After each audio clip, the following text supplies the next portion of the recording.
welcome you back. I hope you had a lovely evening yesterday, and that you're well rested and ready to take on another day of the training. Just before we begin, I'd like to point out that Manish is having some slight technical difficulties. So if you get a message on Teams from me whilst I'm talking, that's not me messaging you, that's Manish. We're having to share having to share our access together. So yeah, just slight technical issues, but nothing major. Okay, so yeah, if you get a message from me whilst I'm talking, yeah, it's it's probably Manish messaging you, answering your questions, just so you know. Okay, and I think we have a full house. Yeah, okay, cool. So welcome everyone, welcome back. Let's resume where we left off yesterday. So I'm just going to quickly recap what we did yesterday. So yesterday, if I can find the slide, yesterday we have wrapped up the storage exercises. We did some lab work regarding buckets and Azure shared access signature URLs, and then we've moved on to Microsoft Azure, and we spoke about Microsoft Azure for a little while. We did a string of exercises where we essentially went from unauthenticated position, completely external, through gaining basic level access to Bob's account through password spraying, to enumerating the environment from inside. We've identified some external, some more privileged accounts, and we pivoted towards those. We got to experience the Azure Key Vault, and we even got into a database. So that was Microsoft Azure and AAD specifically. And when we wrapped up that section, we talked about Cognito. So again, Cognito is an interesting service. As we've seen, it essentially allows us to outsource user management and logging in and creating accounts and things like that. But we need to make sure that it's configured properly. Otherwise, it might provide people with possibly unwanted level of access for not very much effort. I then spoke a little bit about financial attacks, essentially a situation where an attacker might gain access to your environment and spin up lots of machines to possibly cause some harm to your ecosystem, which again is not a situation you want to be in. And then we did a pretty hefty module regarding identity and access management. So we targeted AWS specifically, but most of the concepts that we've been presenting are not AWS specific. We've just chose to show you those concepts within AWS for no particular reason. But yeah, all those issues that we raised exist in other platforms as well. Just the implementation is slightly different. Okay, so there were a couple of exercises we did. We looked at policy versions and rolling back some changes and maybe abusing older versions of policies that way. We looked at the pass role exercise, where we were essentially able to pass a role to an AWS service and then use that service to essentially obtain those roles and the privileges within. We used EC2 as the service. Then we were looking at the assume role mechanism, where you can essentially assume role of someone else in the environment, even cross account. And finally, we wrapped up the day with SAR, or serverless application repository. And I've essentially shown you a confused deputy attack at this service, essentially allowing you to convince the service to do something, to reach out to other people's buckets on your behalf, and you would get to see the results. So that was all yesterday, and we've essentially wrapped up that module. And what's left for us to do today is to look at post-exploitation in cloud, look at essentially some steps we might take after we gain initial foothold, looking around, trying to identify sort of stepping stones of where to go next. And then we're going to look at backdooring an AWS account or a cloud subscription account I'm going to show you some tools as well, give a little shout out to some of the tools that I like to use. And then we're going to move on to talk about containers and Kubernetes. So overall, a pretty packed day. Let's see how far we can get. Okay, so oh, that's not what I meant to do. Sorry about that. Wrong shortcut. Let me just quickly find the slides again. Here we go. Shift F5 this time. Okay, here we go. Cool. All right, slides are ready. So post-exploitation in cloud. So essentially, right now we're in a position where we have some basic initial access. Right? We either found some credentials online in a code repository, or maybe we have exploited like a Lambda function or something like that. Essentially, we have basic level access. And we're going to be seeing what we can do with that and how we can pivot to something a little bit more substantial. So again, enumeration is key in this regard. Enumeration really is very important in pretty much any single step of the attack. Just looking around and being perceptive to the environment is really important. I'm going to be showing you some tools and scripts we can use to, for example, identify the level of access we have to the environment. I'll be showing you how to identify things to possibly pivot towards. And yeah, I'll just show you some tooling that can help you achieve all of this. So first up, we're going to be looking around in the environment. So we have done this already to an extent. We've typically used just manual tools, just setting up credentials in a terminal and looking around using the official tooling. However, there are also automated mechanisms that we can use.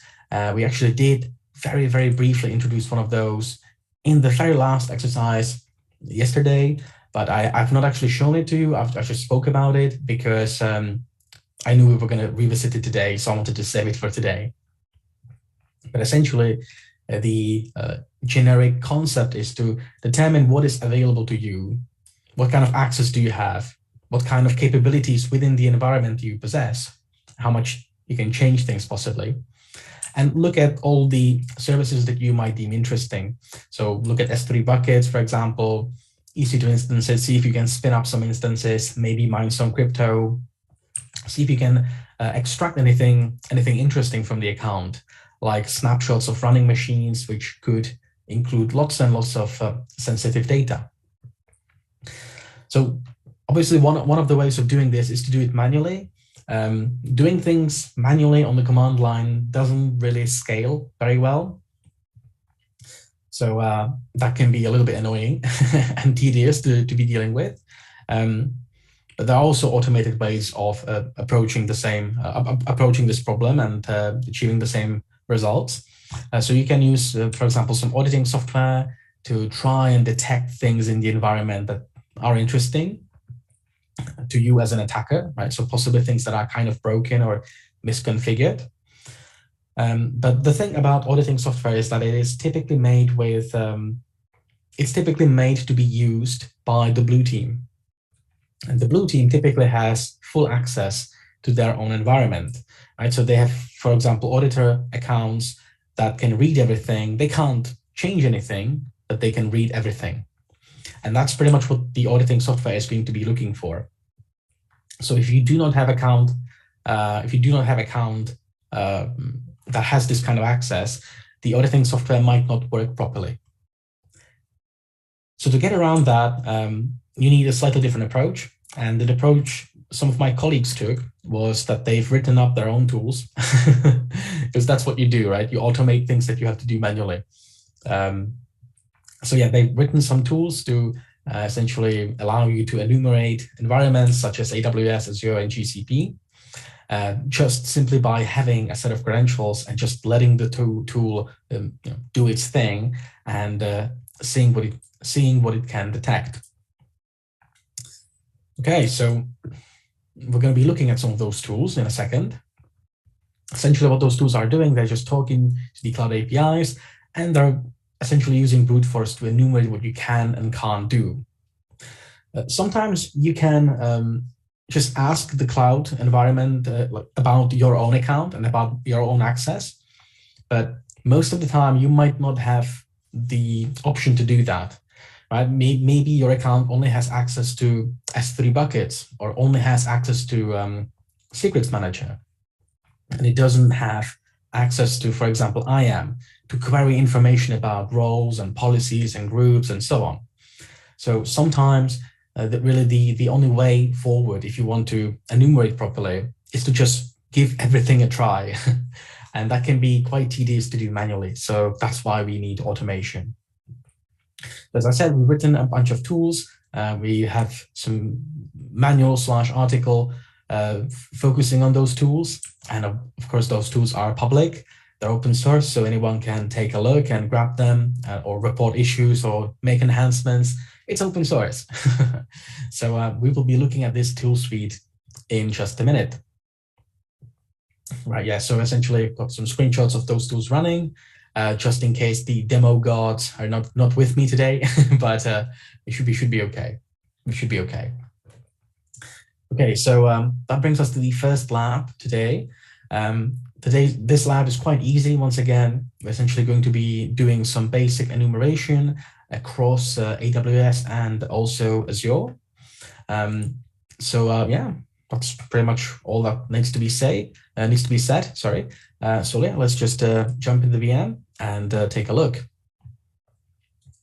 Okay, so in this lab, we're essentially going to be revisiting things that we exploited on day one.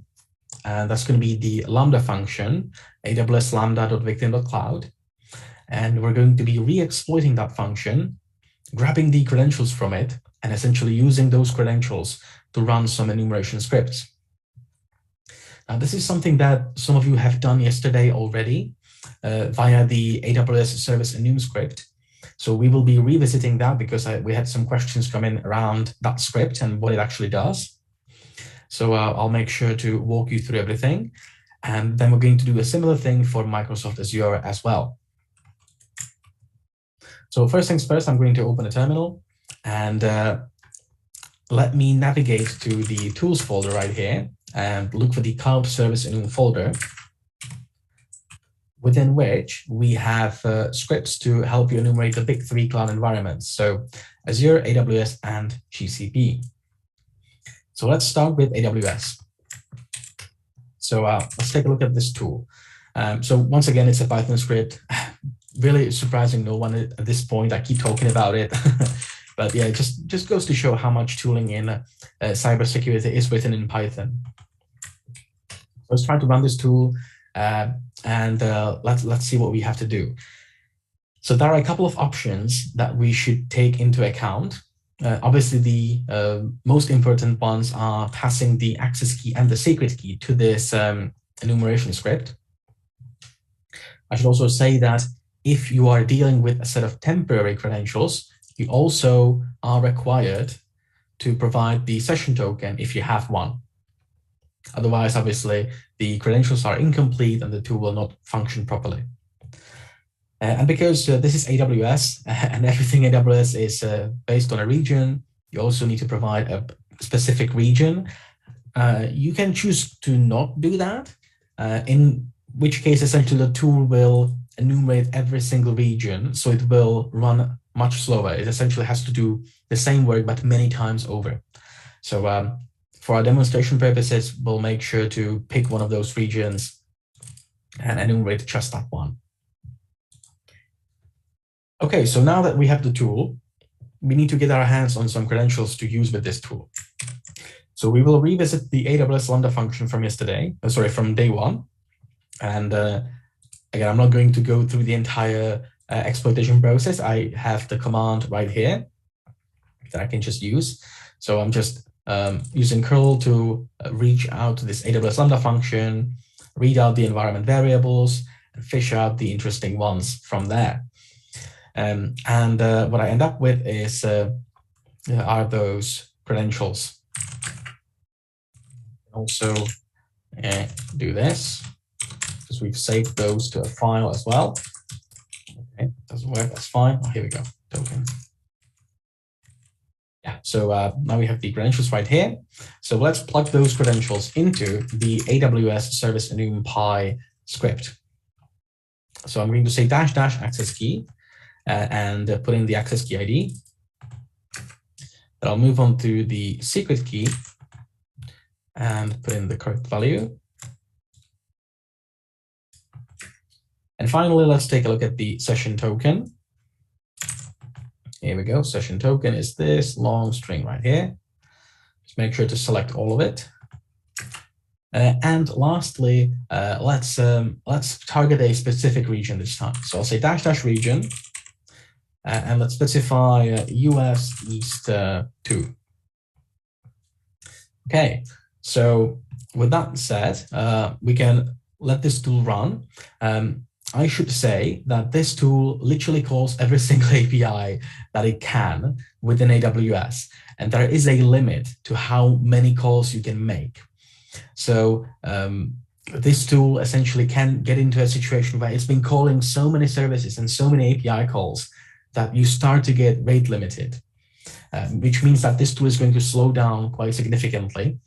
So it is best to take that into account, that the scans might take a very long time to actually finish, simply because you kind of have to try every single thing that's available to you, right? That's pretty much what this tool automates.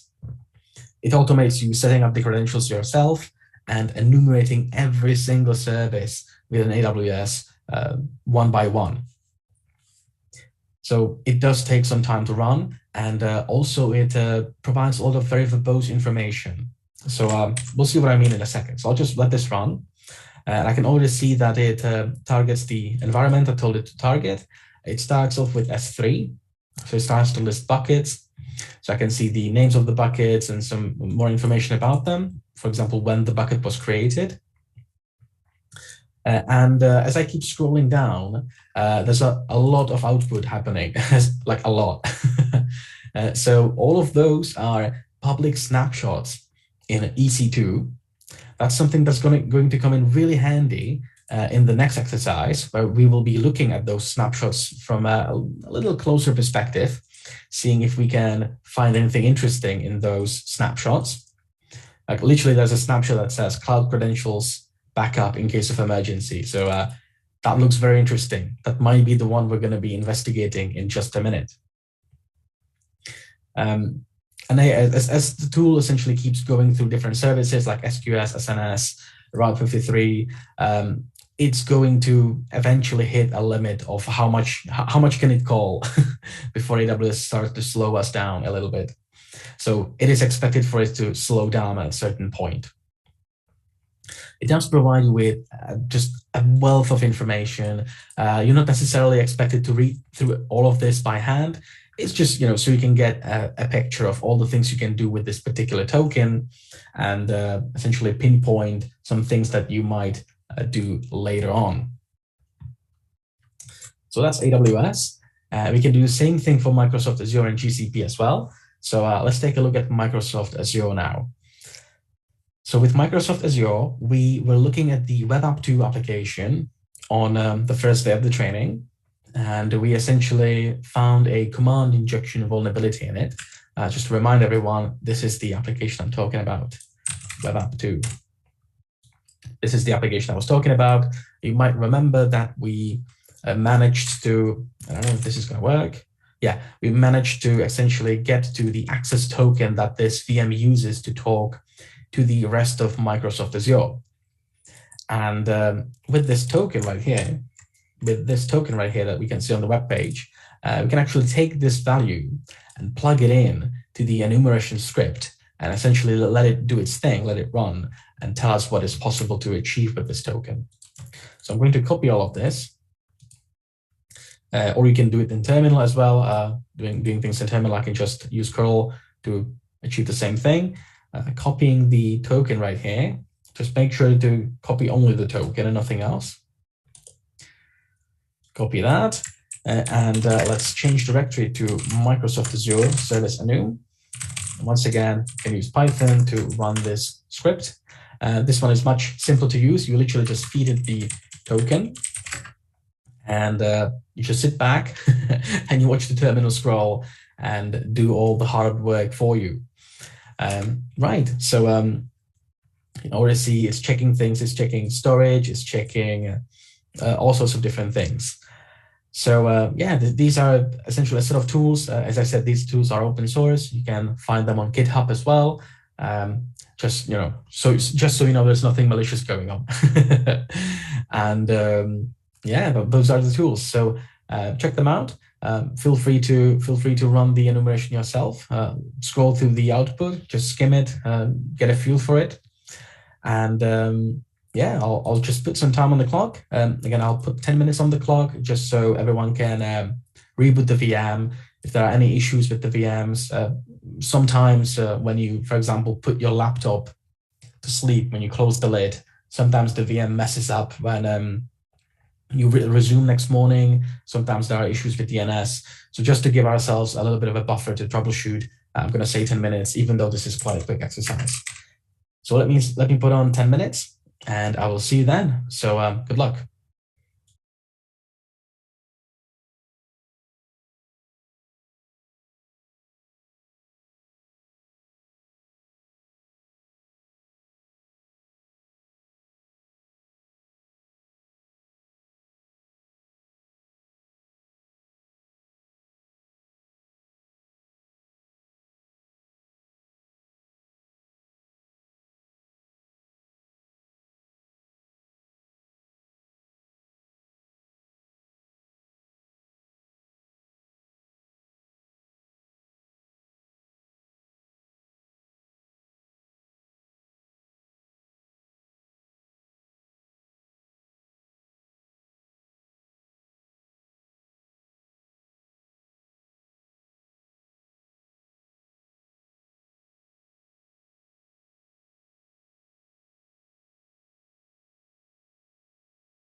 Okay, so that's 10 minutes up. I'm hoping you were able to run some of those scripts and check out the kind of information you can get out of them. Okay, we'll just we'll keep on rolling then. So next lab I'd like to show you is going to be revolving around something that you may have seen in some of the output from those tools. We will be looking at snapshots. So snapshots are very interesting. If you deal with virtual machines a fair bit, you probably are very familiar with snapshots. If you are a sysadmin managing ZFS or something advanced like that, you probably know of snapshots as well. But just to give everybody a brief idea, snapshots effectively are a point in time view of a system. So you can treat them as a backup, essentially. You can treat them as a backup to a specific point in time. We will be talking about snapshots of machines running in cloud and how we can gain access to them and how we can transfer the data elsewhere and look at it, essentially. Once again, we will be targeting AWS in this exercise, but this is not, once again, specific to AWS. We are just presenting this in AWS. So in AWS, EC2 snapshots can be made public or private.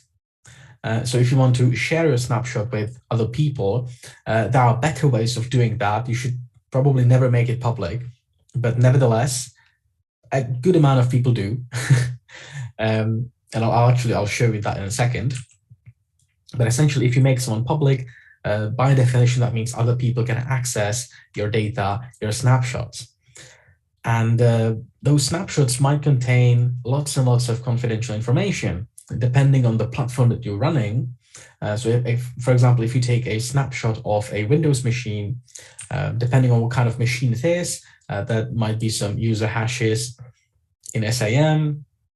If we're talking Linux, you could be finding password hashes in etc, or you could be looking at SSH keys scattered over the system, or you could be looking for configuration files for various applications, connection strings, intellectual property, aka source code of applications, lots and lots of information typically conveyed through a snapshot.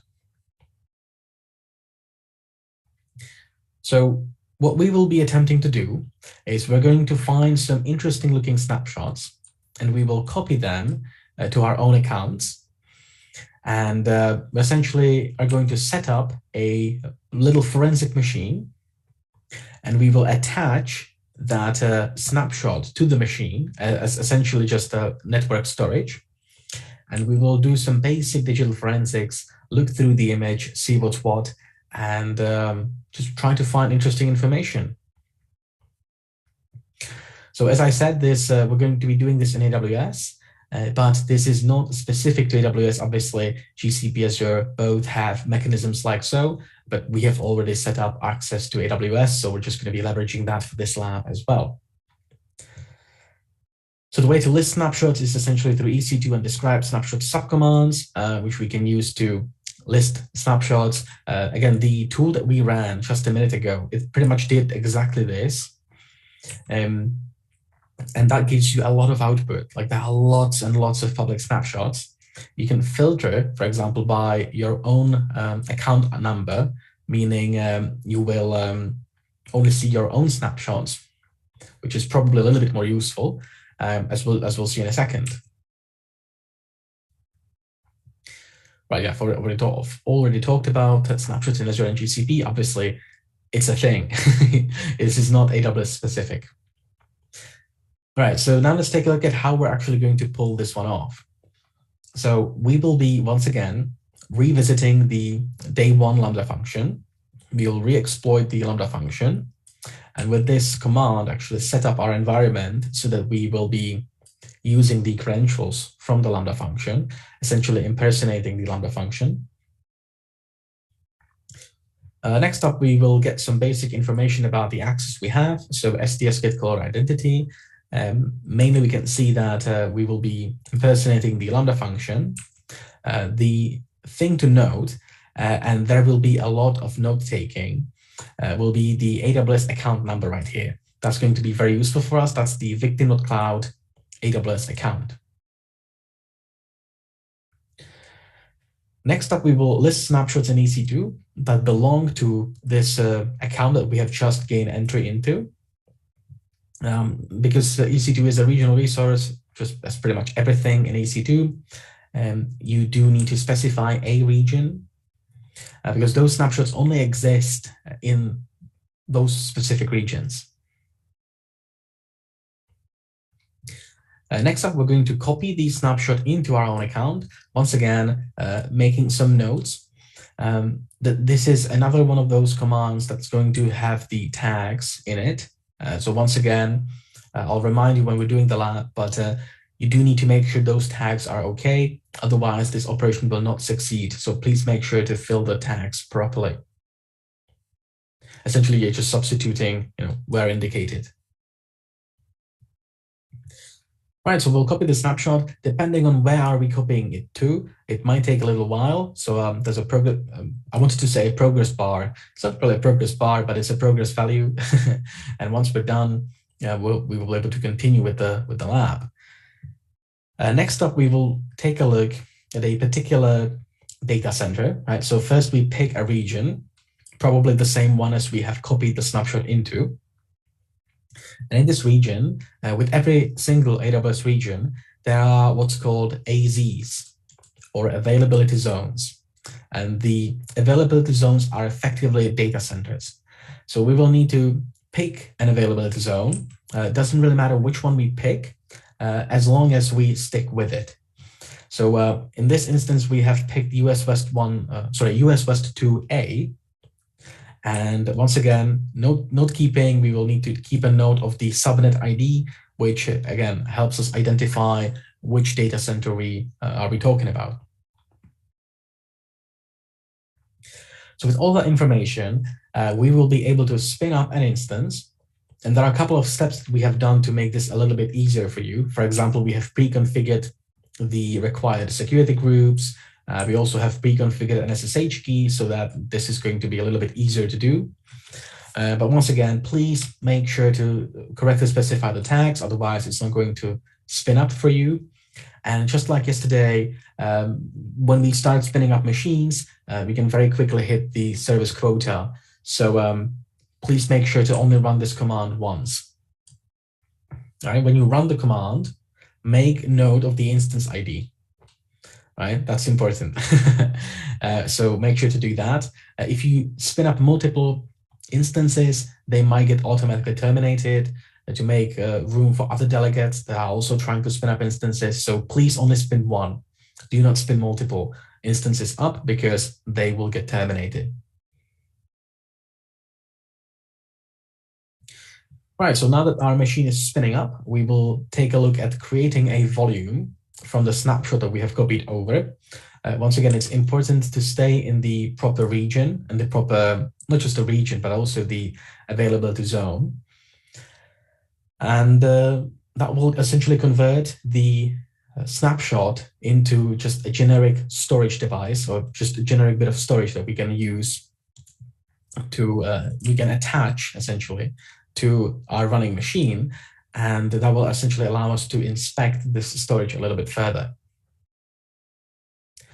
So after we've attached the device, again, and this only works if you are doing everything within a single region, within a single data center.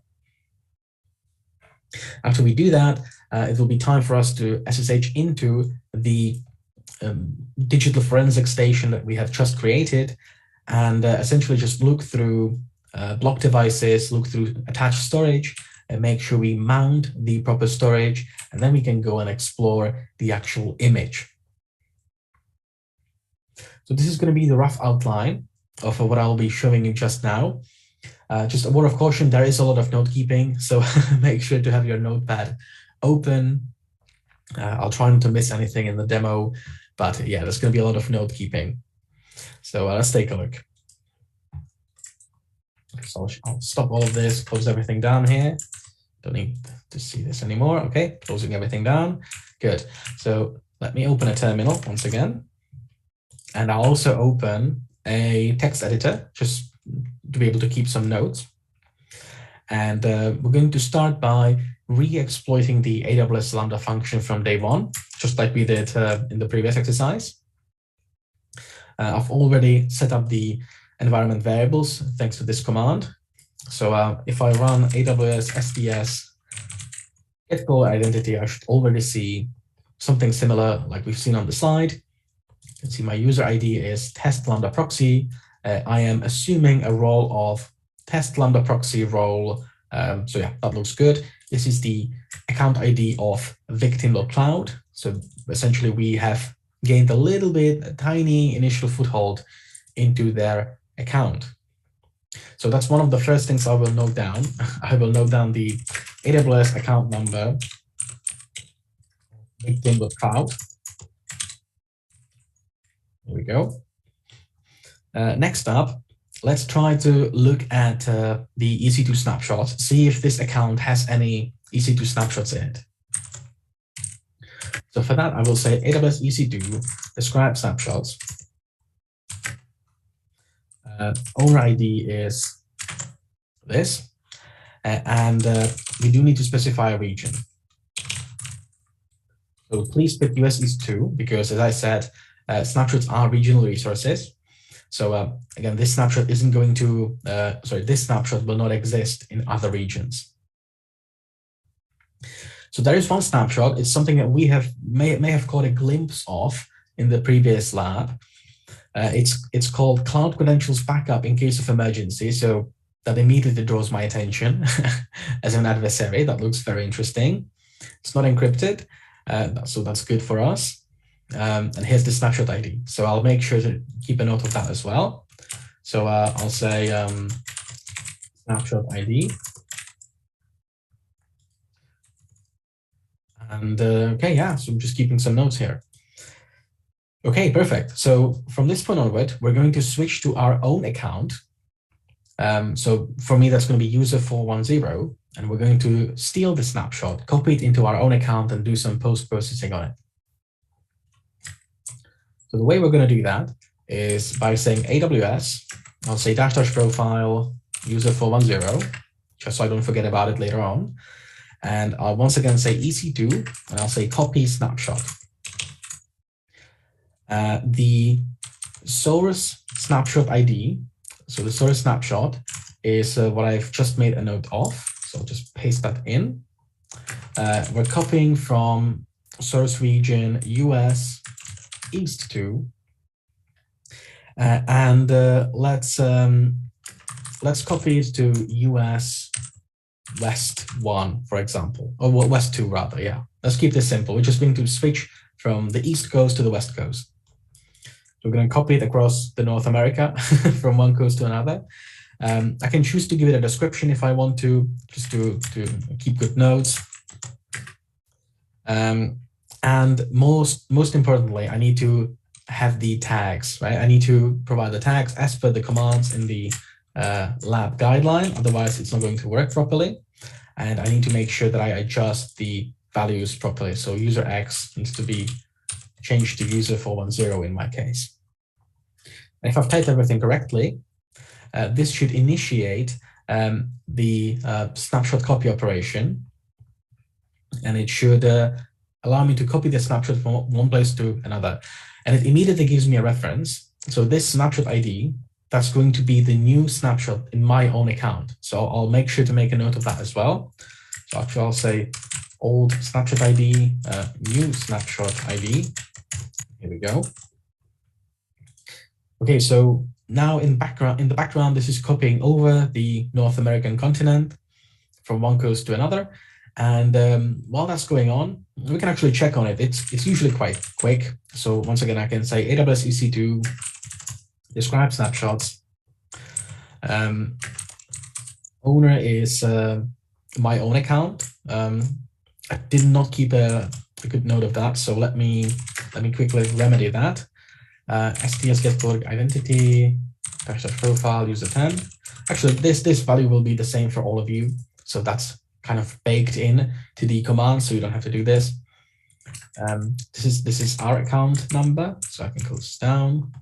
That's me, and I'd like to take a look at the US West 2 region. and I'd like to learn about this new snapshot that I'm copying in, which is this one. And I need to do this in my own profile. So I'll say profile 410. Okay, yeah, so things are copying over. Actually, it's already done. I took long enough to type out the command so that the transfer has completed. But if you're just copy pasting commands, just be aware it does take a couple seconds, maybe a minute or two to copy over. Okay, brilliant. So we've got the snapshot in our own account now. That's great. That's great. So next up, let's set up our access to the EC2 instance we're going to be setting up. So again, for your ease of use, we have created an SSH key for you. You just need to save it. So again, just copy pasting things from the training portal right here. Essentially, we have an SSH key here. So again, we need to make sure it's got the proper permissions on it. And next up, let's take a look at, first of all, we're working with the US West 2 region. So let's pick a data center. Let's pick an availability zone in that region. So to pick one, we will list all of them. So I'll say AWS EC2 describe subnets in US West 2 region under my own profile. If you do that, it's going to provide a lot of info for you. So that might not be what you're looking for, but you can pick any one of those. It doesn't really matter. We're going to stick with 2A. So I'll filter by US West 2A. That's going to make it a little bit easier for us. I'm going to be using the very first availability zone that's available. So that's US West 2A. So from this one, we need to make a note of the subnet ID. So I'll say US West 2A subnet ID is this value. Okay, so now that we know the network or the subnet in that particular data center, we can actually tell AWS to spin up new machine on this subnet. All right, so that's the next command. So I'll say AWS EC2 run instances.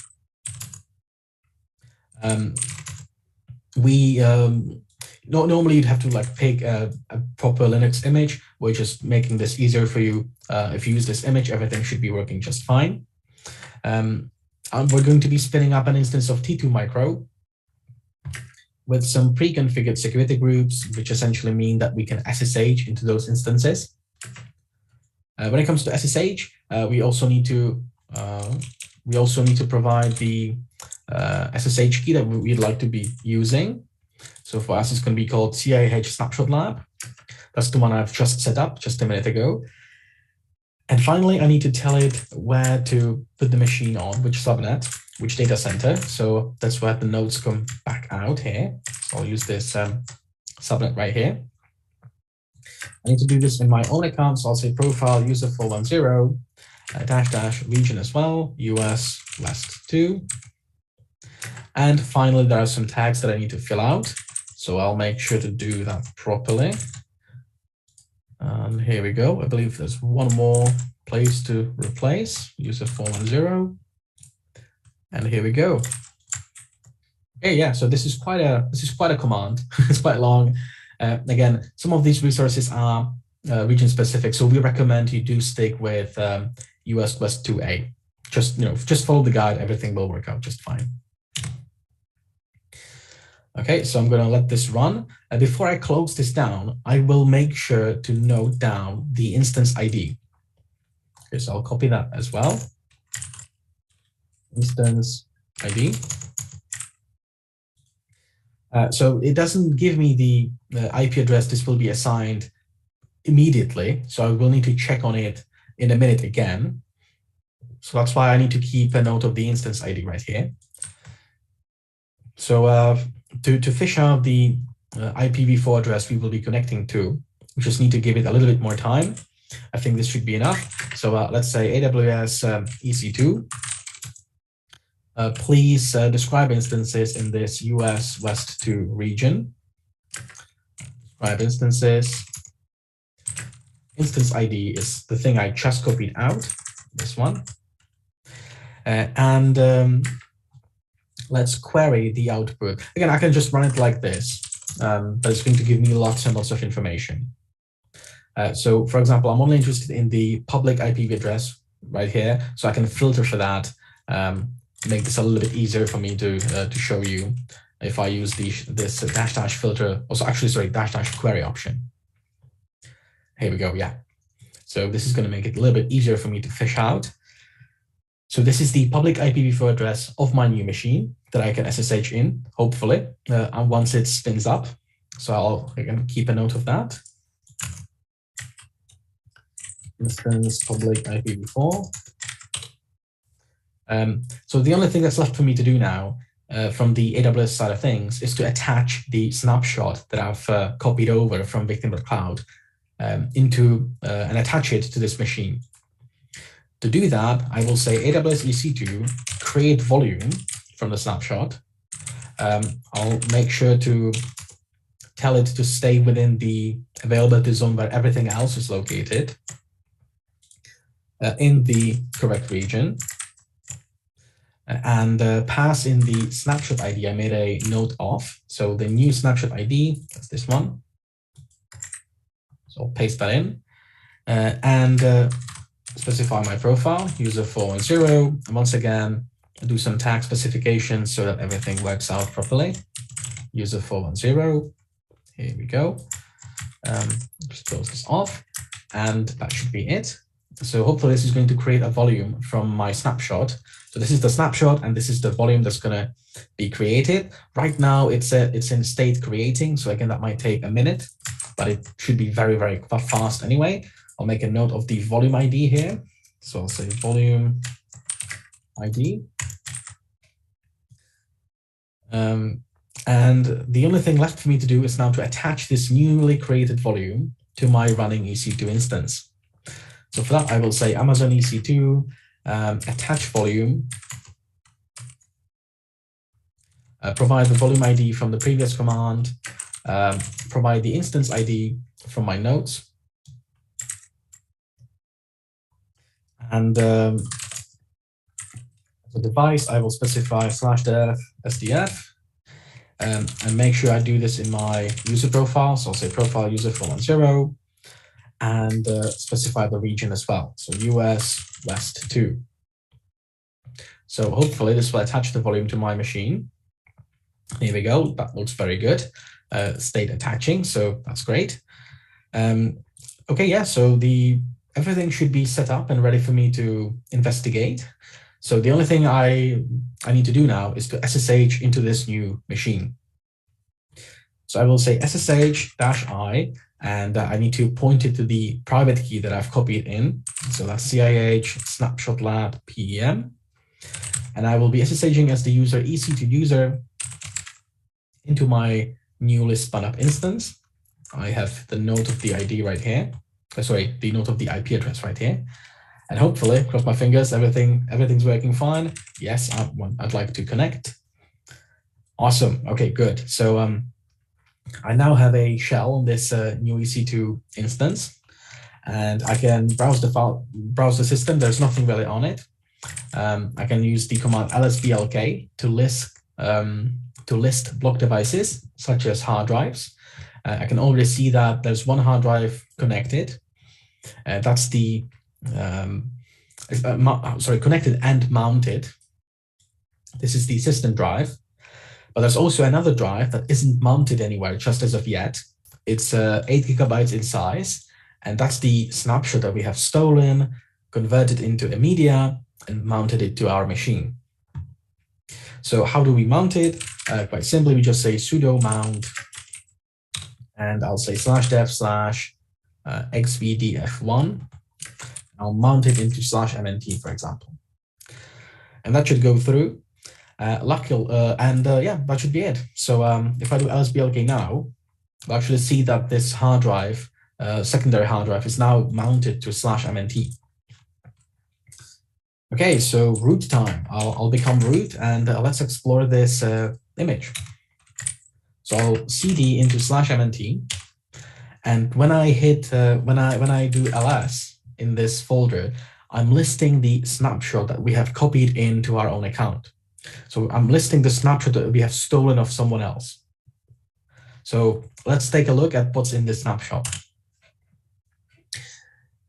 Okay, that looks like a fairly standard Linux file system, nothing too weird or out of place.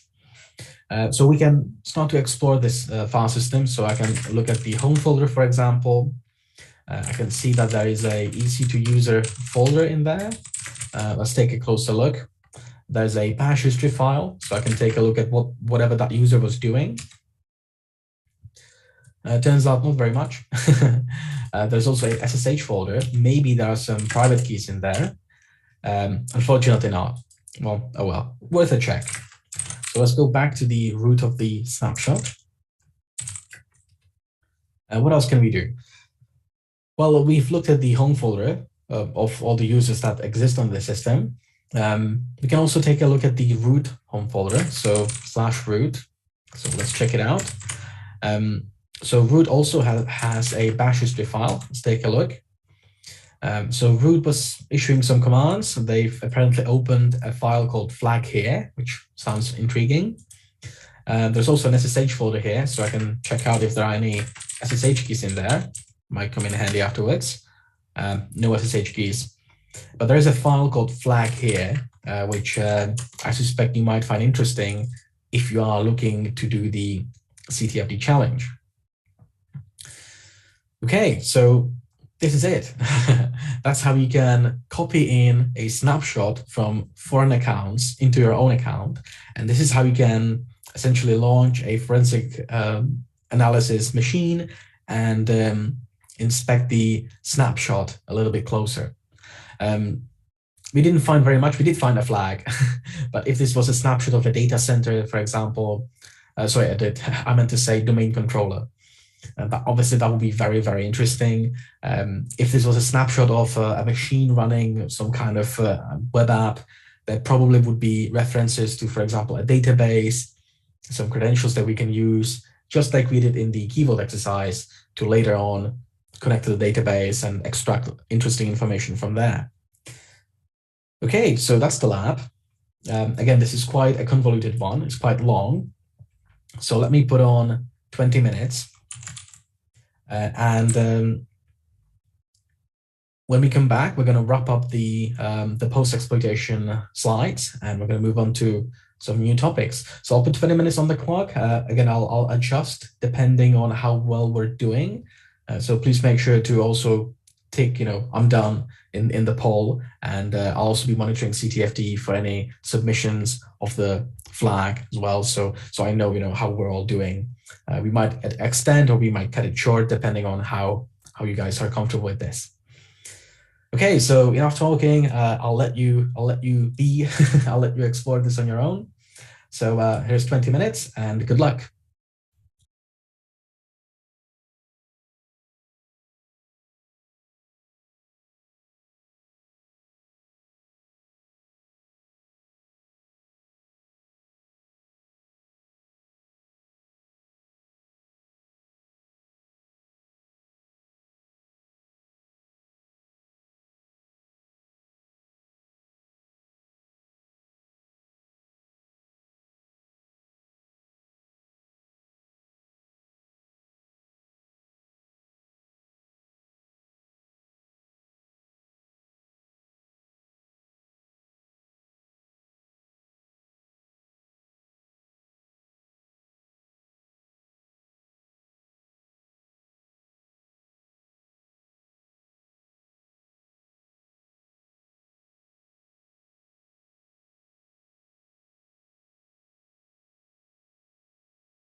All right, so that was 20 minutes. I can see a lot of you have completed the lab. At the very least, 8 have. So I suppose that depends how you define how you define most. But yeah, I think we're pretty good. We're doing good. I don't think anyone is saying that they need more time. But if you do need more time, what's going to happen now is I'm going to go through a couple more slides, and then we're going to take a coffee break anyway. So if you need a little bit more time during the coffee break, you can catch up on everything. But I'm just going to advance the slides a couple slides further, and I'll walk you through some options that you can utilize to backdoor possibly, for example, an AWS account. Before we continue, by the way, some of you have been asking for the password for day 2 PDF, the answer sheet held within. So that has been now published on the credentials side of things. So in the credential page, you should be able to find a day 2 password. So you can use that to open the PDF. Once again, that PDF essentially just contains these exercises, right? That's what it contains. So there's nothing extra, but it's something for you to keep after the training if you'd like to use it as a reference. And one more thing while I've got the browser open that I'd like to show you is when we're talking about defense in this section, essentially, again, this is just purely a configuration option, right, that you shouldn't be enabling without knowing the consequences. So you can make snapshots public. They are private by default, but you can make them public. And you might think, that's okay. If I need to share the snapshots, how do I do it? There is separate functionality just for that. You can share snapshots with other accounts. You just need to ask for their account number. And that's how you can more securely share snapshots rather than just making them public. Making public also means that you can't have the snapshot encrypted because that wouldn't really make much sense. If you have an encrypted snapshot with a private key, public key, you would have to publish your private key for it to be useful. So that's why that's not an option if your snapshot is encrypted. And just to show you something real quick, quickly going to find the console here. The UI for oh my god, I need to sign in again. Can I do it from the VM? Am I signed in the VM? I don't know. Let me do this again then. Sorry about that. Just got kicked out like a second ago. That's annoying. Here we go.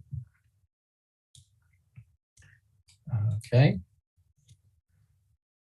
Sorry, I just need to find the where's my password manager? Okay. Apologies for this. I just got kicked out and I need to quickly re-log in. Okay, here we go. Yeah, that's better. Good. So in the web console, you can go to EC2 and you can browse the snapshots just like we did, but you can browse them in a more sort of graphical manner, more graphical way. So if I go down to snapshots in the EBS section, well, the EBS in this instance means Elastic Box Store, not Elastic Beanstalk. I know, too many acronyms. But essentially presented with this UI, which has changed recently, and I feel like it's changed for the worse because before it gave you a lot more information. So right here, if I click on public snapshots, it's going to show me all the snapshots that are public, and the counter is saying 1,000 plus. The real number is in the tens of thousands of snapshots. Before the UI changed, it would give you the precise number. Now it just gives you a rough estimate, which kind of sucks. There used to be there still are tens of thousands of snapshots. Some of them have been hanging around for years. Some of them are quite fresh. Yeah, the UI is just not good. It's very slow. I don't know why it's taking so long to sort by in column. Like, I don't know if it's loading all those resources to my browser locally, but you can see the number go up, right? It's loading more and more snapshots to my browser, supposedly. And we're already in the tens of thousands, right? So yeah, that's quite a few snapshots that are just public completely just hanging out in the public. Anyone can grab a copy of those snapshots. Yeah, I think we're going to move on. I'm not going to watch the number go up. What I wanted to also mention is that snapshots are regional. Right, so right now I'm in my browser is really slowing down. Yeah, it's definitely pulling. I don't know what RAW is thinking. Like, this is pulling tens of thousands of records into my browser, and it's like really slowing it down. I don't know who designed this, but they need they need to revisit this. If you switch to another region here, if I go to US East 2, for example, all the public snapshots are going to be completely different. Right, so we are talking about tens of thousands of public snapshots, waiting for an avid researcher to look through, and in every single region they're different. Right, so I just switched to Ohio, US East 2, already loading thousands and thousands and thousands of snapshots to this UI. So I just wanted to showcase that there are indeed quite a few of those. And many of them might just be, someone made a snapshot and forgot about it and it has nothing interesting in it, but some of them might be interesting. When you're dealing with tens of thousands of snapshots per region, there's a pretty good chance that at least one of them is going to have something interesting in that. So that might be an interesting thing to do some research on. All right, so that was the snapshot exercise. I hope you found it interesting. Now I'd like to present a couple more slides about backdooring and maintaining access in cloud, and then we're going to take a coffee break. Okay, so you've gained some access into a cloud environment. How do you now stay put? How do you implement some changes so that you can come back to this environment later on? Essentially, what you're looking to do is somehow extend the validity of your credentials. And there are many ways to do that.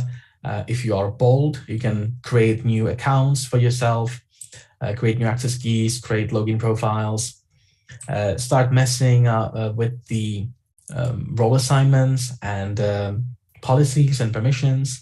Or you can get very devious, actually. You can get very creative.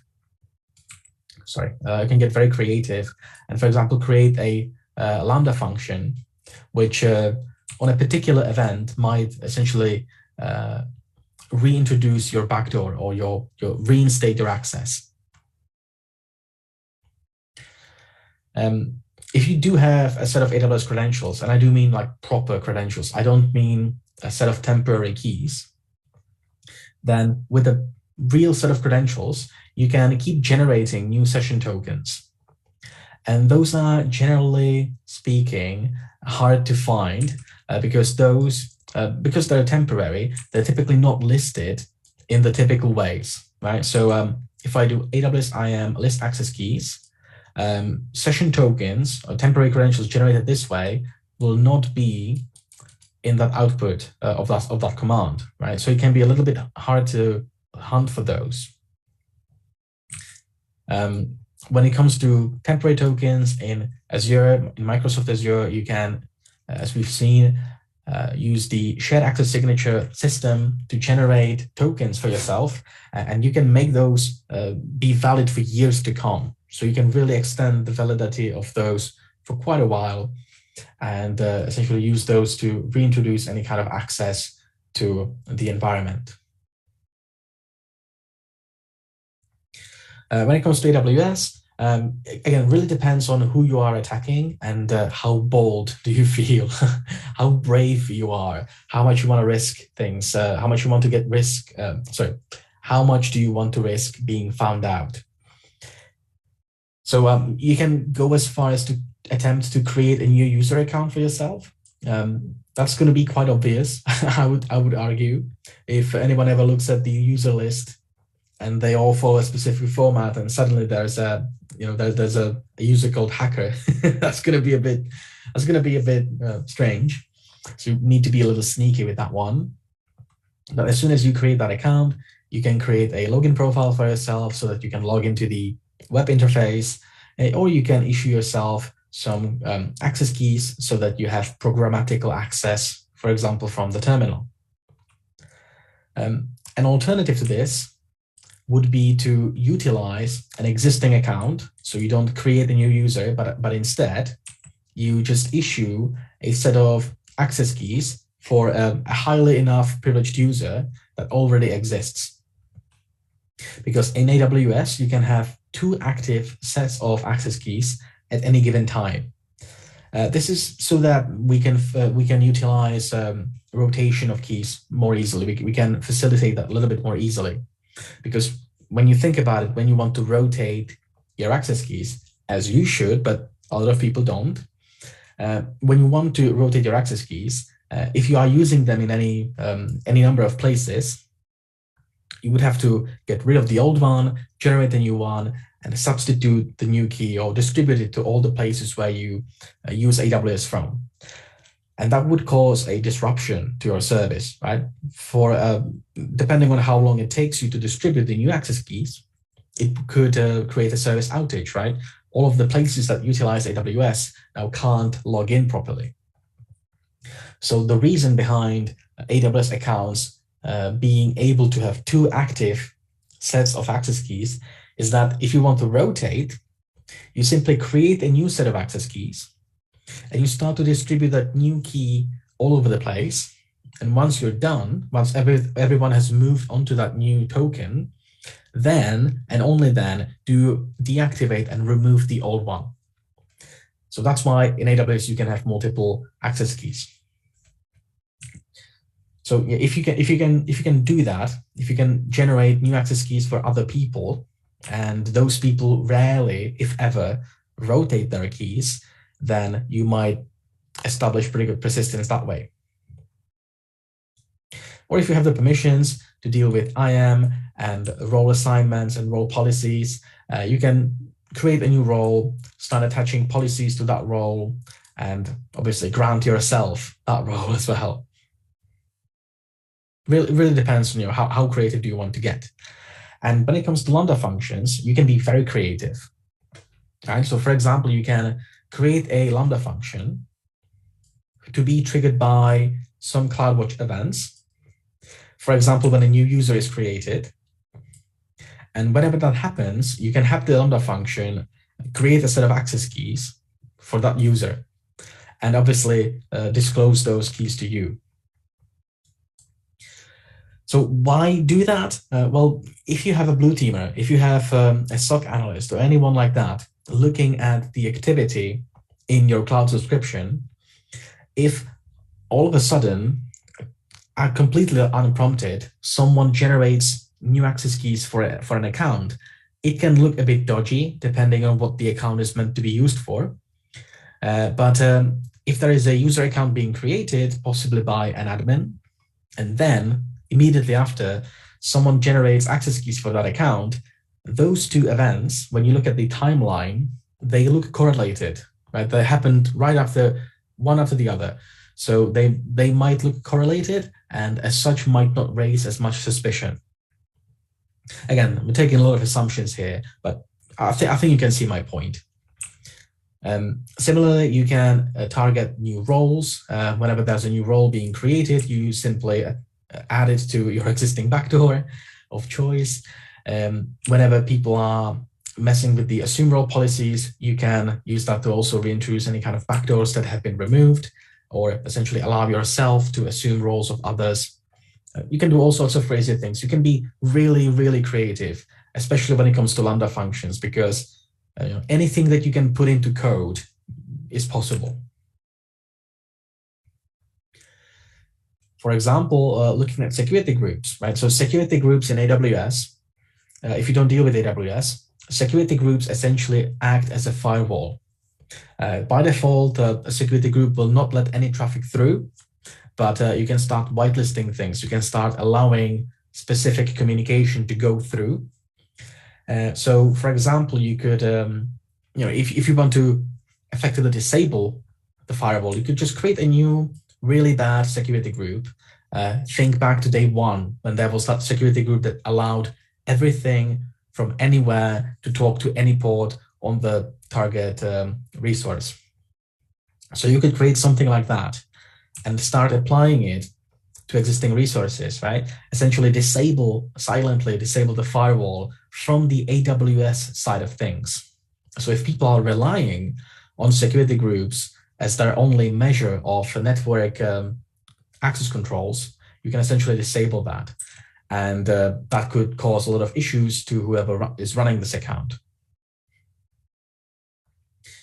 Again, you can be quite devious, right? You can create a Lambda function that executes when someone creates a security group or when things change. And you can keep reintroducing your vulnerable security group or reintroducing like you can keep whitelisting like a specific port number that you have a backdoor listening on. You can be very creative.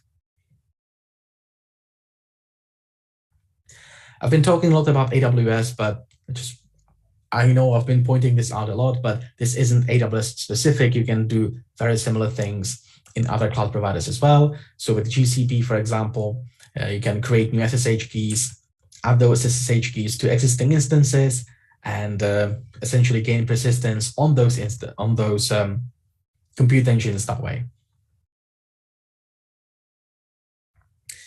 There are some further reading resources. One more that I would like to add is a tool called Pacu, which I think is a pretty cool tool. Let me show you Pacu.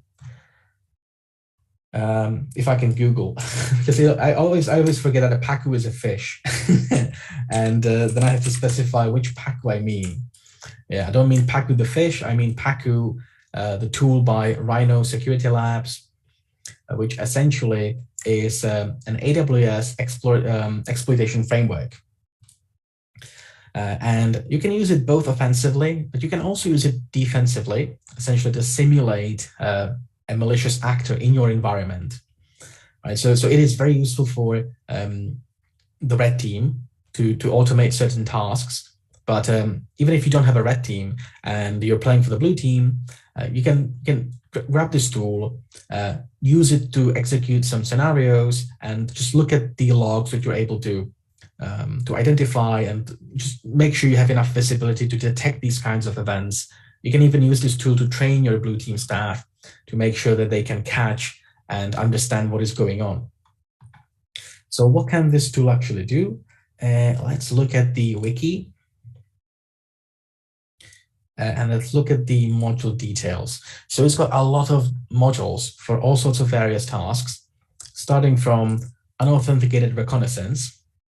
So for example, enumerating existing roles in foreign AWS accounts by essentially doing that thing we tried to do yesterday.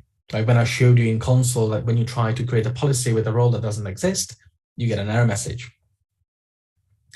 So that could be something you want to run. You just have to feed it an account number, and it's going to start enumerating roles. You can enumerate users, enumerate buckets. Once you get in, you can enumerate your own account. Look how much you can look at the budgets, look at DynamoDB, look at EBS, lots and lots of things, right? Really, it's quite nice in the way it's modular. So it's very easy to add new features to this tool. Just scrolling through it, but yeah, again, the modules cover a wide variety of tasks, not just recon, but also privilege escalation, where you can look through IAM, essentially do a scan against IAM, look through CloudFormation, look to move laterally, exploit things, even hide your tracks, like it's got modules to disable CloudTrail and things like that. So it is a very interesting tool indeed. Recommend you check it out. Oh yeah, and finally, that's why it came to my mind. It's got a section on persistence. So some of the options that we have listed may be automated by this tool as well. Yeah, so very cool tool. Recommend you check it out. But for now, let's take a coffee break now.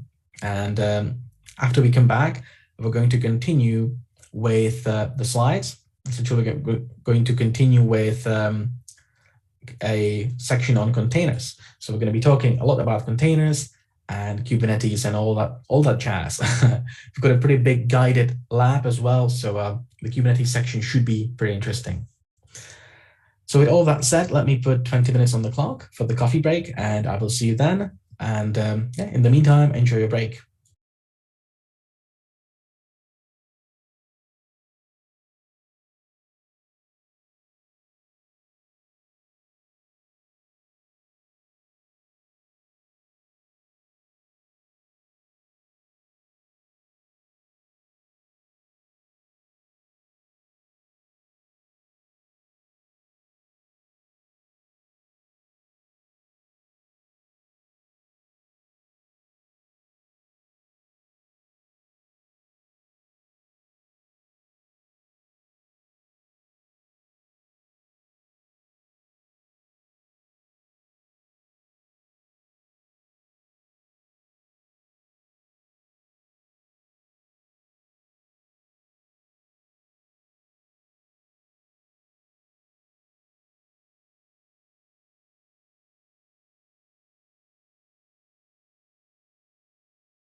Okay, welcome back. All right, so that's the coffee break over. And now I'd like to move us to the next topic, which is going to be containers. So this is kind of an intro into what's going to follow after lunch, and that's going to be Kubernetes. So let's first talk a little bit about containers. Let's do some labs. Let's see what we can do with containers, how we can scan images, and what do the images actually contain, and all that information. Let's talk about containers for a bit. Yeah, sorry, before we do, I think I skipped this slide. Yeah, I just wanted to very quickly recap all the things that we have done until now, because now we're essentially going to diverge a little bit from the cloud talk, and we're going to be talking a little bit about containers, which are not necessarily a cloud technology. So I just wanted to recap the offensive side of our cloud talk just as of this moment. So from day one to literally just about now, we have done lots and lots of enumeration throughout cloud. We looked at a lot of assets in cloud. We have done asset enumeration. We have done we've enumerated people as well by the means of username enumeration, password spraying, credential harvesting. And then we've moved on to attacking the actual environment by essentially finding weak links in things like AWS Lambda functions and Azure VMs. We have exploited the metadata service quite a lot. And then we've moved on to cloud-specific services such as storage solutions, things like AWS Cognito and Azure AD, as again serving as an identity platform alongside Cognito, but in the Microsoft Azure world. And we have talked about financial attacks and how you can cause a lot of damage, what people tend to do when they get their hands on some cloud credentials, why people spin up machines, finding crypto and things like that. And lastly, yesterday, we spoke about IAM. We did a whole string of labs regarding IAM and shadow admins, where we essentially demonstrated a couple of the dangerous permissions that exist in AWS. And lastly, today, we have revisited the post-exploitation steps in cloud. So I've shown you some scripts that you can use to enumerate things. We've also done a pretty hefty exercise where we have stolen a snapshot and investigated the contents of it. And just now, we briefly spoke about backdooring, maintaining access. I've shown you an interesting tool called Paku to facilitate some of those attacks as well. So that's been the run of the course as of yet. And now essentially going to be talking about containers for a little bit. So I just wanted to recap the cloud side of things, because containers, although they are used heavily in cloud environments, they're not necessarily a cloud native technology. Okay, so I just wanted to sort of do a little outro to the cloud offensive section and a little intro into the container section. So this is the plan for pretty much the rest of the day. We will be looking into containers. I'll speak about what containers are, how do they actually work underneath, how we can do some interesting things with containers, for example, inspect layers of a particular container image, how we can do a little bit of digital forensics, learning about how a container was constructed. I'll show you ways to improve your container security. If you, for example, run a registry of container images, I'll show you how to sign those images and verify that the signature actually matches. We will use some tooling to essentially dissect a container image and look through what's inside. I'll show you some tooling that can find issues with container images and how we can detect those issues and inform you about what's going on. We'll do some hands-on sessions regarding just generic usage of things like Docker, so that we have some intuition and some understanding of how things operate, because then we're going to take all of that, and on top of all of that, we're going to put Kubernetes. Because Kubernetes is nothing more than a service which makes containers run. That's pretty much the gist of it. So to get a good understanding of Kubernetes, we're first going to be looking into containers. And Kubernetes is a pretty big topic. It's constantly evolving as well. So we will be looking at some offensive side of Kubernetes. We'll do some offensive labs, and then we're going to talk defense that might actually happen on day 4, because day 4 is all about blue team, all about defense. So you might save that for day 4, depending on how we go. Okay, so that's the rough agenda for the rest of the day. So let me introduce containers. So yeah, containers are the core technology behind container as a service. Who would have guessed that? And they do bring a lot of very, very cool features to the table. Containers are very popular, especially when we think of development, because of how they can generate a predictable environment around your application. You can take your application and all the sort of dependencies that it expects and all the environment variables that it expects, and you can package all of that into an image and ship that image off to somewhere else where it can be executed again. And it should be almost completely transparent to the container. Right? The container doesn't really care if it's being executed on a machine that runs an Intel chip or an AMD chip, or if it's running on Debian Linux, or if it's running on a Ubuntu server. It shouldn't really care too much about any of this, because it's got its own little environment with all sort of libraries and supporting pieces of software. So that's why containers are very popular, especially between developers, because sometimes it's difficult to replicate your development environment on other machines, and the containers make that job pretty easy. Because yeah, it just wraps everything together: the code, the runtime, all of your system tools or the lack of system tools, and also libraries. This is especially important when you're using a lot of shared libraries with particular versions, because that would mean that your piece of software could only run on a system that uses that same version of a big shared library. And that is a nightmare to achieve sometimes. So that's why containers are so very popular. They're also quite quick. Actually, I'll save this for the next slide. So broadly speaking, containers can simplify deployment, simplify configuration. They're quite friendly towards things like pipelines, and just checking that things actually work in that sense. And scaling in and out is also made very easy through the use of containers, because you literally just spin up more of the same container. So how does that differ from a virtual machine?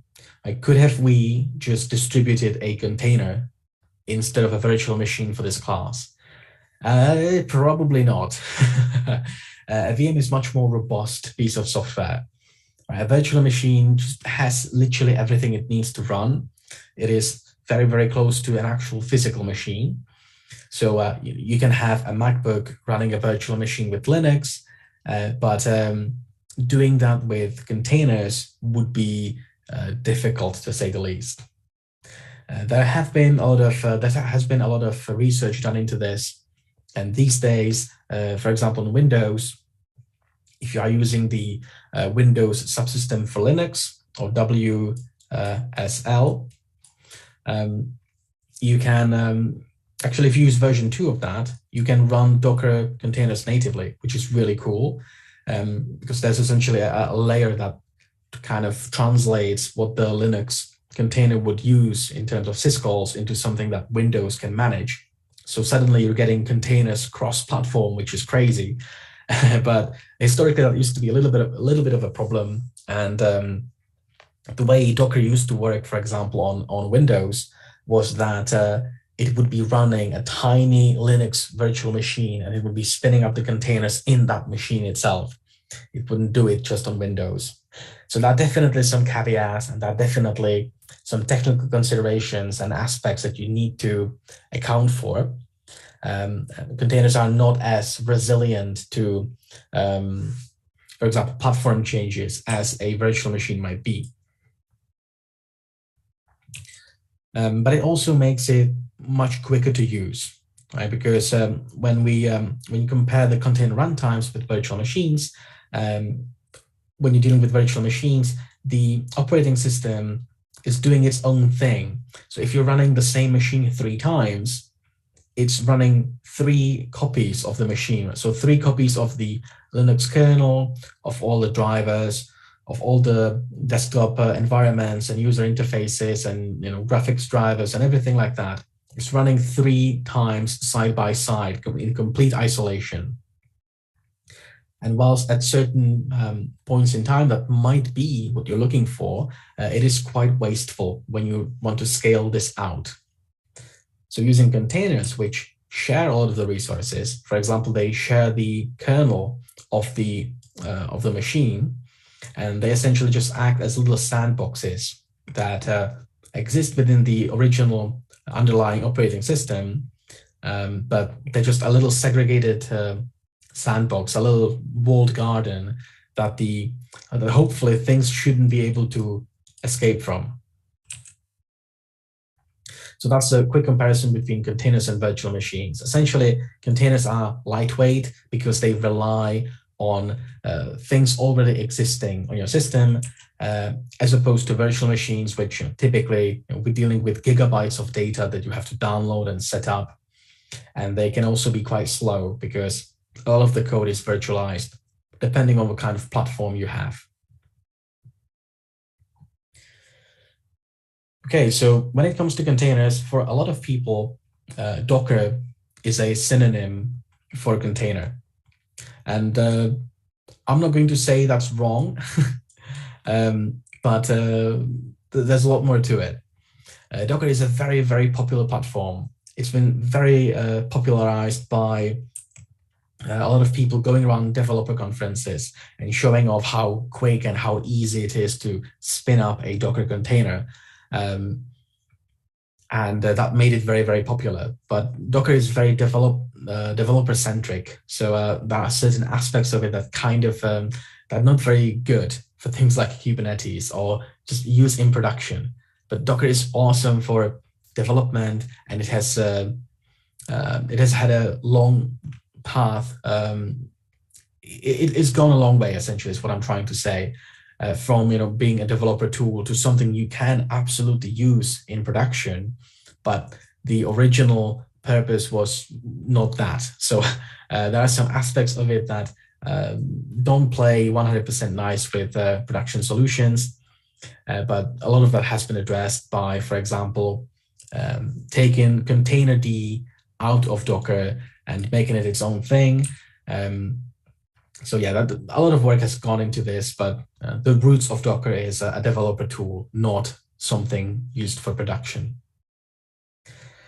And Docker also wasn't the first technology to do this, right? That we had things like BSD jails and Solaris zones, which have existed for decades prior to Docker being popularized and conceived. And even these days, we've got alternatives like LXD, OpenVZ maybe. Podman is quite popular in the Red Hat side of things. Some of those are quite similar. For example, Docker and Podman are, from the user perspective, very similar. I think the motto of Podman is that you can take your Docker commands and literally just scratch out the word Docker and instead write Podman, and everything should work as if nothing happened, as if nothing changed. But underneath, Podman works a bit differently compared to Docker. So there are lots of differences, but thanks to open standards and just a push to have a unified interface across containers, it's been made a little bit easy. It's been made easier to switch between containerization implementations and runtimes. And again, we'll talk a little bit more of that in the Kubernetes section, but I just wanted to first say that Docker is cool, but it's not the first one. It's not the only one. It just so happens to be quite popular. All right, so how does Docker actually work? So Docker uses something called a client-server architecture. So when you install Docker on your machine, you are installing two pieces of software, essentially. You are installing the Docker daemon, which is a server-like process that runs on your machine, and you're also installing the Docker client. And the way you interface with Docker afterwards is through the client, which is the Docker command, and issuing commands through it that then get sent to the Docker daemon server, which actually actions those commands. So that is one, for example, that is one difference between Docker and Podman. Podman doesn't do that. Podman doesn't have a server. It does everything locally. Right, so Docker has a server.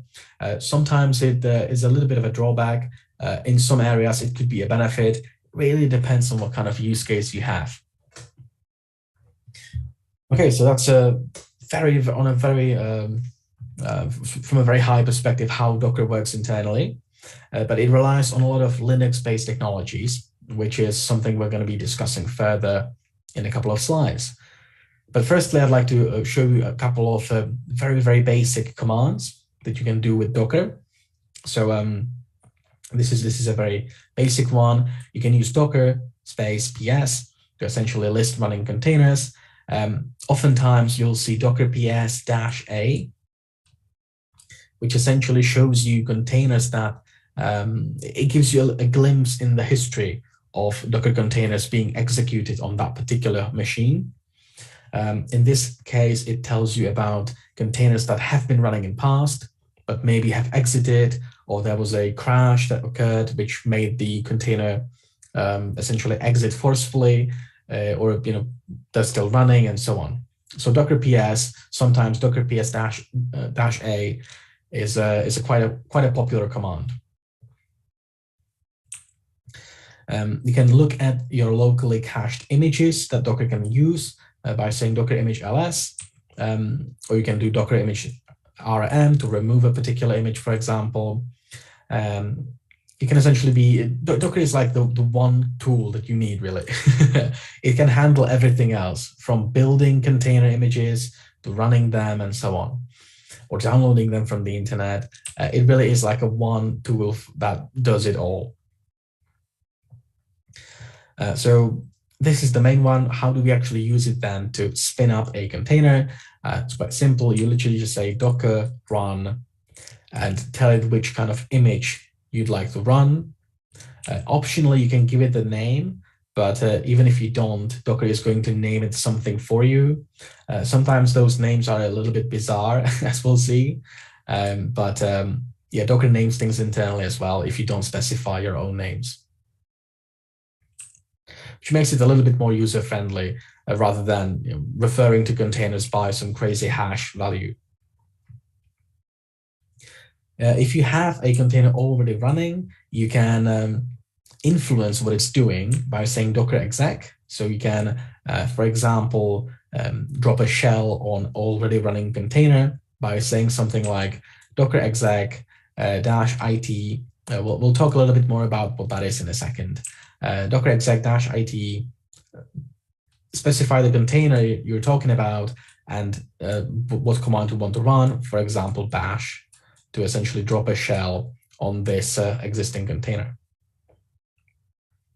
And when it comes to the life cycle of containers, you can stop running containers. This will essentially issue a signal to the container saying, hey, you need to stop, which the container may choose to ignore. So there is a limit, there's a time limit in which it has to comply, but it might take a little while. So sometimes you will see people use docker kill, which essentially will stop the execution of that container immediately. And if you don't want to keep history of things, you can remove containers that are no longer running.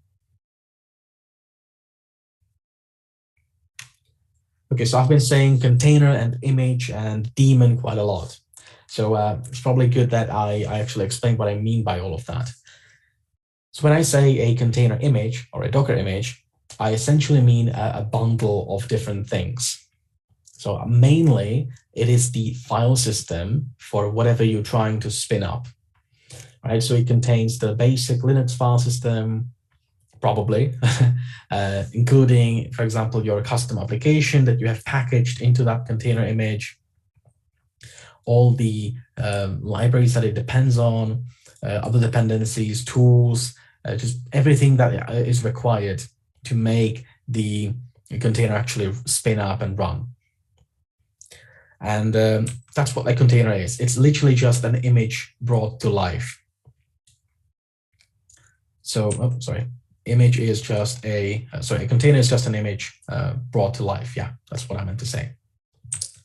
With Docker, yeah, we have the distinction of the Docker host, which is the actual system, the actual machine that's running the Docker engine and the adjoint API, typically through the means of a Docker daemon process, which essentially manages everything. It spins up containers, it spins them down when you tell it to, it just manages everything. And it essentially listens to what you say to it through the Docker client, which is just a tool that we use. That's literally just the Docker command. That's a Docker client. And the sole purpose of that tool is to interact and interface with the Docker daemon. I did mention the word registry before, or image registry, and that's essentially a place where you can store your Docker images. So you have a local registry essentially. When you pull things down, they get cached locally. So you can treat that as a registry of images. But mainly we are talking about systems online that you can use to query information from. So for example, with Git, you have GitHub, and with Docker, you have Docker Hub. Right, so Docker Hub is essentially a registry that's free to use. You can create an account for free, and you can essentially start pushing your images onto Docker Hub. And this is implemented into Docker client itself. So it's possible to start pulling down images from here. Lots of projects like, I don't know, Ubuntu have official images in there that should be fairly trustworthy. And yeah, it just says it's kind of like GitHub, but for containers, for Docker image containers. Okay, so that's a registry. You can also run your own locally, or you can run, or you can utilize one in the cloud. So all the big cloud providers have offerings that allow you to have a private container image registry online. And you can set that up with Docker, for example, to push and pull images to and from it. And finally, there's something called volumes, because of how containers work, and we'll get to that in a minute, but they're quite, they don't last very long. I mean, they last as long as you are executing them, but then they are gone forever. All the changes that you did during runtime, all that is gone forever. That is unless you use a persistent volume. So for example, if you would be running a database in a container, as soon as that container stops running, all the data would be gone, which is probably not what you want to do. So if you use a persistent storage like a volume, that can make sure that the container is actually saving the database data into a location which is going to persist after the container stops running or gets restarted or upgraded and so on. Okay, so I've been talking a lot about containers. Let's just run some commands and get a feel for all of it. So again, this is quite a quick exercise. This is just to get us up to speed with the Docker command. So let's take a look. I'll switch back to my VM here. I'll close everything down because I don't need any of this anymore. Here we go. And open a terminal. Right. So we will be using Docker for most of this, but you might as well be using Podman, but I don't think that's installed, or something like or any other container runtime. They're all kind of similar, but Docker is quite popular, so we're just going to be sticking with Docker today. So I'll just be using some of the commands that you've seen on the slides. Again, nothing too crazy just yet. Essentially doing a really, really simple command here. I'll just say docker run, and I need to give it the image name. So I'll say Alpine. If you have never heard of Alpine Linux, it is a very, very small distribution of Linux. For example, when you look at things like Ubuntu or Debian, they're typically quite big, like we're talking hundreds of megabytes. The goal of Alpine Linux is to provide a reasonable distribution with lots of tools, but focus on the size of the distribution, focus on how much you have to download to make it run, and make sure it's the least amount reasonably possible. So that's why Alpine is quite a popular system when it comes to containers, because it doesn't take up much space. So I'll just say docker run Alpine, and then I need to give it a command. I can choose any command I'd like. I can run the id command, and you'll see what's going to happen is Docker is going to decide that it doesn't have the image cached locally. You can see that it took the word Alpine and it turned it into Alpine:latest. That is something called a tag or a tag, and we'll get into that a little later. But yeah, essentially realize that it doesn't have this image stored locally, so it needs to grab it from somewhere. So what it does is it goes on Docker Hub, pulls down the image, and then it executes that container with this command that I asked it to do. I just issued the id command, and it ran the command, and that's it. If I do docker ps, it's gone. It's no longer present. But if I were to do docker ps-a, I would be able to see that there was an Alpine image, an Alpine container running. This id command that happened about a minute ago, and it ran for about a second. I can even see that Docker gave it a name. So this container was called Stoic Euclid, which, yeah, that's a pretty weird name. So yeah, that's how Docker runs things and how you can inspect things. Can have a play with this, essentially non-interactively running commands within a Docker container. For example, I can list running processes in the Docker, in the Docker container by saying ps aux. And this is interesting, right? It's telling me that there is a single process running and nothing else. That's pretty odd, right? If I compare that to my main system, there are quite a few processes running. Let me resize this a little bit. Okay. Yeah, there are quite a few processes running, like quite a lot. And pit number 1, the process who started it all, is almost certainly not a PS, but rather something like initd or upstart or something related to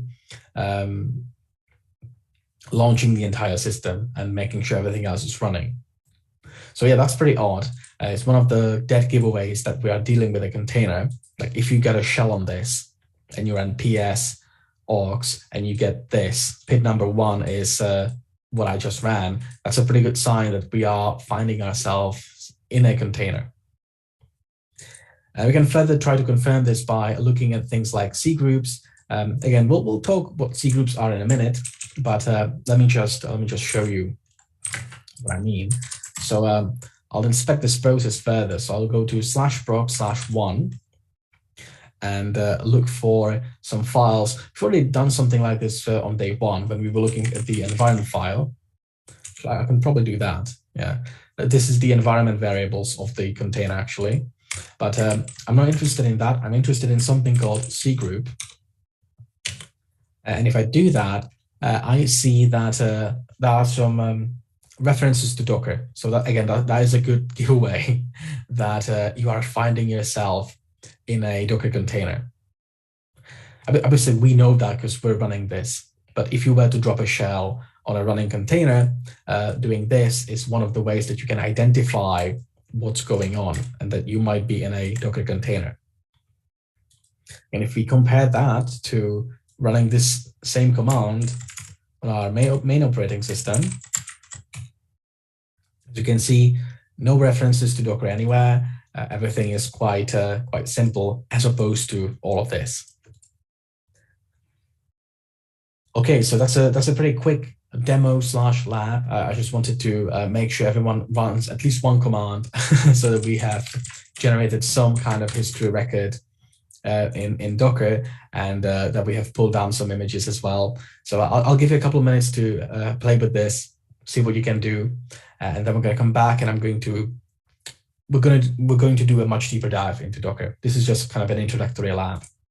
So let me put some time on the clock, and we will be right back.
Okay, so 10 minutes are up. Been getting a number of questions, so let me address some of those questions. Sorry. Right. So first of all, Docker commands are one of those commands where the position of specific arguments matters a lot. Right. So for example, if I were to say Docker run, and I'll say Alpine, and then I were to start, calling it names right here. So my container limit, for example, the CPUs you can use, and so on, it actually wouldn't work, right? It would give me an error message like this because anything that comes after run, anything that comes after the image name here is considered something that has to do with the commands, right? It's not actually processed by Docker itself. It's going to be passed down to the execution stack, and it's not going to work properly, right? So if I want to do that, I need to specify first those arguments and then give the image name. If we take a quick look at the documentation here, when you do Docker run, first you need to specify the options, then the image, which doesn't have the dash in front of it. That's how Docker knows that you're dealing with an image, and then everything else is treated as commands for the actual thing you want to execute within the container. All right, so to do this properly, you'd have to swap around the image name with the arguments, like so. I don't know why I said images. I meant to say Alpine. Alpine. All right, but if I do that, nothing happens. You might notice that. Again, Docker PS doesn't show anything running. Docker PS only shows things that are currently running. All right, so when I execute this command, when I just say Docker run Alpine, I don't know, PS or something like that, the container spins up, executes the command, and then it's gone forever. So it's no longer running in the background. It's done, it's completed the command, so it's no longer needed. So it exits and it's no longer around. So that's why when you do Docker PS afterwards, you don't see anything.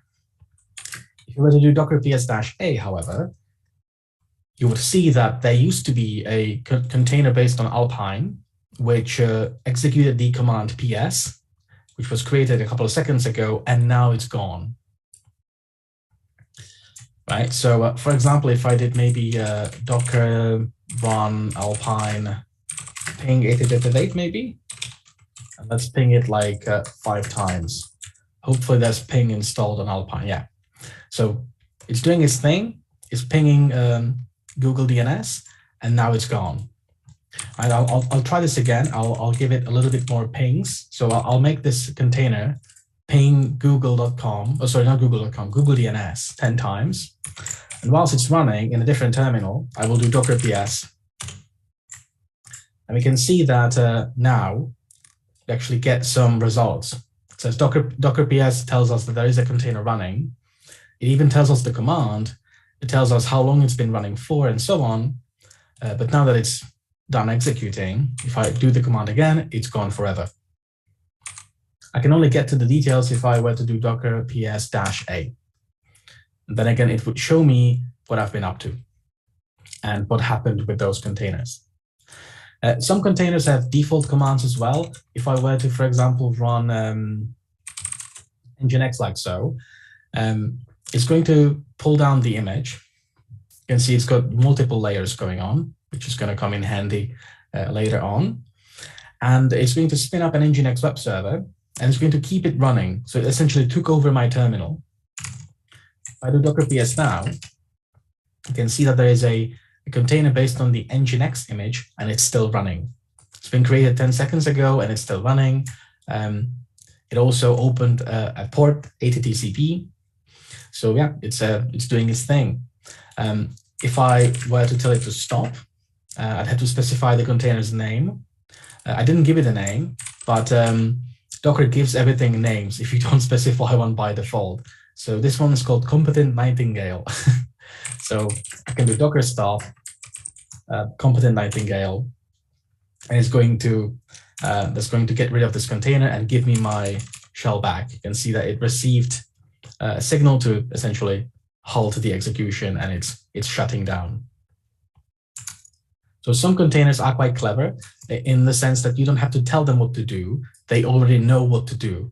If I spin up this Nginx image, it knows that I want it to spin up an Nginx web server.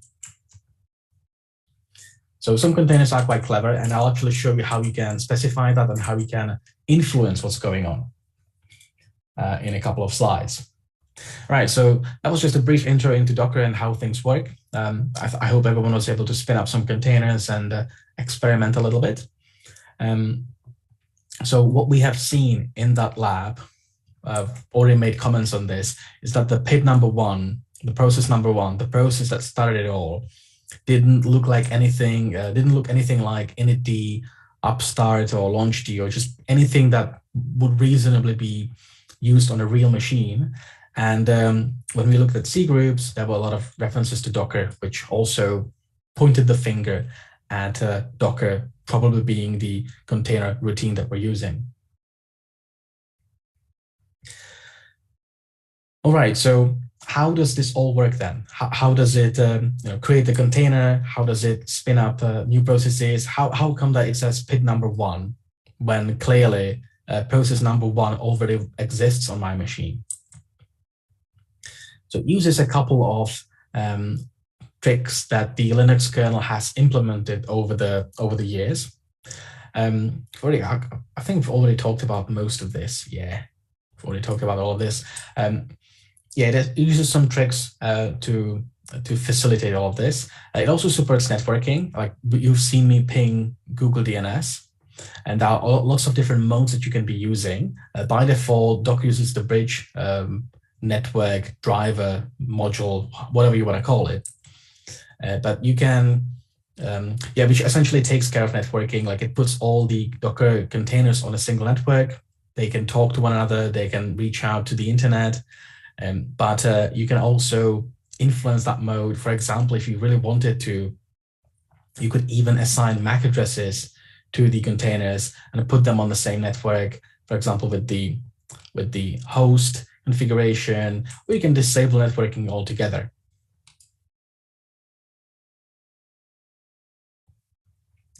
Okay, so now circling back to the tips and not tips and tricks, just tricks on some of the things that Docker uses based on the Linux kernel. There are a couple of interesting technologies that the Linux kernel has acquired over the years. Mainly, it's going to be namespaces. Namespaces, a good example of a namespace would be the PID namespace. So that would cause you to isolate processes from one another. That's something we have seen in the Docker container, right? When we ran the container and asked it to list running processes, it only gave us one or two processes, so not very many. So that's one thing that Docker relies on, namespaces. It also relies on something called C groups or control groups, which is something we've already seen before via us essentially listing the C groups file. But to actually explain what the C groups do or control groups do, they can allow you to apply limits and quotas on the number of resources that your container can actually use and utilize. So that's what C groups do. If you do not utilize C groups, you can have a runaway container that starts to consume all available memory, and you can get into a pretty bad position where there's a container that just keeps consuming gigabytes of RAM, and your main system might run out of RAM at that point, and that would be less than ideal. So that's why we have control groups to limit that memory footprint that containers can have. And there's one more thing called change root or chroot or crude or however you want to say that. Lots of people say it differently. So yeah, change root, it stands for change root. So, chroot, change root, crude, I don't know, how we want to say it. It all means the same thing. I've got an image describing that, so I'll keep that in my back pocket for now. And also, it relies on something called capabilities, which essentially can help you fine-tune permissions that the container has. And I'll give you a couple of examples in an upcoming slide. So, okay, first off, though, namespaces. So, as I've mentioned, namespaces are there to segregate things from one another. So a good example of that is the pid namespace, which allows us to separate processes from one another. That's why the container, for example, can't see processes that run on your main operating system, but it is possible to do so the other way around. Right? To give you an example, on my main machine, I will spin up a container now. So I'll spin up a Nginx container. Right? So I'll leave that running. Actually, before I do, let me show you that Nginx is not running on my main machine. So I'll just list my running processes and look for Nginx. And there's no process, there's no Nginx running on my machine, right?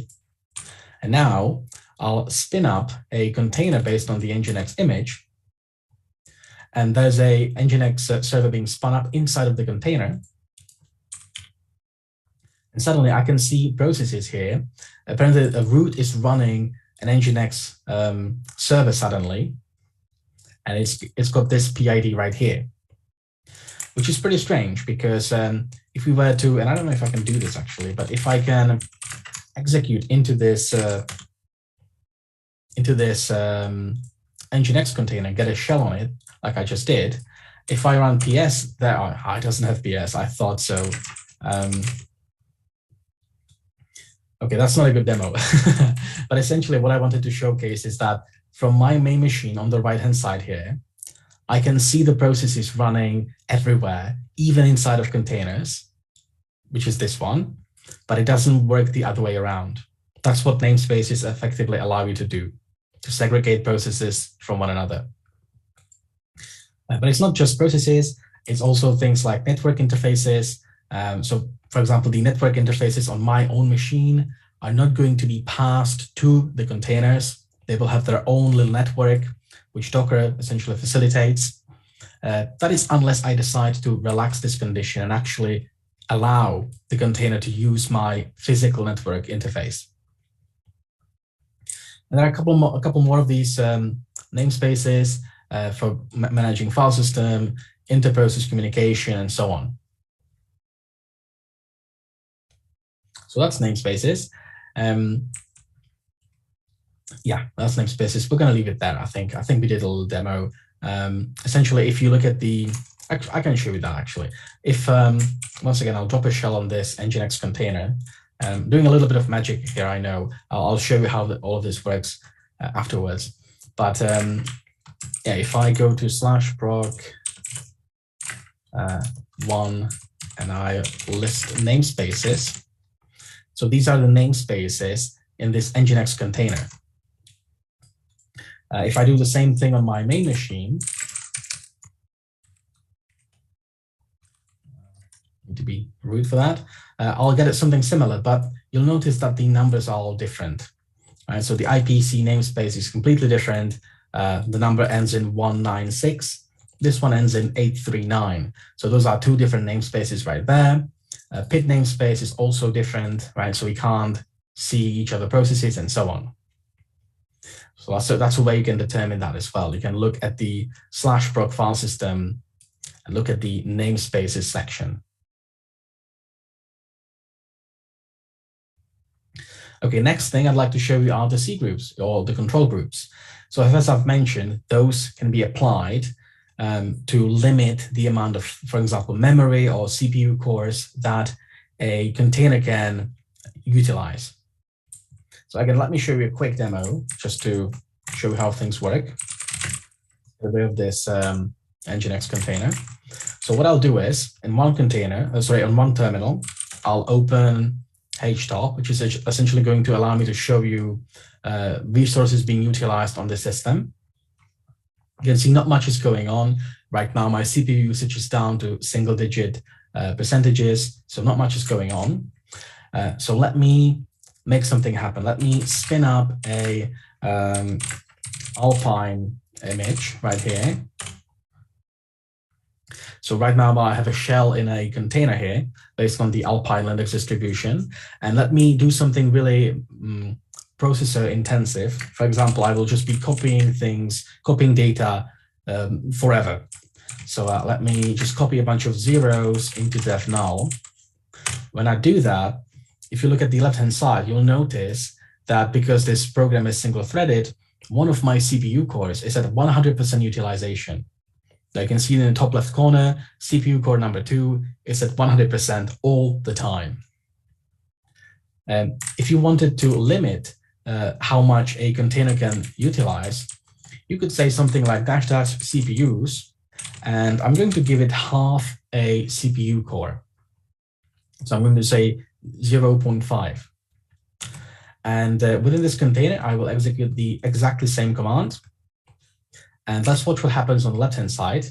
You can see that once the system settles a little bit, yes, you can see one of the CPU cores now has almost exactly 50%, it's almost exactly 50% utilized. The system hasn't quite settled just yet, but you can essentially see what's going on. I've limited the amount of CPU cores that I can be using within Docker. So that's how control groups work. You can limit memory the same way and pretty much any other system level resources. Next up, we've got the change root command and the jailing that comes from it. This essentially means that, and I wanted to wait for this image because I think it makes it a little easier to describe. These orange folders, or the yellow, brownish, orange, I don't know, whatever color that is, folders, these represent your file system, your main operating system's file system. And what you can do is you can create a mini file system inside of your main file system. And that's going to be the container's little sandbox, right? So under /home, apparently, /change root, we have a very basic little system set up with /bin, etc, home, and so on. And if we issue the change root command and we tell it to essentially lock ourselves into this little space, that means that we then can't get back out. So normally this isn't too interesting, but it is very, very useful for Docker containers, because the Docker daemon can set all of this up and then essentially just take the process running in the container and restrict it to this little bit of the file system, which it can't escape from. And as far as the container is concerned, this is the root of the file system. This is /. So it is quite happy with this because it doesn't know that there's this huge system outside of its own scope. So that's what the change root or chroot means, to essentially lock a process, lock a container on a little bit of the, on a little small piece of the overall file system. Next up, we've got the capabilities of the Linux kernel. So this is an interesting one. In Linux, typically, till like the very, very late 90s, the Linux kernel 2.2, which is ancient. The only distinction between if a process can or can't do something would be whether root has launched that process. And that's true to some extent still today, but today we can adjust these things more granularly rather than giving all the permissions or zero permissions. Essentially, regular users would be able to run processes, but those processes wouldn't be able to open low-level network sockets or bypass file permission checks, or, for example, change ownership of files and so on. That would be reserved for processes that have been executed or started by the root user. And while that worked pretty well for a very long time, and it still works kind of okay today, it is not the best approach, right? Because it doesn't follow the least privilege principle. If you need if you need to perform any of those actions, you essentially need to enable all of them, and that's not great. So what happened in Linux kernel 2.2 is we have, or the kernel developers have essentially created the system of privileges, and they have divided all those privileges into little self-contained permissions that you can grant to processes or programs that can then use those permissions and nothing else. So to give you an example here, let me show you, for example, the ping command. You've already seen ping today a couple of times. So when you ping something, and you ping a server, the way it works on the network is it uses a protocol called ICMP. And to do that from Linux, you need to open a raw network socket, right? So things below TCP or UDP, it's a raw network socket that you need to create. And only a privileged user can do that. But you can see that I am not root. So how come that I am using ping? Well, if we look at the ping binary here in /bin/ping, if you just take a look at the file, you'll see that it's highlighted in red because it's got something called a suite bit on it. That means that this file is owned by root, and anyone who executes this file or launches this program, that's going to make this program run within root's permissions. So even though I'm not root, when I run this, it runs with admin privileges. So that's the old school way of doing things, like if you still live in the 90s. A more modern way would be to do something like this.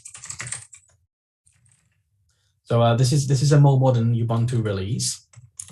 And what we can see here is that there's still the ping binary. It's still owned by root, but it doesn't have that suite bit, right?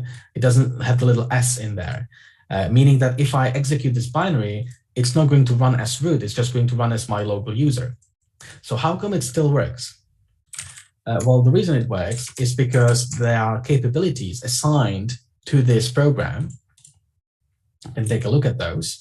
So we can issue the getcap command, and we can see that the ping program has one capability called cap net raw.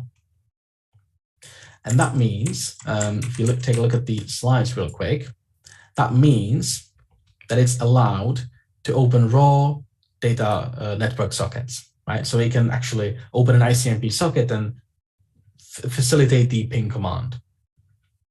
But it can't do anything else, right? The ping binary that we have in the VM, this one,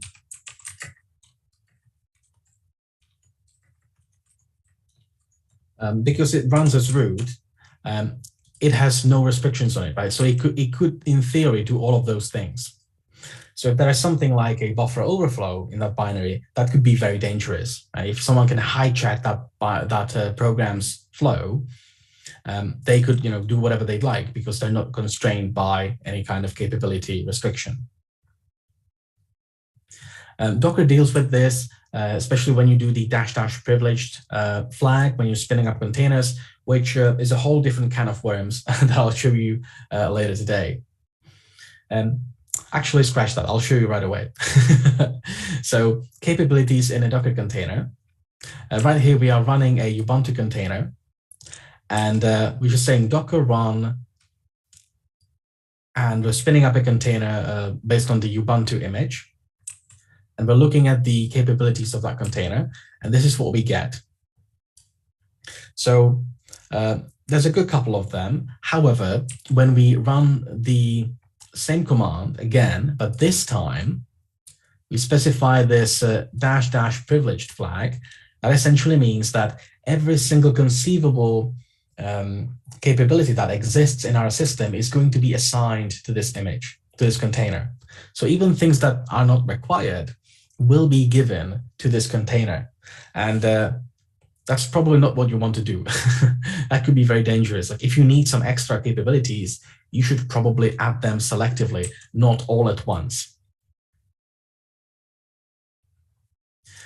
Running -- privilege has even more security considerations to take into account. I'll actually show you how we can use it to break out from the container when we get to it. But yeah, -- privileged, whenever you see that, that essentially means you can hack that, you can hack the system in a nutshell.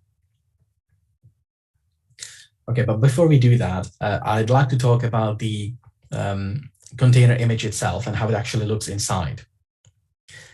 So the Docker images essentially consist of a couple of layers.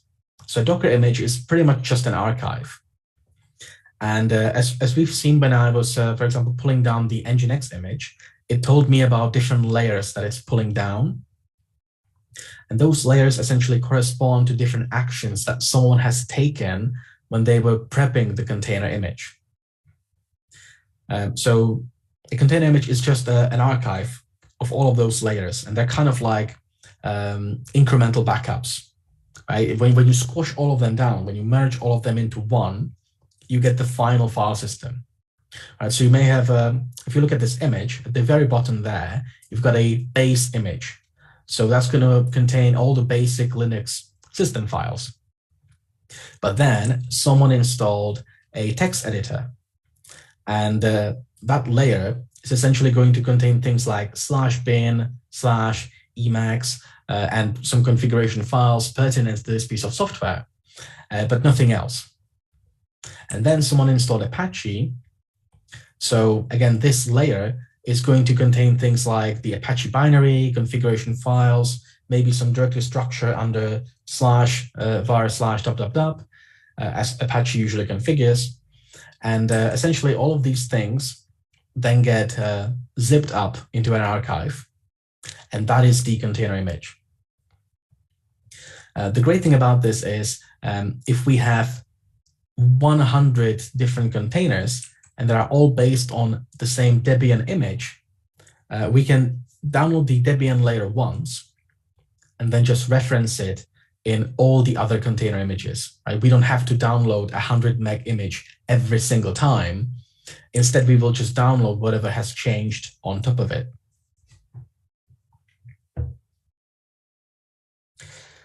Okay, so how do you build an image then? So, and how do these layers come to be? So this is something called a Docker file. This screenshot right here, this is a very simple Docker file. You can ignore the first line, it's even simpler now. It only has 4 lines. And the first line is telling us to take the Ubuntu version 18.04 LTS and to use it as the base image for this container. So everything that is in Ubuntu 18.04 is in our image as well. And next up, we will copy something from the build machine into the container itself. And so we're copying whatever's in our current working directory into /app in the image. And then on top of that, we are executing a command. So we're running make. So it sounds like we're compiling something.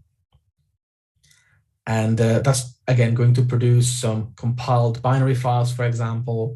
And all of those will get saved in the container image as well. And that's it, essentially. And the only thing that's left here is the cmd statement. And that's just telling the Docker daemon, when you're spinning this image up and the user doesn't provide any kind of command, we will run this by default. Right, so for example, when I was spinning up the Nginx container, when I said docker run Nginx, I didn't give it a command to run. I just told it what image to run. And it somehow internally decided that it understands that I probably want to spin up Nginx, and so it did. So this is the same principle.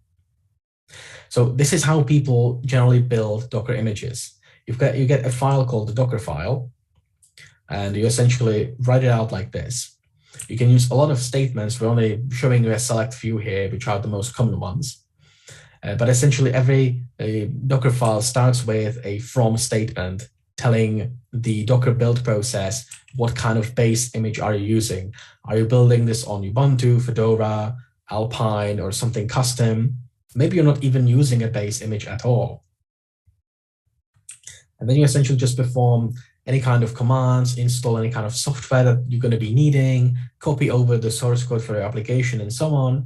And that's pretty much it. And Docker essentially goes through all of those commands, for all of those commands, or as they refer to correctly, statements, it will create an extra layer in your final image. And this is what it can look like, right? So here we are inspecting an image that has a total of 1, 2, 3, 4, 5 layers. So the first one, or the fifth one rather, that's probably the base layer. So that's going to probably contain like the base operating system. Then we can see someone told Docker to run a command, in this case, just bin-sh. And probably on top of that, they ran this command right here. Oh, let me circle that again. They ran apk add bash. So apk is a package manager, and what this command is doing it's installing bash. So what we can see, they're using a shell, but it's not bash, and they probably want to be using bash. So they're just installing it right here. And that generates this new layer in this image, which is about 3.5 megabytes large, so not too big. And yeah, this is how you can essentially take an image and run Docker history on that image and learn about what constructed that image.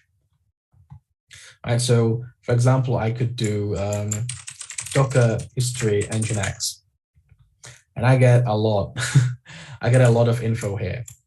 Right, so nginx started off right here with a base layer of 80 megabytes. Then someone ran bash, someone changed the maintainer, someone changed the environment variables, and then someone ran a lot of commands here. They added a new group. They also instructed the container to expose port 80, and they also provided the default command to be executed when this image spins up. So Docker history is a very useful command that you can essentially point at an image, and it will go layer by layer and essentially tell you, or at least attempt to tell you, because you can squash this down as well if you want to be secretive. It will try to reconstruct the history of the image. So this is very useful for sort of any kind of digital forensics, or just learning about how images are constructed. So when it comes to auditing things, you can, if you worry that someone has been messing with your image, you can tell Docker to essentially take a hash, a digest of that image, and you can compare that with the maintainer's release statement and make sure that your image is completely fine. We'll later on be showing you how to sign images as well to protect yourselves against any kind of breach of integrity of container images. And you can also use the inspect command to essentially look through, for example, volumes or the network assignments and so on. You can even do a diff, essentially look at the differences between a container that have been done at one time, which is a pretty useful command as well. Yeah, you can do very interesting things with Docker, essentially, because it's just a one command, one tool that builds all this functionality inside of it. Yeah, there's a lot of subcommands and a lot of things to explore.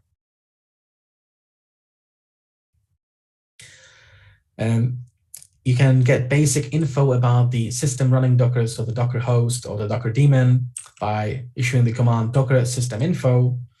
If you're running Docker on a system which runs systemd, you can inspect the service unit files to essentially check the configuration of the Docker service itself, see what kind of switches and options it uses at startup. You can do very interesting things with, as I said, the Docker inspect, point it at a particular container, get a lot of information out that way. And you can also be looking at the repository itself. We'll be doing that later on. So there are a lot of best practices when it comes to Docker images and container images in general. On this slide, we're showing you some of the most commonly broken best practices. So first of all, using some random base image. right? That can be very, very dangerous. As I've shown you, when you pull an image down, what the Docker command does is it goes on, it goes on Docker Hub. And just like GitHub, anyone can create an account on Docker Hub and just start publishing images, right? Obviously, there are some limitations to that. Like when I go to Docker Hub in my browser and I search, for example, for Ubuntu, you'll see that there are some official images that hopefully should be verified, and there are verified publishers and so on.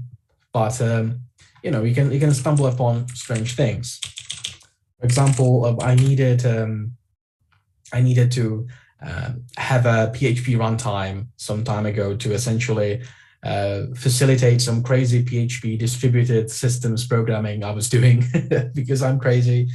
And there wasn't a build available, so I just made a Docker container for it, and I pushed it on Docker Hub, and now it lives there forever. If you want to learn how I did it, you can check out the Docker file there. But yeah, it's quite a lot of commands to make the whole thing work. So essentially, just wanted to point out, like, anyone can create an account and they can name their things anything they'd like. So typo squatting is an option here.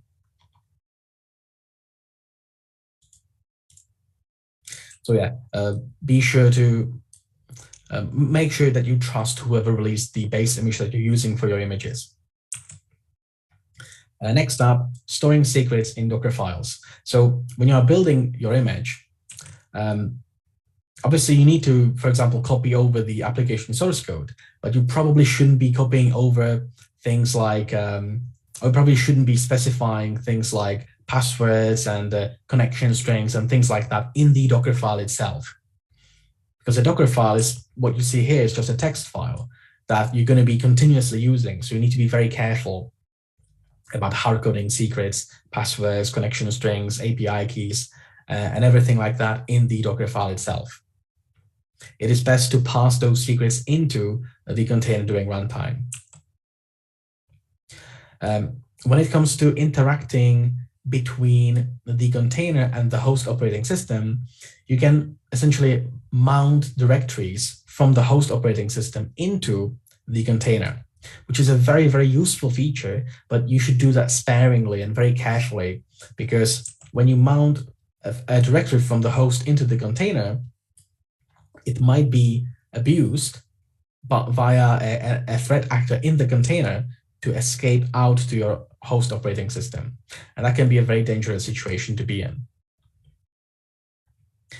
Next up, this is less sort of security related, but a best practice nevertheless, using the latest tag in any kind of long-term process. You probably shouldn't be doing that because the latest tag changes quite a lot.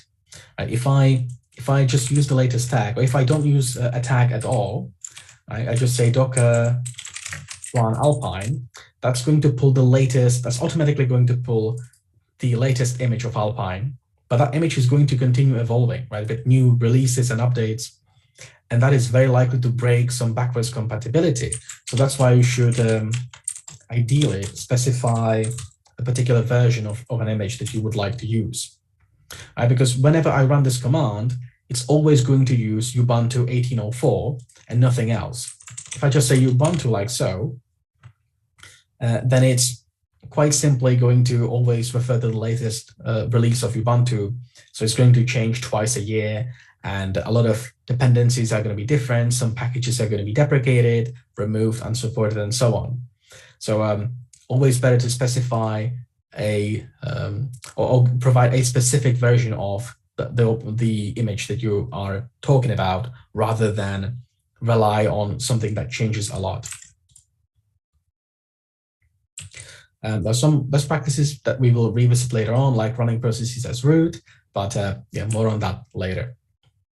Right now, I'd like to show you a tool called Dockley, which is a very cool tool because you can essentially run it against a finished container image, and it will essentially go over a benchmark. It will look at that image and it will try to find issues with it. in an automated fashion. So it will take something called a CIS benchmark. CIS stands for Center for Internet Security, which is an organization that essentially deals a lot with computer security, and they publish benchmarks. They're available for free, but sometimes they do bother you with like creating an account so that you can download those benchmarks. So it's a little bit annoying and tedious sometimes, but the benchmarks themselves are very good. CIS is broadly regarded as a good source of information for any kind of hardening guide or security benchmarks and baselines and guidelines on how to secure a system. So that's what this tool does. Dockley essentially takes this CIS benchmark and it evaluates it against a container image that you provide. But it can't fix anything for you, it can't extract files and things like that for you. So if you want to do things a little bit manually, you need to use a tool called Dive. Or you can use any other tool, but we will be showing you a tool called Dive. So Dive essentially is able to take a look at a Docker image or anything compatible with a Docker image and give you essentially an interface to walk through the layers that exist in that image. And here on the right-hand side, it shows you all the things that have changed in that particular layer. All right, so it does like a diff, essentially. You can pick two layers and you can diff what has changed between those layers. So you can very easily see the changes to the file system that have been made throughout the build process of the container image itself. So here we can see it even gives us the command, and we can see that, yep, those files have been changed and they have been added to the container image. So Dive is really a useful tool. Mainly the workflow would be to use something like Dockley to detect possible issues and then manually use Dive to verify that they're not false positives and that there actually is a problem. And if there is a problem and you need to inspect the image further, you need to extract bits of the image, you can essentially tell Docker to just save the container image as an archive, which you can then extract and essentially look through and see what's going on, pull files out of it, for example, inspect it on a very granular level. And that's what we're going to do now. And after we're done with this, we're going to take a lunch break. So I will switch back to my VM here, and I'll walk you through this, and then we're going to break for lunch. So the scenario here is that the good people of victim.cloud have been experimenting with Docker, and they've published some of the fruits of their labor on Docker Hub. And we are going to be taking a look at the things that they have published, and we're going to see if there are any issues. First, we're going to use the Dockley tool to automatically look through these container images, spot any issues. And if we do find any issues, we will then confirm with Dive that those actually are issues and not just false positives. And if we find anything interesting, we will manually intervene and extract those files and look at what we found. So for that, let me switch back to my VM and let's browse to Docker Hub. Right, so I'm going to go to the Docker Hub and search for victim cloud. Or I can just copy paste the link. I don't like copy pasting magic links. So I usually like to show how I come to these conclusions. I'll search for victim. Here we go. Yeah, so victim cloud had a base image here. They were nice enough to even give us a little bit of a description, and they talk about a stable version v1, and that you should discard everything else. That they made some changes to make it more secure. That sounds very interesting. I'm immediately very interested in the older versions that logically are not very secure. So let's check those out. So first things first, we're going to need to pull this down from Docker Hub. So there's a command here ready for us to use. So I can copy this command into a terminal. However, when I execute the command, notice that I'm not specifying a tag at the end of this. So Docker is just implying that I mean the latest release, but it just so happens that probably because victim.cloud do not have much experience with Docker, that they forgotten to actually create a latest tag and point it to like the latest release they have. So there is no latest tag. This is a common practice, but looks like they're still learning the ropes, so they haven't done it properly. So first of all, we need to look at the tags that are available to us, and then we can download them. So in a browser, on Docker Hub, I can actually click over or navigate over to tags. There's a tab with the tags name on it. And I can see that there are 2 tags total, v0.1 and version 1. So both of those look interesting. I can copy these commands and pull down the container images themselves. Or if I'm lazy, which I am, I can say docker pull -a for essentially pull everything, pull all the images. And if I do that, Docker itself will enumerate the tags that exist, and it will download all of them. So you can see that it has pulled down the base image version 0.1 first, and it consists of 4 different layers, none of which I had local in my system. And then it pulled down the newer version 1, which only consists of 3 layers. Apparently 2 of them I already had on my system. So the only thing that changed is this last one. So I can already get a picture of what this is going to look like. These 2 layers are the same in both of the images. These 2 differ from this one. So if there's going to be any changes, it's going to be between this layer and these. That's where the changes are going to be. So already I'm getting a picture of what is going on. So next up, let's use Dockly to scan this image. So once again, I need to provide a specific tag that I want Dockly to scan. It can't just go over everything. So let's have it scan the v1 image first. So that's the newer version of the image. So hopefully there shouldn't be too many issues. And it's giving me a total of 4 issues that it has found. It found a fatal flaw, apparently, which has to do with the way that victim.cloud have installed some packages. Again, this is a potential issue. It's not that crazy, in my opinion. So we're going to gloss over that for now. We can revisit that later on, but we're going to gloss over that for now. It is concerned that we are using root to set up the container, that we should probably create a low privileged user for the container to run. And that is just giving us some informational level warnings here.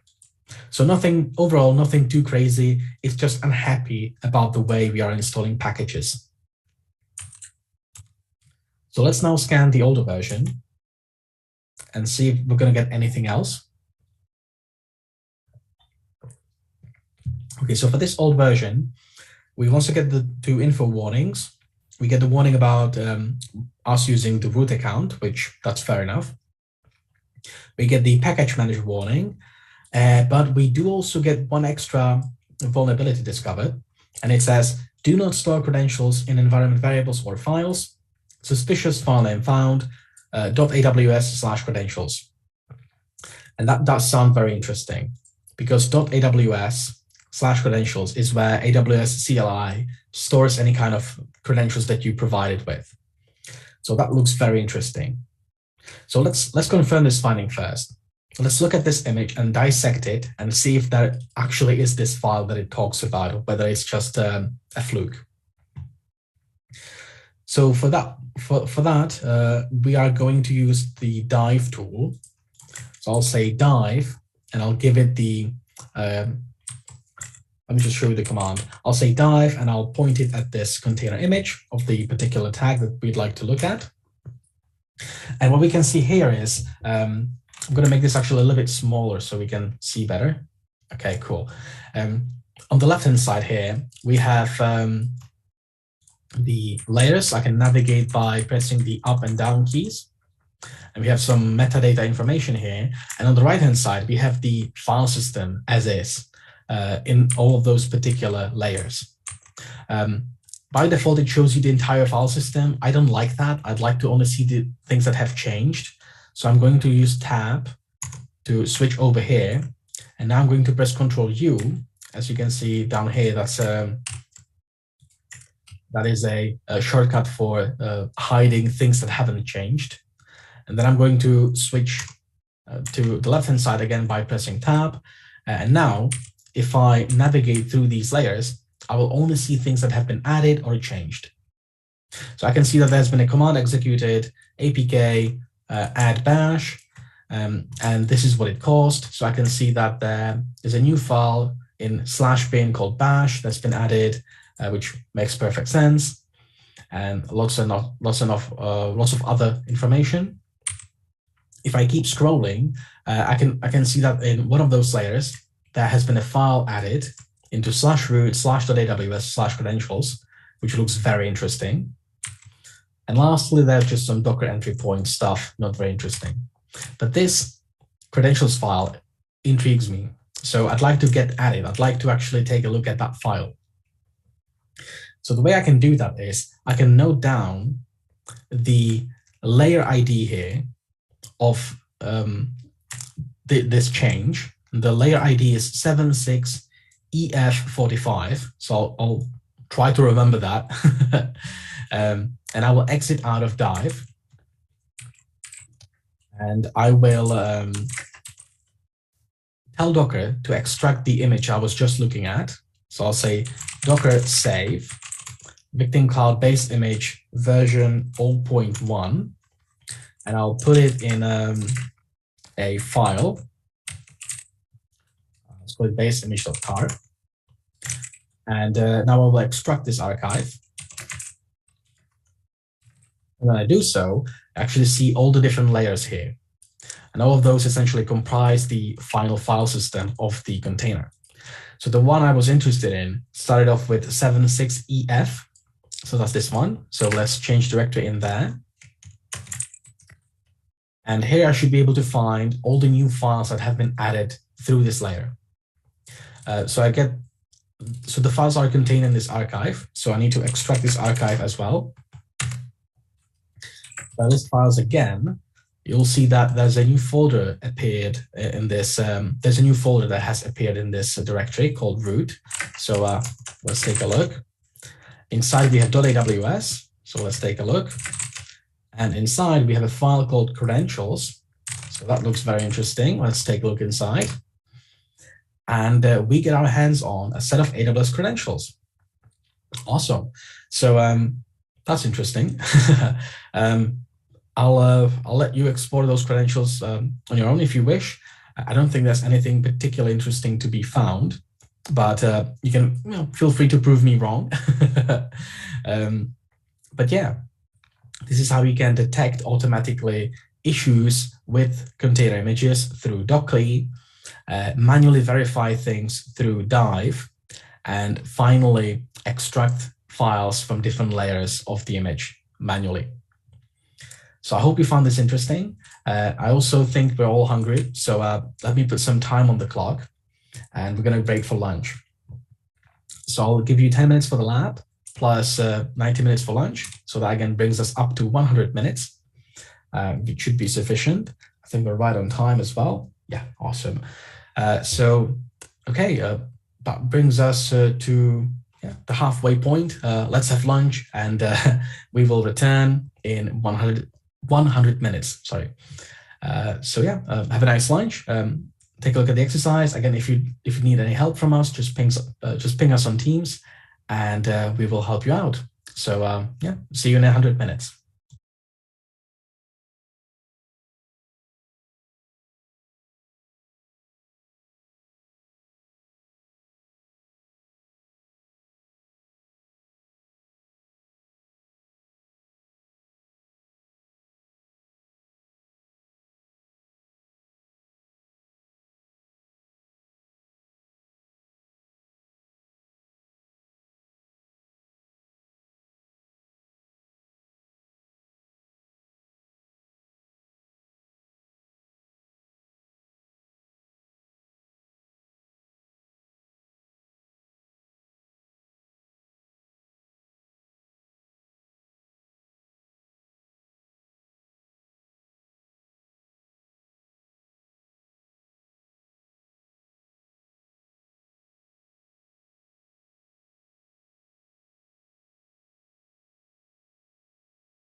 Okay, hello and welcome back. Good afternoon. I hope you had a nice lunch break and are ready to continue. Okay, so before lunch, we essentially left it at running a automated scan against a Docker container using a piece of software called Dockley. And then we identified using Dockley a security misconfiguration within the container. And then we used a dive to pinpoint a particular problem, a possible issue, which was related to some sensitive files. We manually extracted the files and essentially gained or got our hands on some AWS credentials. So with that said, let's take a look at let's continue with this train of thought. So we have identified a container that had a problem in it. We extracted the image from Docker. We looked through the image itself, and we found some interesting files.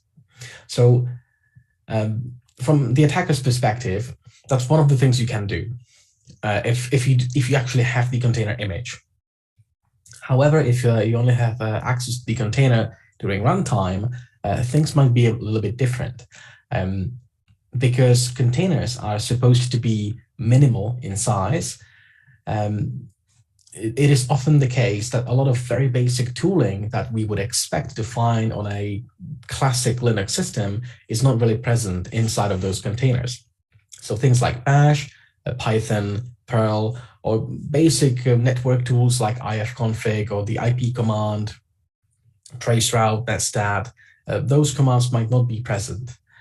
Usually the container tends to be cut down to the most minimal install possible to save on file size. From the attacker's perspective, that's not great. As attackers, we like to what's called live off the land, meaning we prefer to use tools which already exist on those systems, and not having those tools is pretty annoying. There are ways around this. We could upload our own tools, preferably statically linked tools. So pretty much anything written in Go would be fine. Or if we want to use an existing project, we just need to make sure that it's statically linked. But that does increase the binary size and also might raise some alarms if you have any kind of monitoring set up that someone is uploading big binary files and executing those binaries within the ecosystem. Also, because the containers are quite disposable, there's no guarantees to how long our persistence is going to last. So, for example, when the container gets spun down because there's not much traffic, and some orchestration service decides, okay, well, we can scale in because we're not getting much traffic, so let's save on running costs. Let's scale in and drop some of the replicas of our containers. Then you could lose your persistence that way as well. If the container is, for whatever reason, going to reach a crash condition, that could pose a problem because that container is going to probably be respawned elsewhere, but there's no guarantee as to on which machine is going to be spun up. Again, we're essentially imagining a cluster here. You don't really control what's going to happen if you are just the attacker. All right, so some major security threats when it comes to Docker containers or just containers in general. Hard-coded secrets are a problem. The container that we have just analyzed had a hard-coded secret in the terms of the AWS credentials file. During runtime, running processes as root is also not advisable. Again, it is something that you wouldn't do on your main system, and you also should not be doing it inside of containers.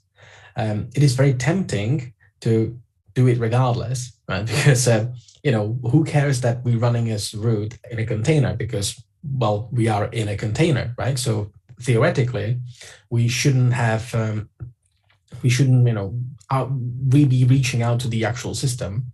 That's why we're in a container. But as it turns out, getting root in the container is oftentimes like step one of a chain of attacks that some adversaries might use against your environment to break out of that container. So next remark goes to the actual machine hosting Docker or running the Docker engine. Because of how containers work, the kernel is shared between the containers, how many there might be, and also the host operating system. So if you can attack the kernel from within a container, you are also attacking the kernel of the actual machine, and that can be very dangerous. So you really do need to be on top of updates, especially when it comes to kernel level exploits. If your container has no limits on the resources that it can consume, a malicious container can attempt to just consume as many resources as possible, effectively leading to a denial of service condition. So that's why you should be using quotas, essentially utilizing C groups for what they are meant to be used for, which is managing the hard limits of what the container can consume in terms of system resources, so CPU cores, memory, and so on. And if you have built an image, a container image, a couple of years ago, and never rebuilt it since with updated libraries and software, that could be a problem as well. Because the thing about containers is that all the dependencies that the container carries with it needs to be updated from time to time. Otherwise, you might have a really well-maintained system, but if it's running containers that are carrying libraries which are a couple of years old, there might be a lot of vulnerabilities in those libraries. So if someone compromises that container, they might be able to establish a foothold due to the issues of the dependencies. So even though the container acts as a sandbox, you should also be updating components within the container itself. So rebuilding images and not just using an old image for years is advisable. All right, so I did briefly talk about running processes as root in a container. So it is not quite the same as having root access to the base machine, but there are certain edge cases where it can become that. For example, if the file system is shared to some degree, then that might lead to trouble, right? So consider this example.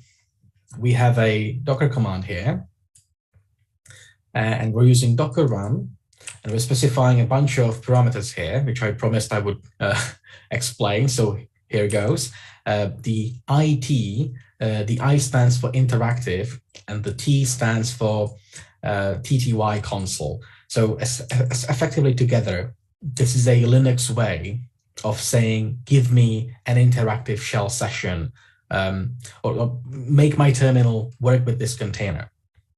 If you don't specify those, then things like Control-C and any kind of control commands might not work properly.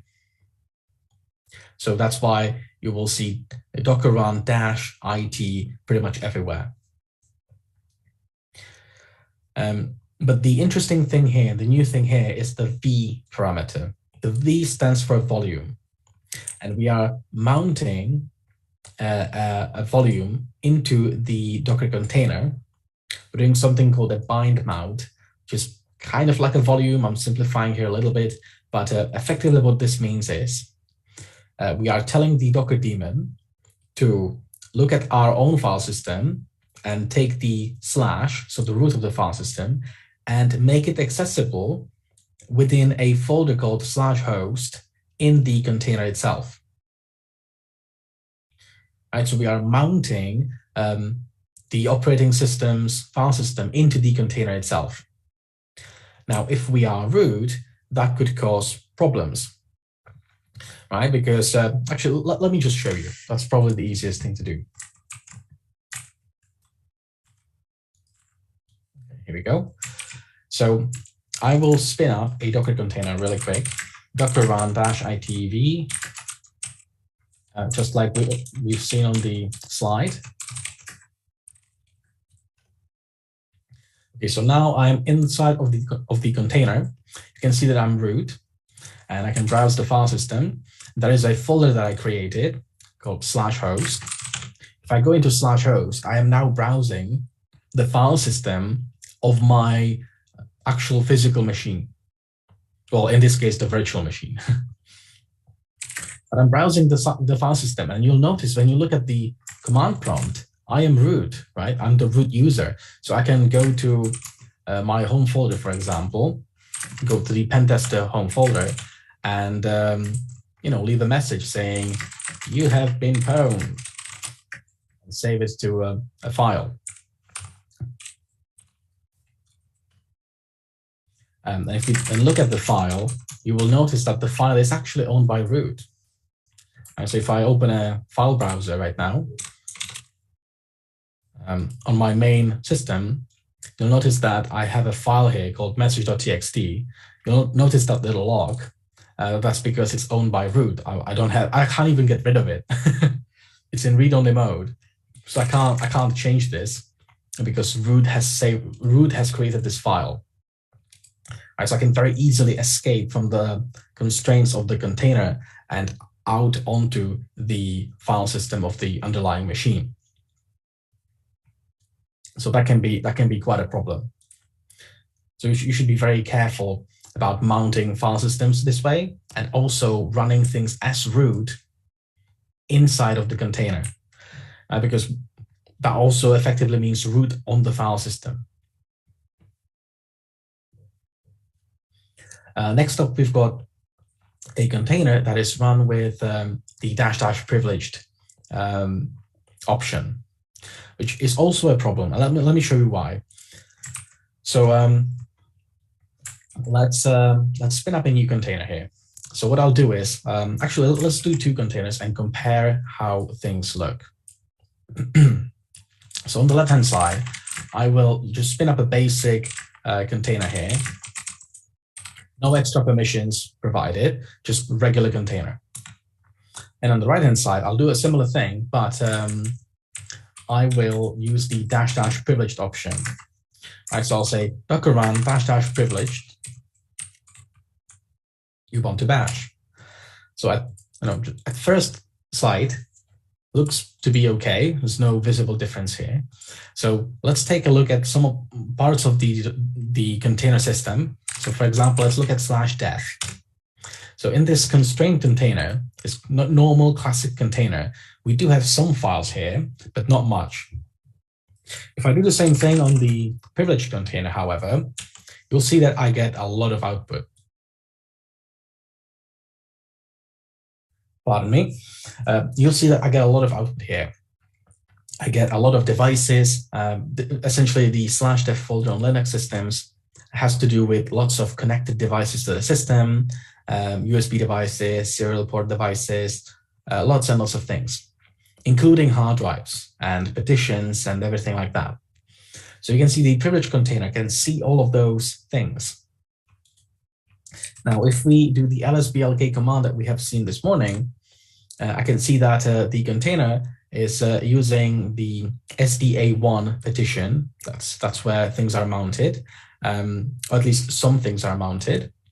So it looks like the underlying hard drive of this operating system is on the SDA1 petition.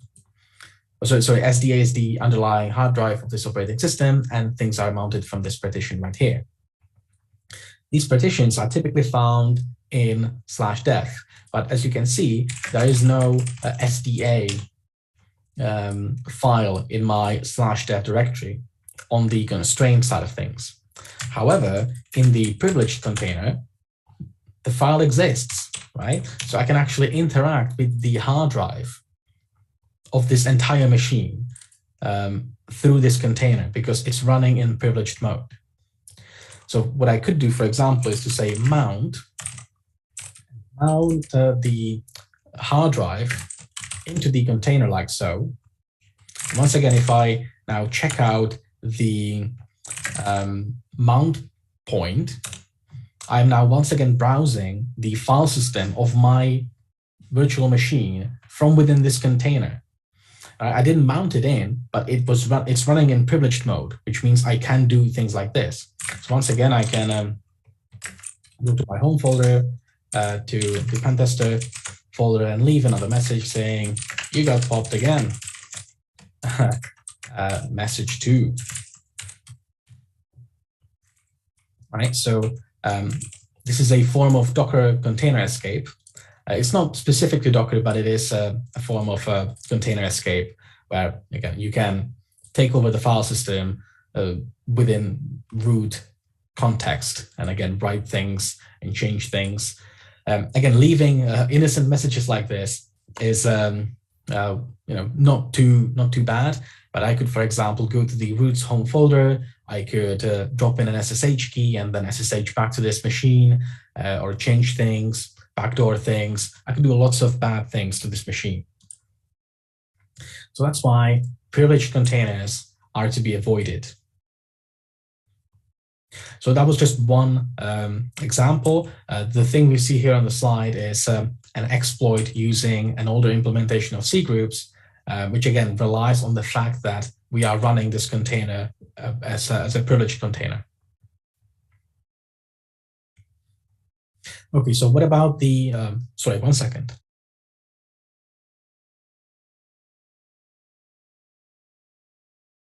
Pardon me. Okay, so now let's look at the Docker socket. So the Docker socket essentially is the one piece of software or one system resource which facilitates access to the Docker daemon itself. All right, so that's the way we tell Docker daemon what to do. When you type docker run something, what that binary does is it finds this socket and it uses it to essentially transmit those commands to the Docker daemon, which then executes those commands. So the Docker socket effectively acts as the keys to the kingdom, and as such, the security of that socket is paramount. It's really, non-optional. Like that needs to be secured very well, because if anyone else can write to this Docker socket, then they can tell Docker daemon what to do. And when you can tell Docker daemon what to do, you might, for example, spin up a privileged container and perform the escape that I've shown you. So the Docker socket by default is quite well secured, and it's not really accessible to anyone else. However, there are cases where people relax those security conditions. This is mainly known as Docker in Docker, where you essentially have Docker containers manage other Docker containers. For example, build images and so on. That's not a good idea. It's kind of an anti-pattern. Like, you should be very cautious doing this, because if you want to achieve this, this is typically done by mounting the Docker socket into a Docker container. And that is essentially greatly expands the attack surface of the Docker socket. Whilst previously it was quite well secured, now it's being passed around to various containers, and that can cause issues. So, for example, consider this scenario, right? We have a Docker container running here, and this Docker container, when we get in, we are not root. We are some lonely user, UID 1000. So we don't even have a username, but just UID 1000. Can't do very much then, we're not root. So we don't even have full control of the actual container, let alone the underlying system. Listing processes doesn't reveal very much happening. There don't seem to be any services running, so nothing much for us to exploit. When we take a look at the capabilities of this container, there's pretty much nothing. So once again, not much we can do here. We're not running in privileged mode or anything like that. We don't even seem to be having any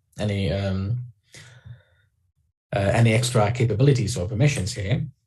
So we start to look around the system, and we spot a socket file in /var/run, which is the default place for the Docker socket to be. And indeed, we find a Docker socket there. So if there is the Docker socket, then maybe if the Docker command is present, and if it isn't, maybe we can upload that binary to the box. But if it is present, we can maybe use the binary to facilitate communication through the Docker socket to the outside Docker daemon. Right, so we can essentially, if that happens though, so as we can see, yeah, that is happening, we can talk to the Docker daemon, then we can very easily just spin up new containers. So I can just say docker run a container here, mount the file system into it, and then we can use change root to essentially escape from the constraints of this Docker container and have root access to the machine underneath, to the file system underneath. So that's why passing the Docker socket into Docker containers can be very dangerous, because if those containers get attacked themselves, then that might put the entire machine at risk, because it is a great container breakout facility to utilize. All right, so next up, we've got a situation where we are running a Docker host. However, we're not maybe keeping up on top of updates. So as I've mentioned, the kernel is shared with containers. So kernel exploits are applicable. So historically, we've had pretty big ones like dirty cow, COV, so copy on write. It has nothing to do with the animal, unfortunately. But I think it's got like a logo where there is an animal on it. But yeah, it has to do with copy on write. It's not a cow, unfortunately. That was a vulnerability in the kernel, itself. So you don't need like any extra special services running. You're just exploiting the kernel. Or the net filter heat overflow, fairly recent, or the very recent dirty pipe, which once again affects the Linux kernel. This was released this year, so it's quite fresh still. And the same goes for any supporting tools and infrastructure. So things like runc, which help us facilitate running containers, or the containerd runtime itself, which containerd effectively means Docker. Containerd is essentially the Docker insides, which have been open sourced and essentially shipped as a standalone product. So containerd effectively means Docker. So we've got some means of Docker escape and so on. Okay, so I did mention runc on the previous slide. So what is runc? So runc is a component that you don't typically use directly, but it gets used by software such as Docker, containerd, Podman, and so on. And essentially allows you to bootstrap a container. When you're spinning up a container, it allows you to perform that task essentially. And to do that, it has to kind of break down some of the boundaries that we normally define on containers so that it can spin things up. And when it's done, it exits and it seals those, it patches those holes that it had to punch through the quote unquote firewall to spin up the container. And there was a CVE regarding a malicious container, which would, well, you could essentially construct a malicious container that would just sit there and wait to be spun up from an image into a container. And when that was happening, when runc was doing its job, the malicious container would essentially use the fact that the runc was running from the host inside of the container to reach out back into onto your host machine and overwrite some files, meaning the next time you would be using Docker or Podman or whatever else, the malicious code that has been overwritten would in fact be executed. So this was a vulnerability in runc, which again is a very commonly used component when it comes to things like Docker, containerd, Kubernetes, anything really. So it is quite a popular piece of software, and from time to time there are things like race conditions found in RunC just because it's a popular software component. Like you could, the same fate would follow any other popular piece of software. All right, so some more case studies when it comes to Docker exploits. If you can load a kernel module into the kernel, which typically you need to be root for that. But then again, oftentimes you will find you have root access within the container. So if you can use that to load a kernel module into the kernel, that also loads the kernel module in the host. So you can write a very basic kernel module that just provides you with a reverse shell, and you're going to get a reverse shell from the actual underlying machine, not just the container. And there are more case studies relating to the .NET implementation of Docker for desktop or Docker for Windows, where there was a deserialization bug in some of the glue that held the Docker engine together on Windows. So this was a very platform-specific issue, not 100% related to Docker, but it was related to the infrastructure around Docker. And it would essentially allow people to abuse that bug to tell Docker what to do.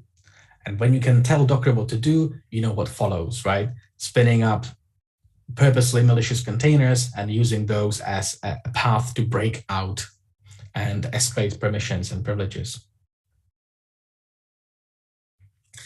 Okay, and the final case study we have here is the Newsblur database hack. So Newsblur is a website that at one point they were moving from running things on premise into essentially a microservices-like model. They were using Docker as their technology for containerization of things, and they were using MongoDB. So we have seen MongoDB before on day one, and they were using containers with MongoDB to essentially manage the data that they had.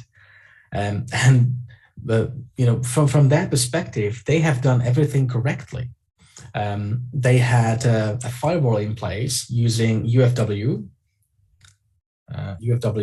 This is like a unified firewall interface. If you've never heard of UFW, you can essentially use it in Linux to quite nicely manage your firewall.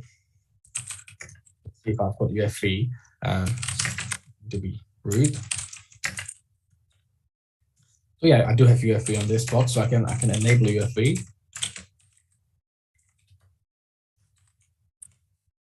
And I already have some rules in UF3. So for example, I can tell UF3, please allow FTP. And the UF3 wrapper is quite smart and it understands what I mean when I say allow FTP. If you take a look at our rules now, you'll notice that it now allows TCP21 on both IPv4 and 6 from anywhere. So this is a very basic rule. I could obviously restrict it. Again, the aim of this tool is to be a nicer alternative to things like IP tables. So I'm going to disable that again. But yeah, it's used by many people because it's just so very easy to use. So Newsblur were using it to manage their firewall. However, the way that UFV interacts with the underlying IP chains, IP tables, it actually only manages a part of IP tables. And when Docker does its thing, when it comes to networking, it uses a different part of IP tables. So it uses different tables of IP tables.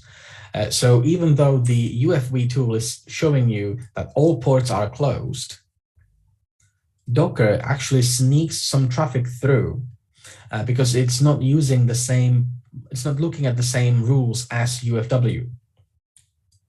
All right, so there's a discrepancy there. And that's what happened to Newsblur. Essentially, they were spinning up these containers that would be opening a lot of ports. And they thought because they had a firewall in place, it would all be fine.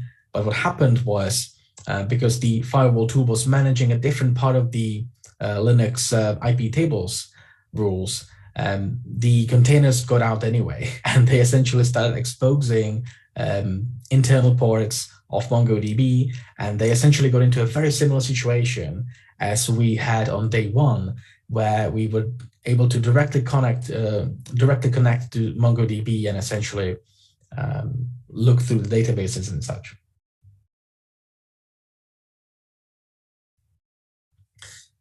Okay, so that's the offensive part of containers. Now let's take a look at some best practices on how to secure things.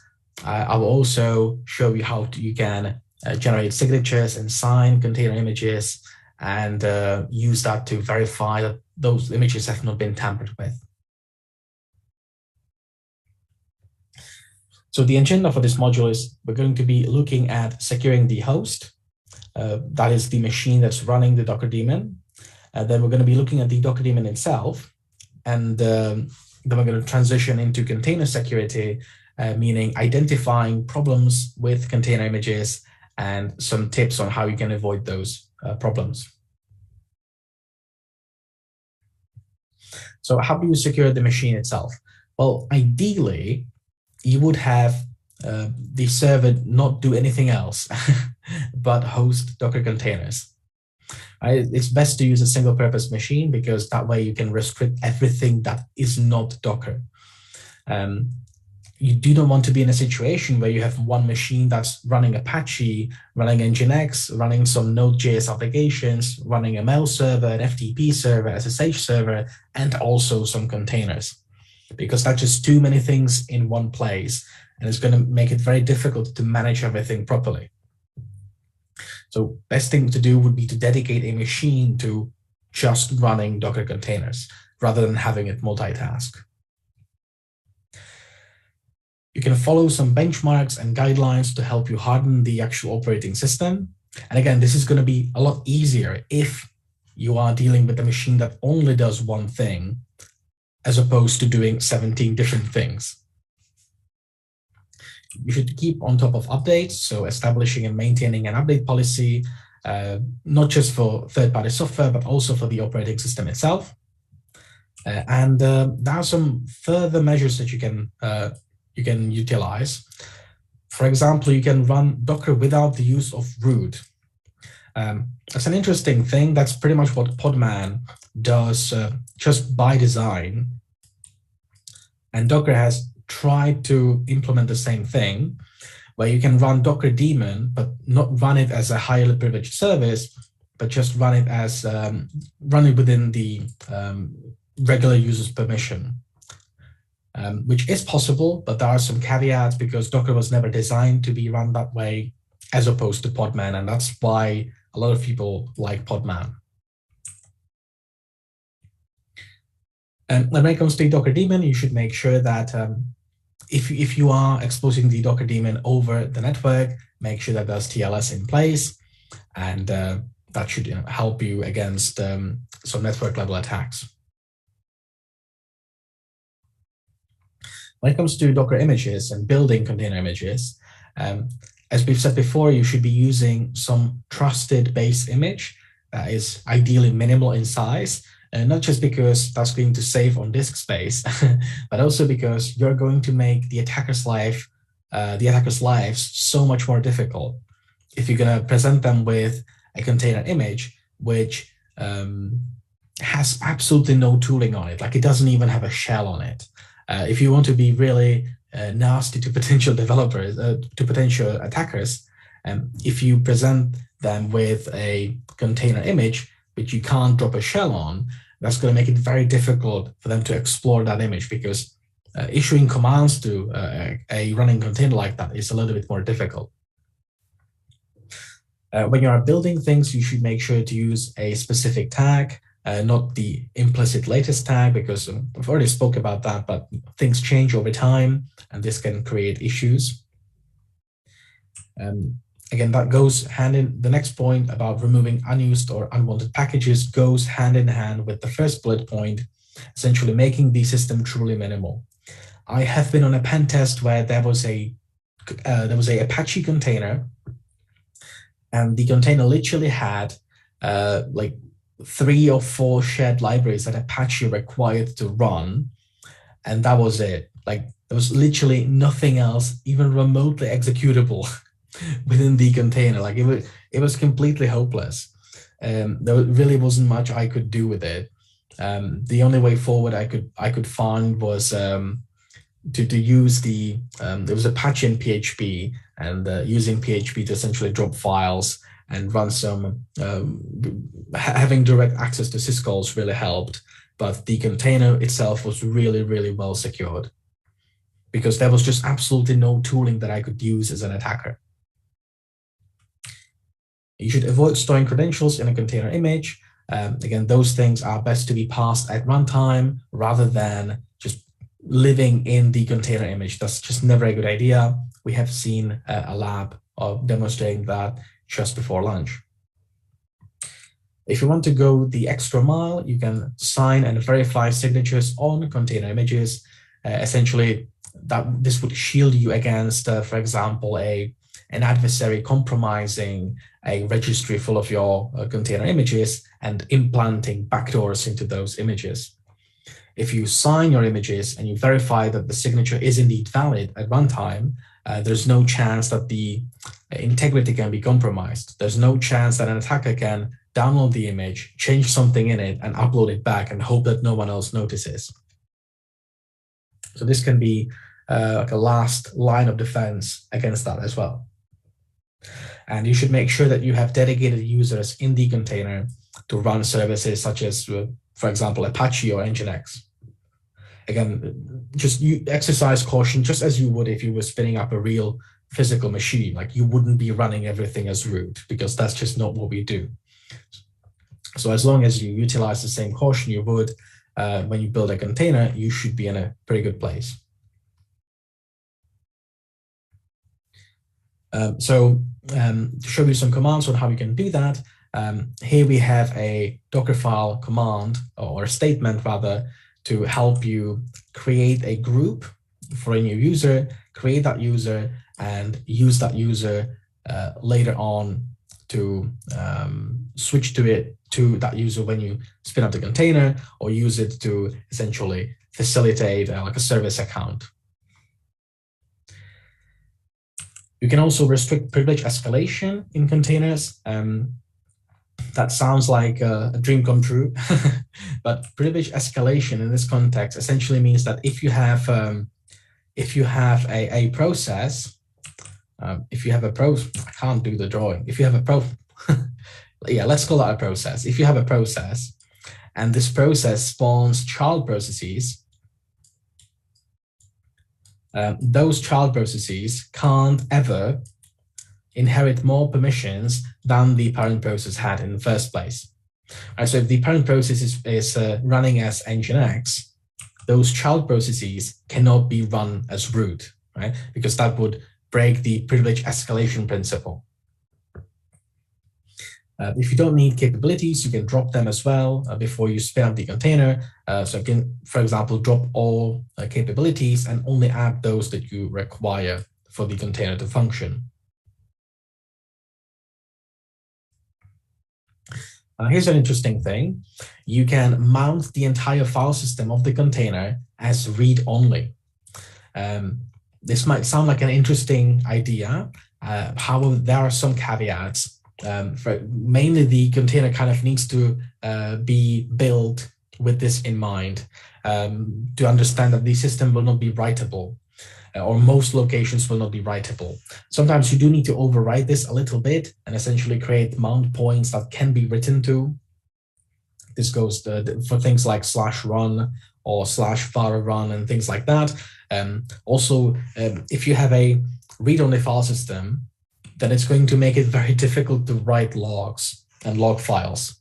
So that could also be a problem and needs to be accounted for when you are designing your containers.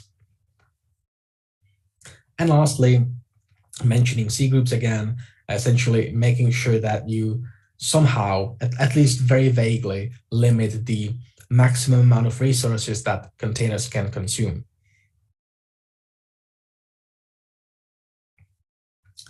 Okay, so now let's move on to signatures.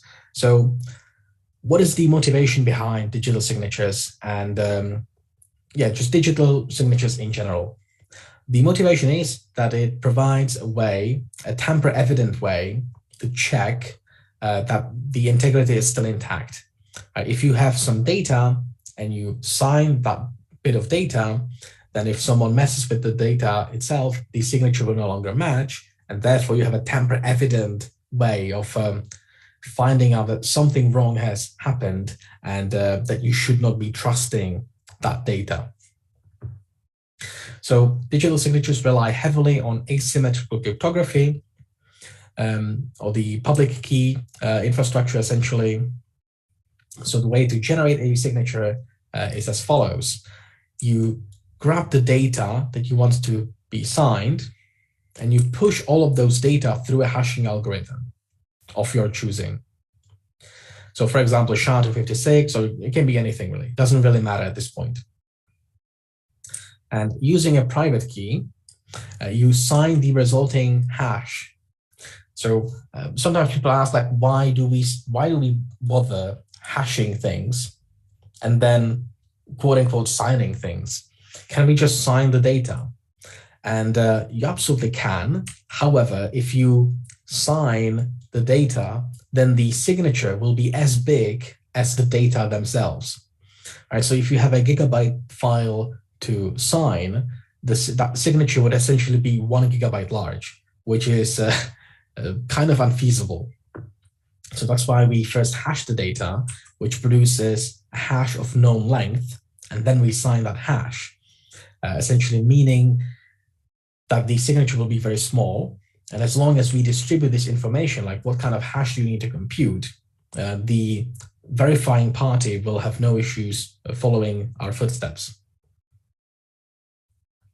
Okay, so once you have done that, you essentially just distribute the data that you have signed, the signature itself, and a certificate which contains the public key, the opposite of what you used to generate the signature in the first place, and you essentially distribute this triplet of information to all parties that require this data. And the verification process is essentially the opposite of the signing process. You first look at the certificate and make sure you trust it. Again, on the public internet, this is typically done through the chain of trust. Certificates are signed by other certificates and so on. Let's not go into that. So you somehow determine whether the certificate is trustworthy. And if it is, then you just take the public key that lives inside of that certificate and you use it to decrypt the signature, which results in the original hash of the file or of the data that was signed.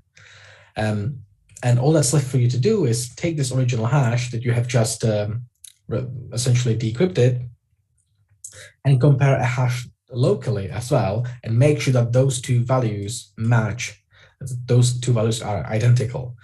If they are, there is a very, very good chance that the data is completely fine and untouched. But if they do not match, that means there's been a problem. Maybe there's been a network disruption, or someone is trying to mess with the data that you are being sent. So to put this in a diagram, essentially when you are trying to sign something, you grab the container image, you hash the container image. So you end up with a hash value of that image using a particular hashing function. And you sign the hash with the private key, and you distribute, possibly through the means of a repository of container images, the signed hash bundled with the actual container image and the certificate that describes essentially how to verify the signature. And people can then grab those data and they can verify that everything is fine. And the verification process looks something like this. You start off here with the signed hash of the container image, the image itself, and a certificate containing the public key you will use to verify the signature. So first you take the image, you generate a hash of it using the hashing algorithm that was used by whoever signed the image. And you note that value down essentially. And then you take a look at the the encrypted hash that the signer has provided you with, you decrypt that signature and you take a look at the value.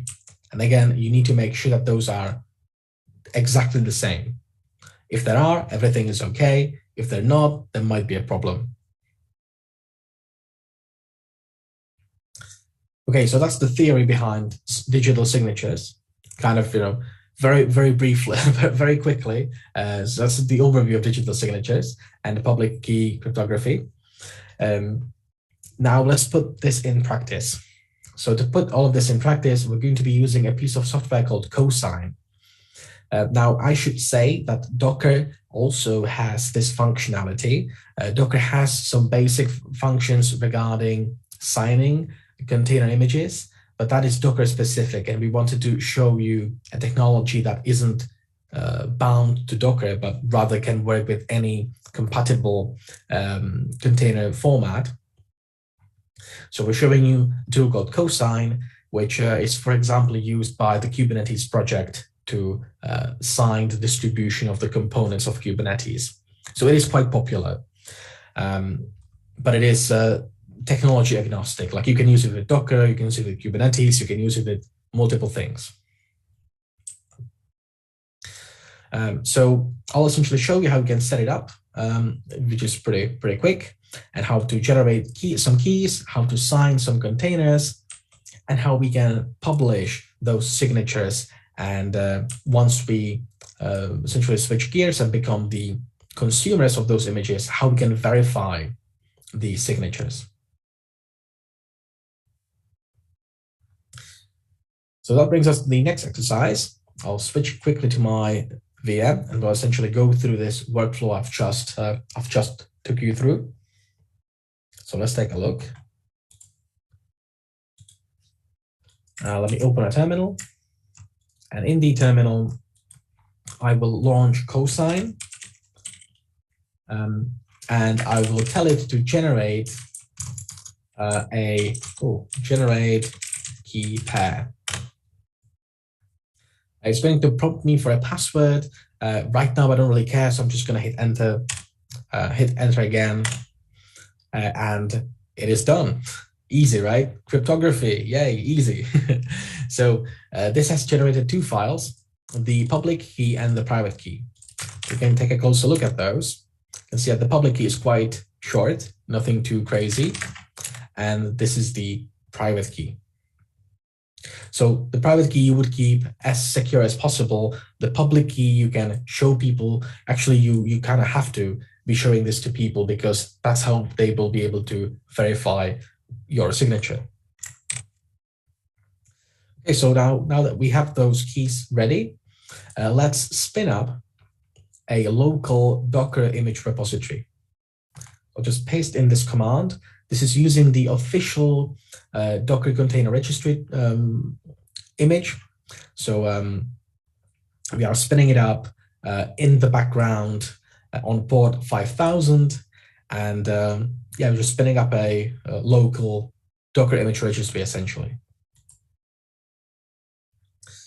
All right, so let's verify that it's actually running. I'll do Docker PS, and I should see a container running with the image registry 2 that exposes port 5000.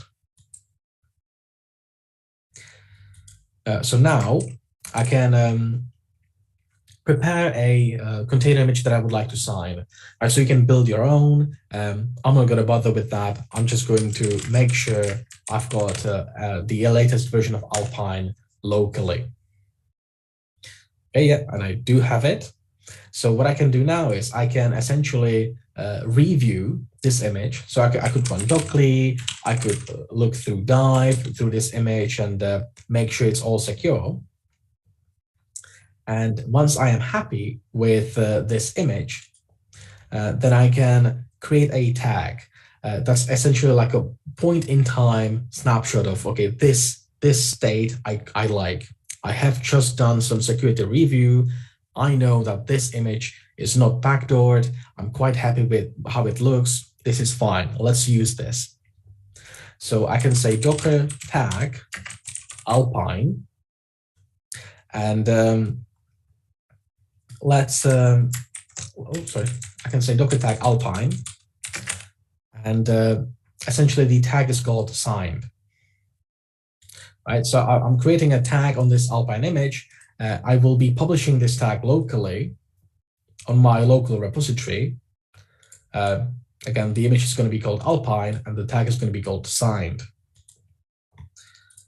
So now let's push this image that I reviewed into the local repository. Here we go. And what I can do now is I can sign this image that I've just pushed to the repository. So I will say cosign, please sign with this key that I've just generated,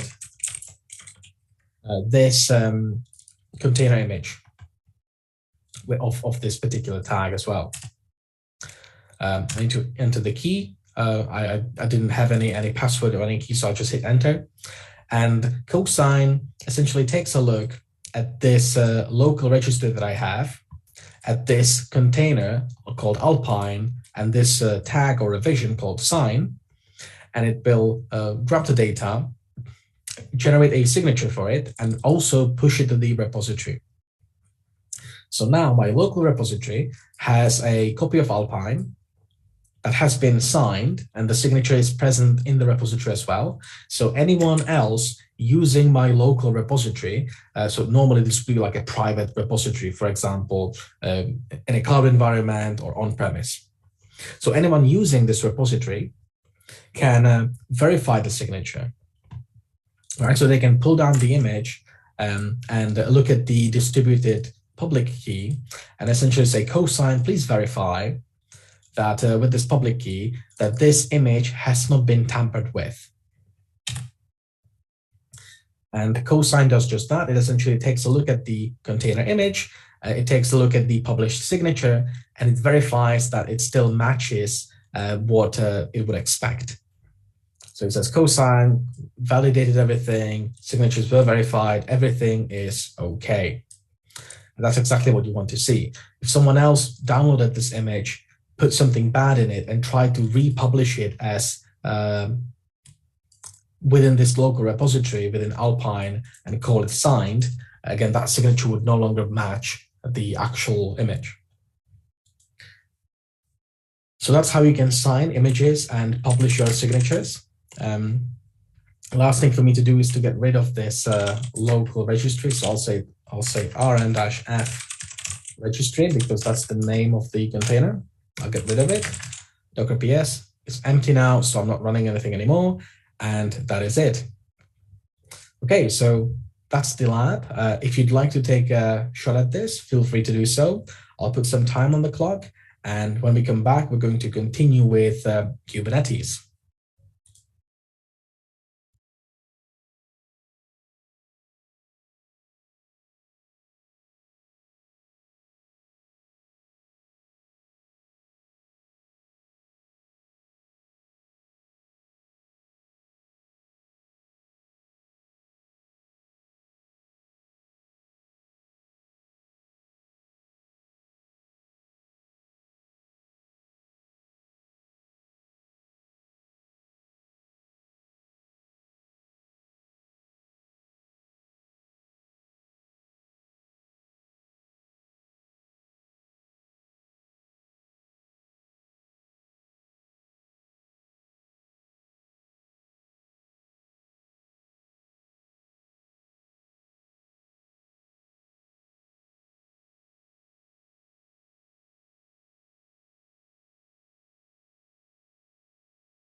Okay, so 10 minutes are up. Welcome back.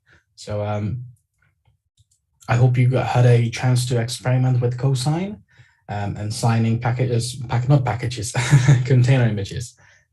Images, packages, it all rhymes, it's fine. That pretty much concludes the container section. And for the rest of today, I would like to be talking to you about Kubernetes.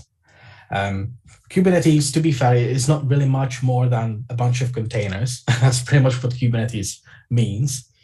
Again, the overarching goal of Kubernetes is to make it easy for us to have a specific number of containers running at any given time. Right, so Kubernetes is kind of like a watchdog that makes sure that if you need to have a database running and 2 backend servers and a caching server and 3 front-end servers running at any given time, that no matter what happens, no matter how many containers crash and are restarted, then the system will be at the desired state. That's pretty much what Kubernetes does. And it might sound simple enough, but it really isn't. Kubernetes has a pretty steep learning curve, and there's a lot to it. And I essentially have only a couple of hours left to walk you through Kubernetes. So I just like to point out, this is not meant to be a Kubernetes workshop. I will give you an introduction into Kubernetes so that we can talk about concepts within it, and so that we all know what a pod is or a deployment is. But this isn't a Kubernetes workshop, right? So we will go over the basics, and I'll show you everything, and we'll have some labs as well to play with. Yeah, we'll mainly be looking at it from the perspective of an attacker. So looking at things that can go wrong and how they can be exploited. Oh yeah, before we begin, so sometimes you'll see Kubernetes written as K8s. Sometimes I hear people say that the 8 sounds like Ubernetes. I don't think it does. The 8 there means that between the letters K and S, there are 8 letters. Right, so if you look at the word Kubernetes, we've got the K, we've got S, and 1, 2, 3, 4, 5, 6, 7, 8. Yeah, we've got 8 letters in between. So to save space and time, I suppose, people stylize things as K8s.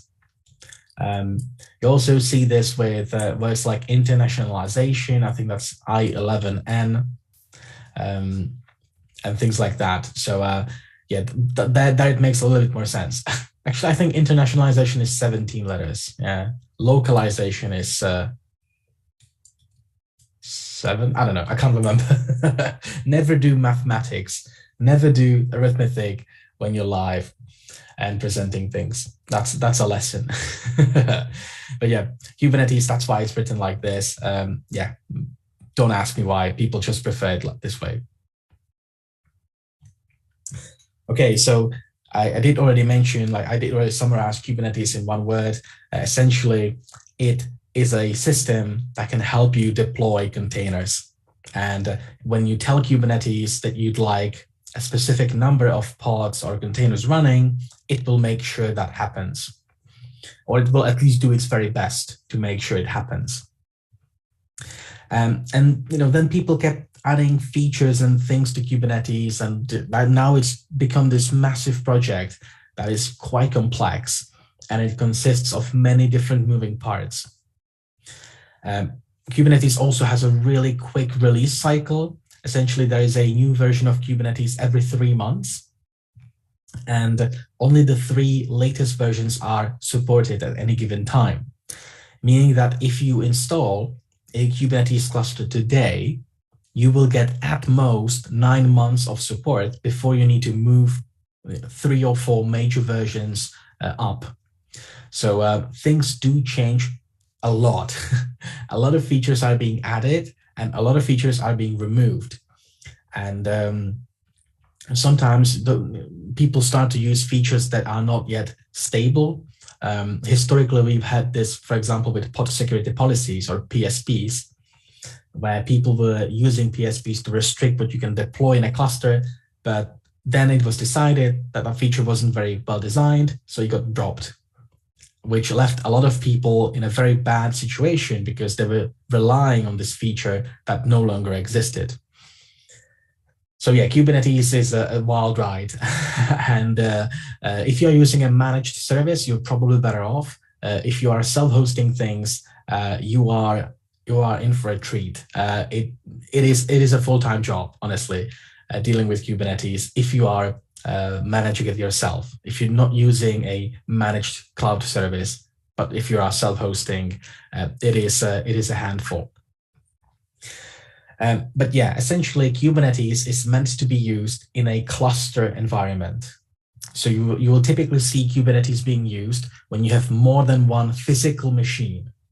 And you need to have those machines coordinate and share the workload, move things from one machine to the other, and just make sure that everything is well connected and can work together. And to facilitate all of this, Kubernetes has what is referred to as the control plane. So that's this bit on this picture here on the left-hand side. The control plane consists of a couple of components, because that's another characteristic of Kubernetes. Kubernetes isn't one monolithic project, but rather it's a bundle of little projects, and they can be fairly independent from one another. Right, so for example, Kubernetes has something called etcd. Etcd is, to simply put, a storage solution. Right, it's just a place, it's just a database that you can send data to and retrieve them later. That's on the simplest terms. That's what etcd is. It is a highly reliable, redundant storage, which with a lot of cool features, but those are not important to us right now. All we need to know is that it's a database, essentially. And it is not developed for Kubernetes. The people behind Kubernetes just kind of liked it, so that's why they picked it. But it doesn't have to do anything with Kubernetes from the sort of idea of it. It is just a software component that Kubernetes relies upon. This etcd database talks directly to the API server. The kube API server is like the brains of the operation. That's the first point of call when we are going to be telling Kubernetes what to do. So we talk to the kube API server and tell it, hey, I need a new pod, or hey, I've bought a new machine. Here you go. I'm joining an extra node into this cluster.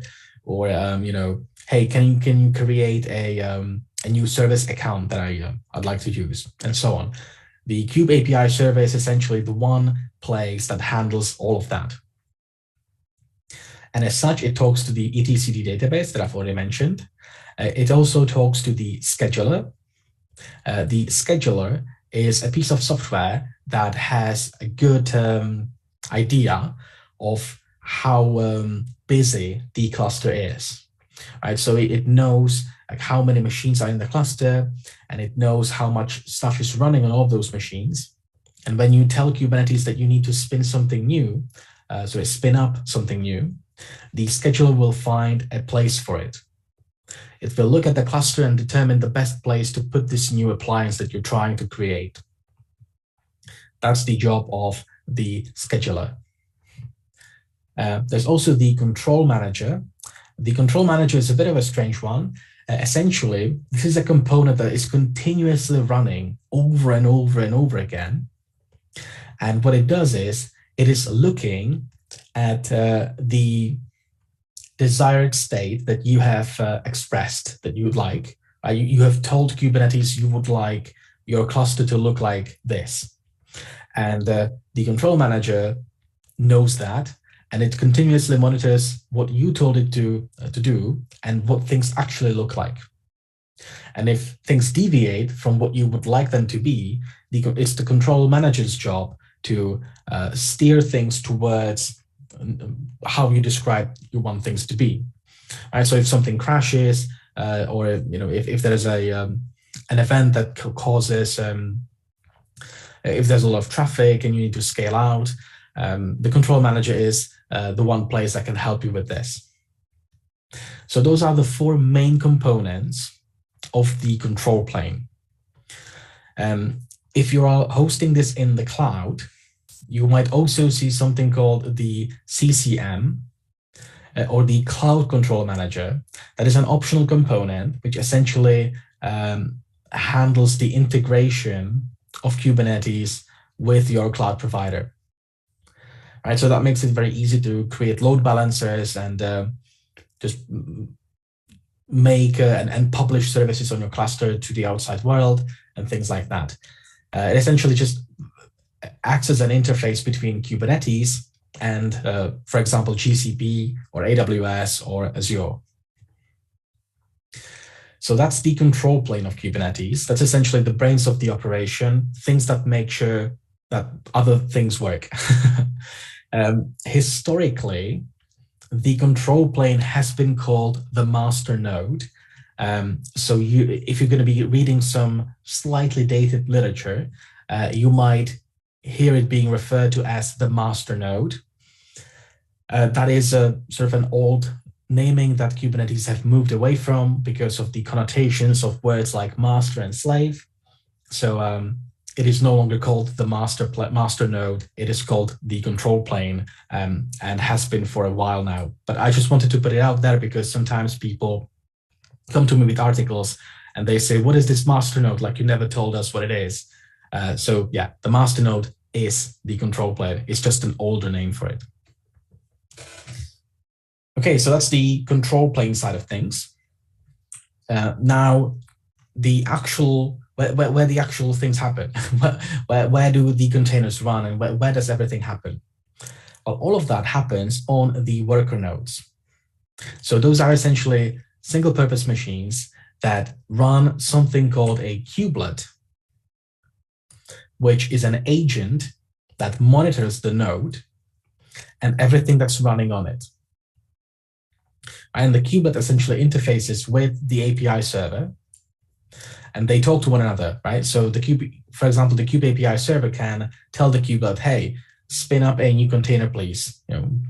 Double this pod's resources, or do something. And the kubelet will make sure it gets done. So the kubelet is the real hero here. The kubelet is the piece of software that actually does all the hard work. Everyone else is just shifting commands around, but the kubelet actually has to go ahead and perform all those actions.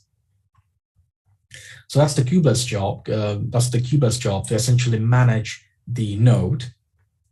And the last component that we have here on this diagram is the kube proxy, which essentially handles some networking aspects of the node. But yeah, the main parts really are the API server, the kubelet, and possibly the etcd storage. Those are the three big things. If I only had to pick two, I would pick the API server and the kubelet. Those are the most important pieces of the Kubernetes infrastructure. I mean, all of it is important, but those two are probably the most prominent. And we'll also be dedicating most of our time to either the kube API server or the kubelet itself. Okay, so that was a lot of terms and a lot of names for everything. So if you're not a fan of diagrams, I essentially have a rundown on this slide too. So the control plane is responsible for scheduling and managing workloads in your Kubernetes cluster. That's what it does. It controls things. And it's got the following components, as we've seen on the previous slide. It's got the kube API server, which is the brains of the entire operation. It's got the storage solution, which is called etcd. It's just a simple database. It's got a component which can schedule things, meaning it can assign nodes for newly created pods and containers. It's got the control manager, which essentially manages the state of the cluster. And if you're running this in the cloud, it also has a component that interfaces between Kubernetes and the managed cloud service. If you are using something like AKS or EKS or GKE, essentially, you will never see any of this. This will be completely invisible to you. And the only thing you will see will be the API server itself from the control plane, I mean, right? So most of this gets handled for you by the cloud provider. That's what you're paying them for, essentially. So don't worry if you do use Kubernetes and you've not been dealing with these components before. That's because they're being abstracted away from you. So you don't have to be you don't have to worry about those components. Okay, so that's the control plane side of things. Now let's take a look at the worker node where the work actually gets done. So as I've mentioned, there's an agent called kubelet, which runs on every single node in the cluster, and it manages that node, right? So it talks to the API server, it makes sure everything is in sync, and essentially does all the heavy lifting, does all the heavy work of spinning things up, stopping things down, and so on. And apart from that, we've got the kube proxy, which facilitates network connections.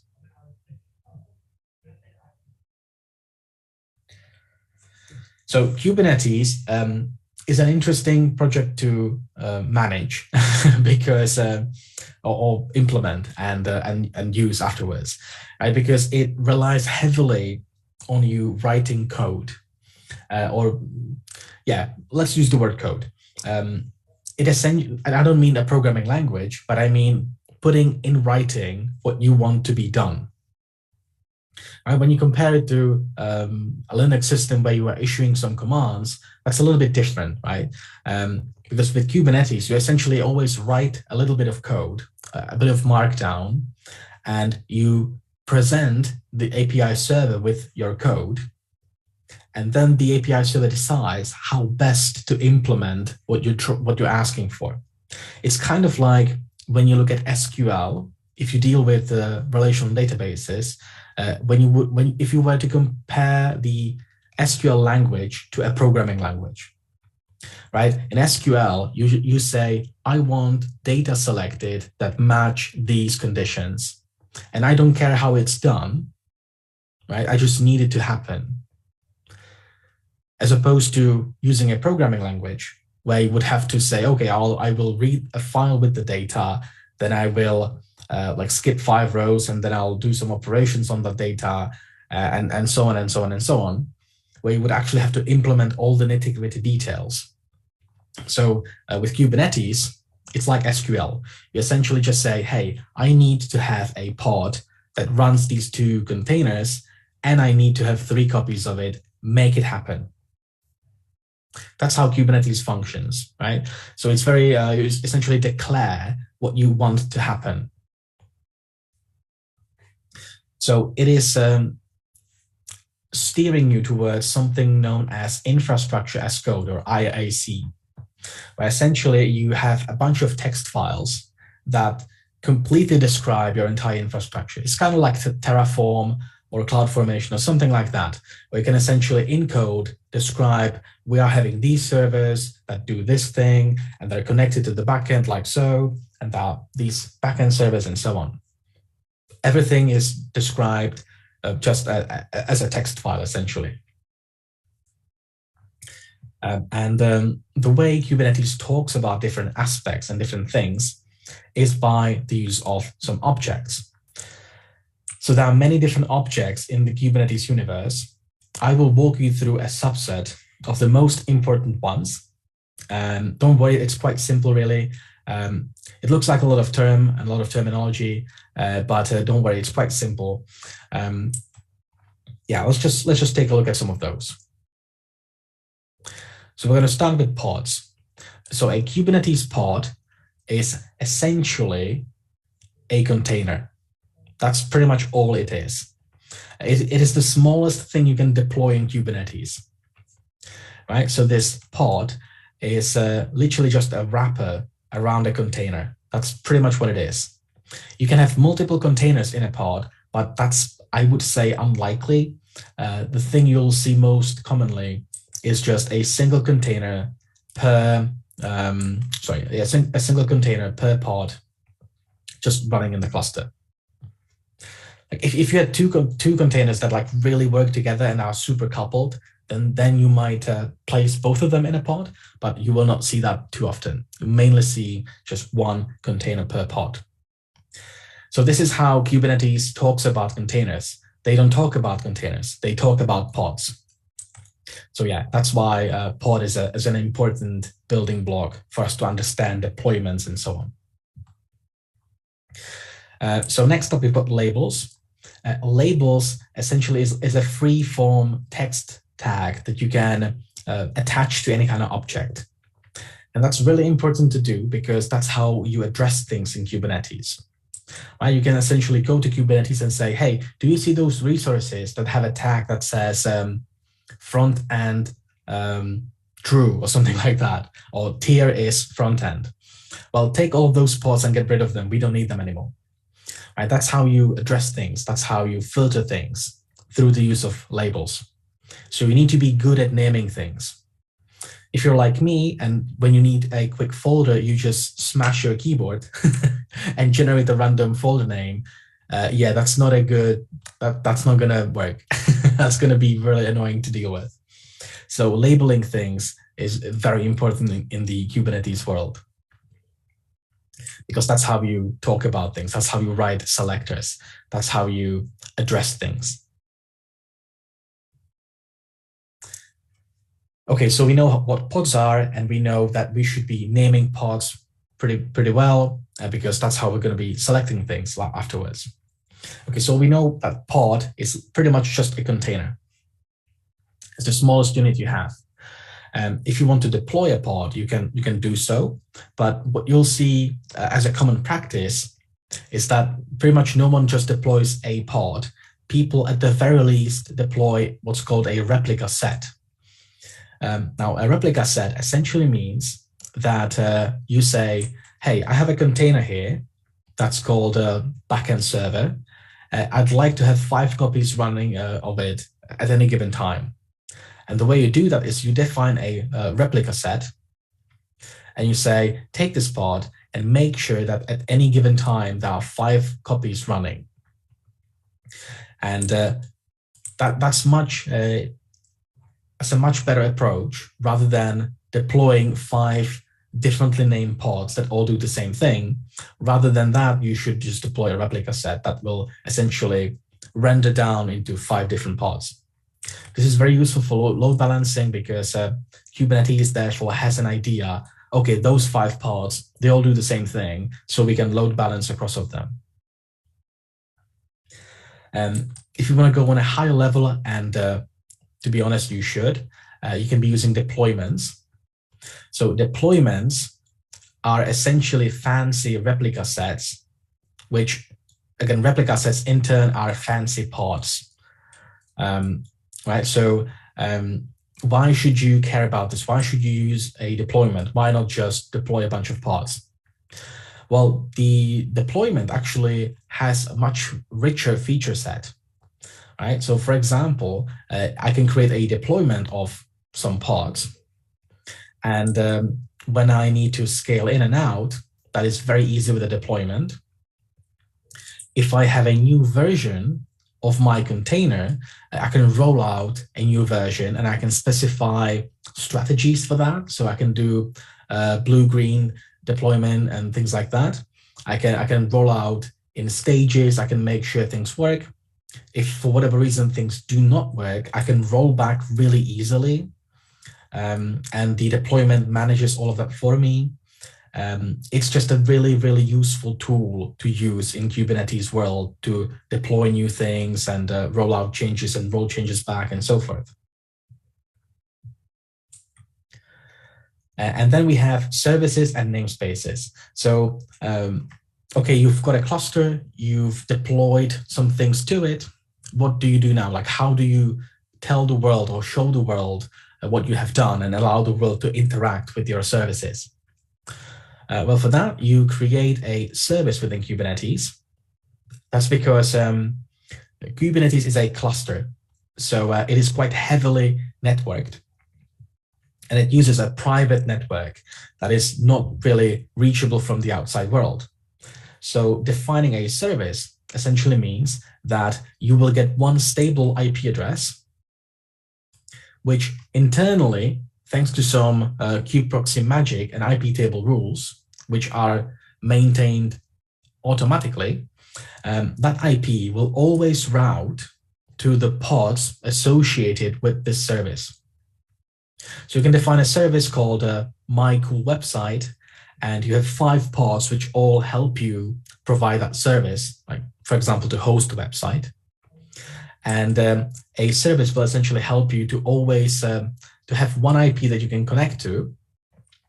And the IP will, when you connect to it, the traffic will be automatically directed towards the pods that facilitate that website. So it's effectively like a load balancer, and a handy sort of shortcut to essentially always reach your pods, because your pods may be spinning up and down. There might be a new rollout happening, and the service will make sure to keep a track of that and always point to the correct pods, always point to the correct places. So that's the most basic type of service.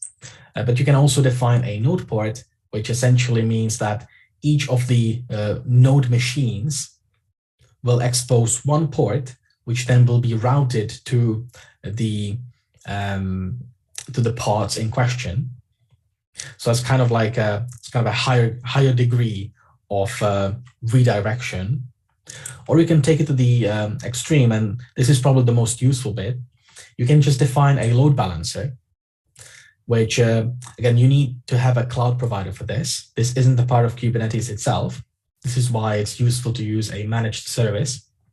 And a load balancer essentially says, look, I've got these 5 pods and I'm running a website across the 5 pods. Please make it so that when people go to www.martinisawesome.com, that request gets routed through this load balancer to one of those 5 pods externally. That's probably the most useful service of all, especially in the cloud. So that's services, and then we have namespaces. So namespaces, not to be confused with when we were talking about namespaces in Linux. Namespaces in Kubernetes are just to organize things nicely. All right, so you may have a namespace called production, you may have a workspace called development, you may have a namespace called non-functional testing, for example. And it's just an organizational aid to help you categorize things properly and address things properly. So it's just a label, essentially. That's kind of, well, it's a little bit more powerful than a label, but it's not a wall, is what I'm trying to say. Right? When you put pods in 2 different namespaces, there is not a firewall between them. They're not sandboxed, right? They're just being you just have a nice organizational system in place. That's what namespaces do. Okay, yeah. So as I've mentioned, Kubernetes. Those were some of the basic objects and basic concepts in Kubernetes. And now we're going to take a look at what we can do with those, what we can achieve. We're going to set up a dummy cluster as well for us to play with, and then we're going to continue.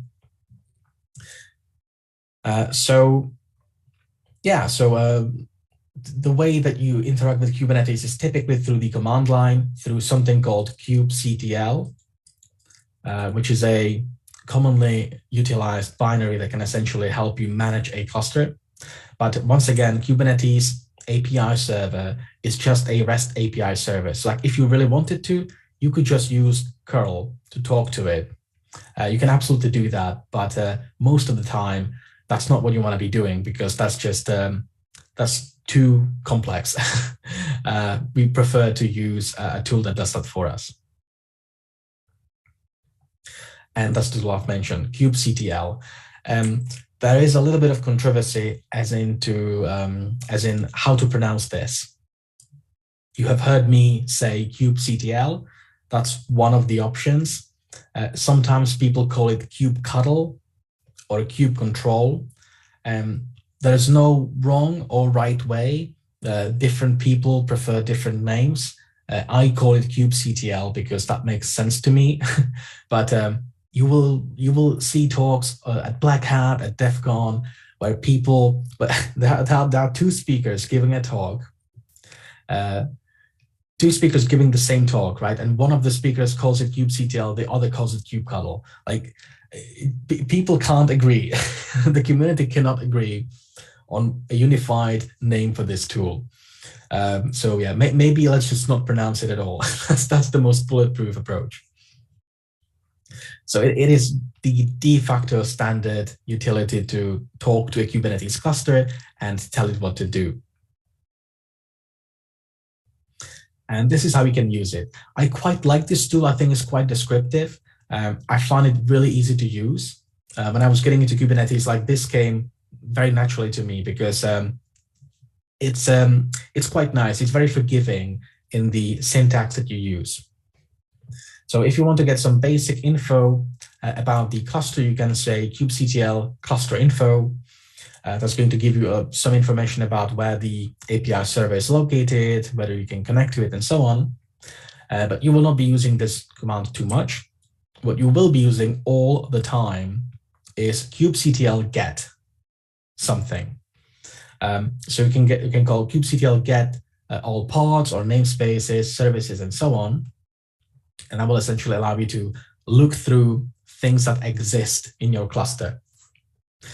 If you don't want to just list resources, but you want to learn a little bit more about a particular resource, you can say kubectl describe pod and then provide the pod's name. Or you can describe a service, describe the deployment, namespace, service account, anything really. Okay, so this is how you monitor things that already exist, but how do you create new things?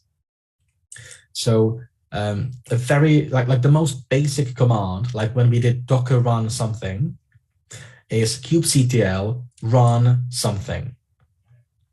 So in this instance, we are running a new pod called nginx.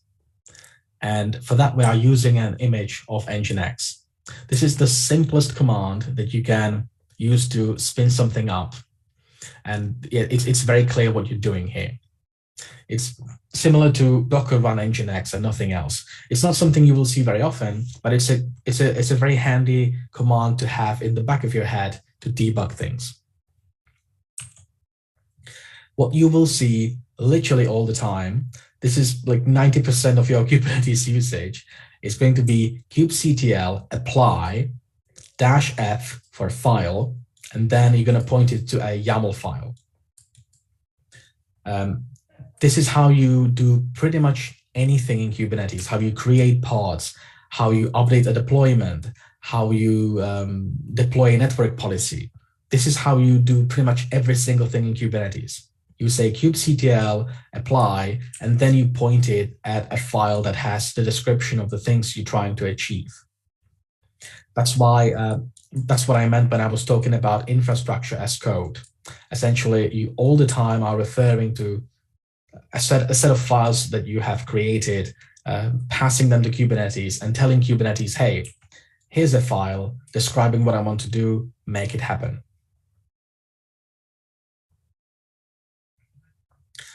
Okay, so I've mentioned YAML.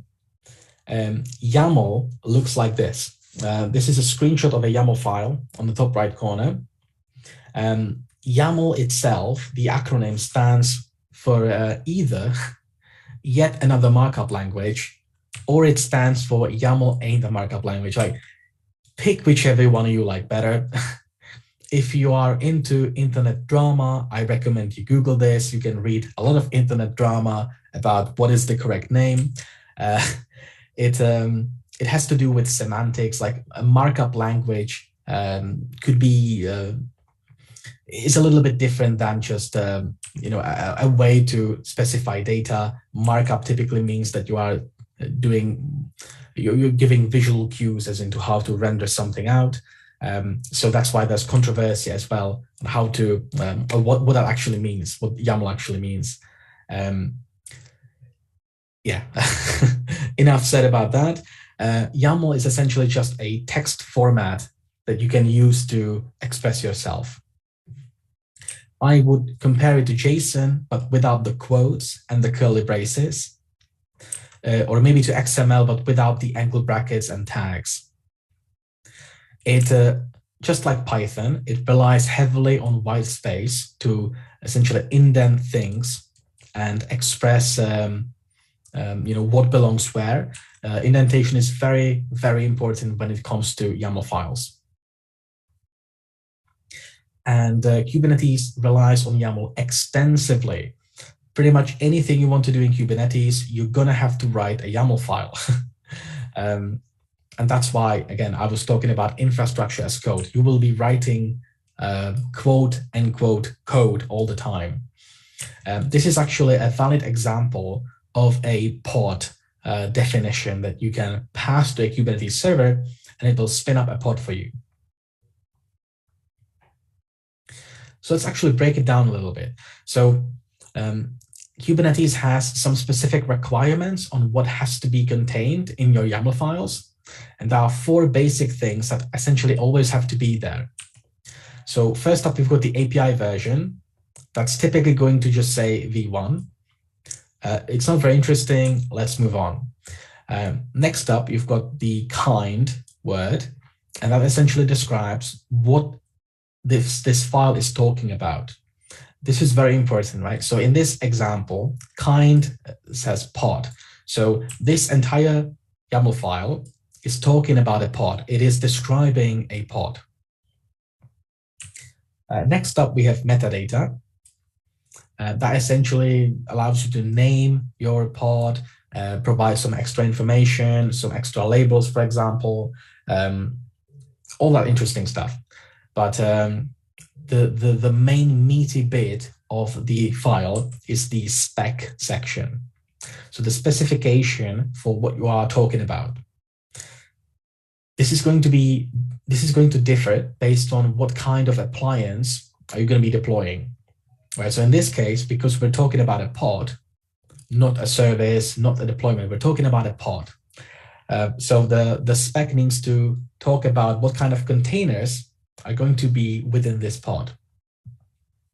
So in this case, this pod is going to consist of just one container based on the nginx image, and this container is going to be called web. The entire pod itself is called nginx, but the container within is called web. So you can specify different names for different things. The spec section is pretty much the most interesting bit. Okay, so that brings us to the exercise. I will show you how you can spin up a cluster, and then we're going to take a coffee break. So in this section, I'll show you how to spin up a cluster really, really easily and perform some basic operations on it. We will also create our first YAML file and send it to the cluster to be processed. And after we are done building our awesome cluster, we're going to get rid of it. So that's the plan. So let me switch to my VM and I'll show you how to do all of this. Here we go. Okay, so I'll open a terminal, and first thing I will say is kind create cluster. We are using a tool called kind to help us set up a cluster, because normally you would have to have like a bunch of physical machines to spin up a cluster. Obviously, not everybody does that. I mean, I do that. This is a picture of some hardware I bought off eBay some time ago. These are some like very light net top computers, and yeah, I've just bought a bunch of old hardware and a switch, and I've turned it into a cluster. But that's me, and I'm crazy. So your mileage might vary, and we don't probably I can't assume that you're going to have that hardware lying around. So that's why we're using a tool called kind, which essentially simulates multiple machines using Docker. It's going to create a Docker container for each quote-unquote machine, and within it, we're going to be hosting Kubernetes. It is a very good tool to use for development where you only have your laptop, you don't actually have a physical server. So I'll just let this run. It's going to take a minute to download everything, but essentially it uses some virtualization tricks to essentially create the illusion of having a cluster. So it's just going to download some node images and things like that and spin up a cluster for us. It is quite clever in the sense that it sets up everything for you, including networking, DNS, the API server, the control manager, kube proxy, schedulers, everything. Everything gets handled through this tool. The only downside is that it takes about a minute to run, so it's not immediate. But once it's up, we'll get to use things like kubectl and essentially tell this cluster what to do. Okay, yeah, so it's downloaded a bunch of images. Now it's just setting up the control plane. So it's spinning up things like the kube API server, the control manager, and so on. And now it's installing a CNI. We'll talk about CNIs tomorrow, but essentially that has to do with networking. And we are done. Okay, so that was pretty quick. Cool. So from now on, so by the way, congrats. You have just spun up your first Kubernetes cluster. You are now certified Kubernetes administrators. Yay. And we can use the kubectl command to essentially interact with this cluster. So first thing we can do is we can look at what runs in this cluster. So I can say kubectl get pods. And I get nothing because, I mean, it's just an empty cluster. There's not much happening right now. If I wanted to see even the Kubernetes related pods and Kubernetes related infrastructure, I could say kubectl get pods -A. And this will show me things that are essentially system level things. So I can see that even though at first it tells me that there's nothing running, actually in the kube system namespace, there are a couple of pods already running. So I've got a pod here running two pods. I've got a deployment here, sorry, running two pods at the same time. That has to do with DNS resolution, because that's quite a big thing in clusters, in Kubernetes clusters.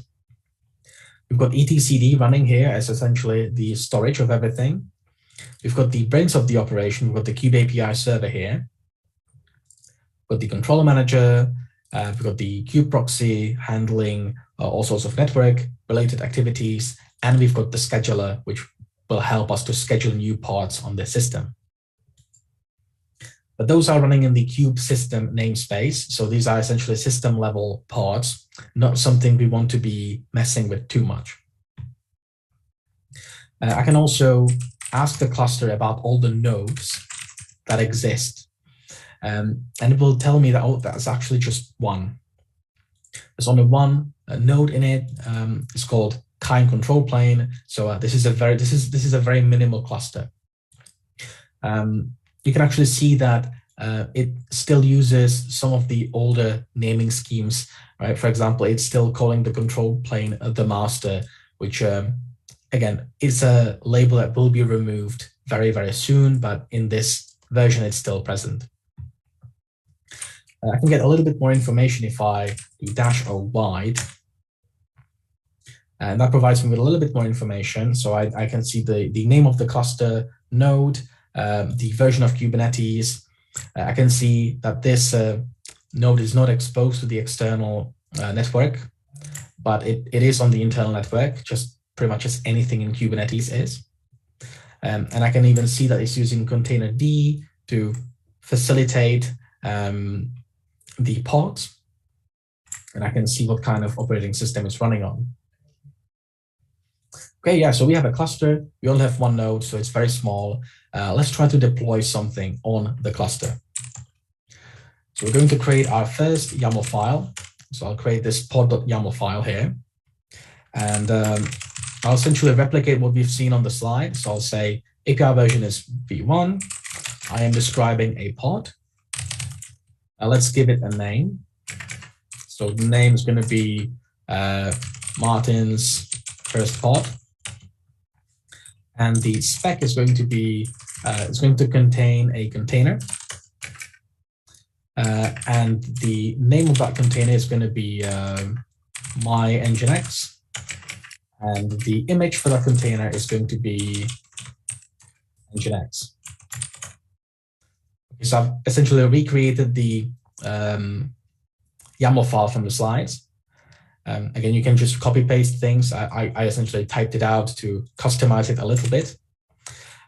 Now I can take a look, make sure everything's fine. Yeah, everything looks good.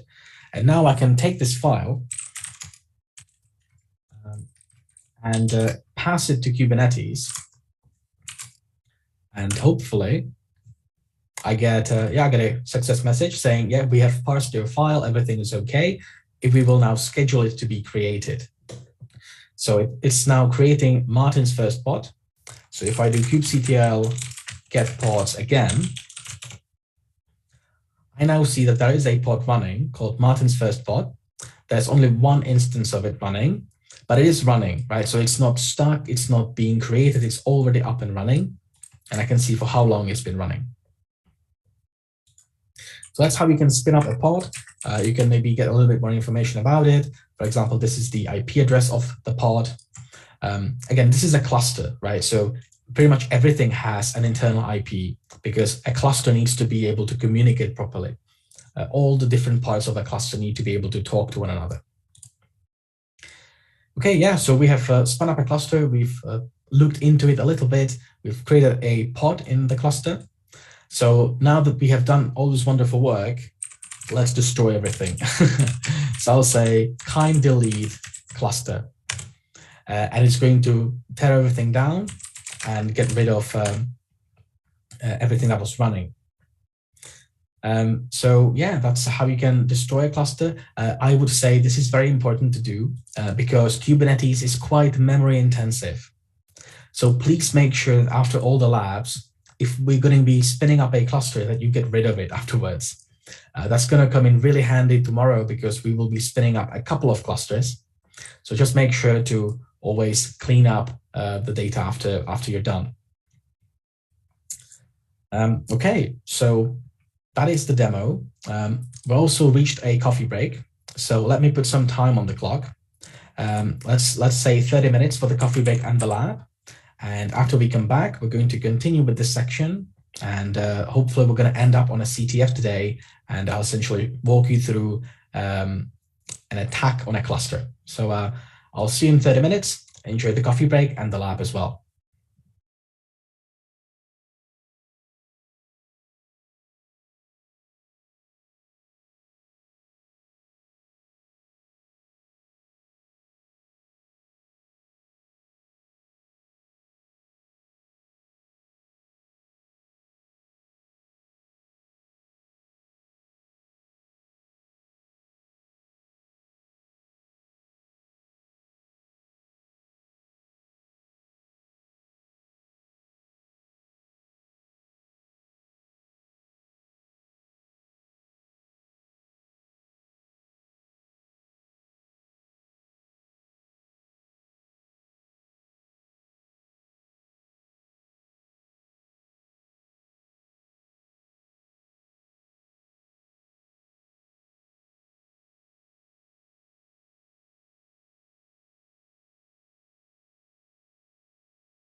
All right, welcome back from the coffee break.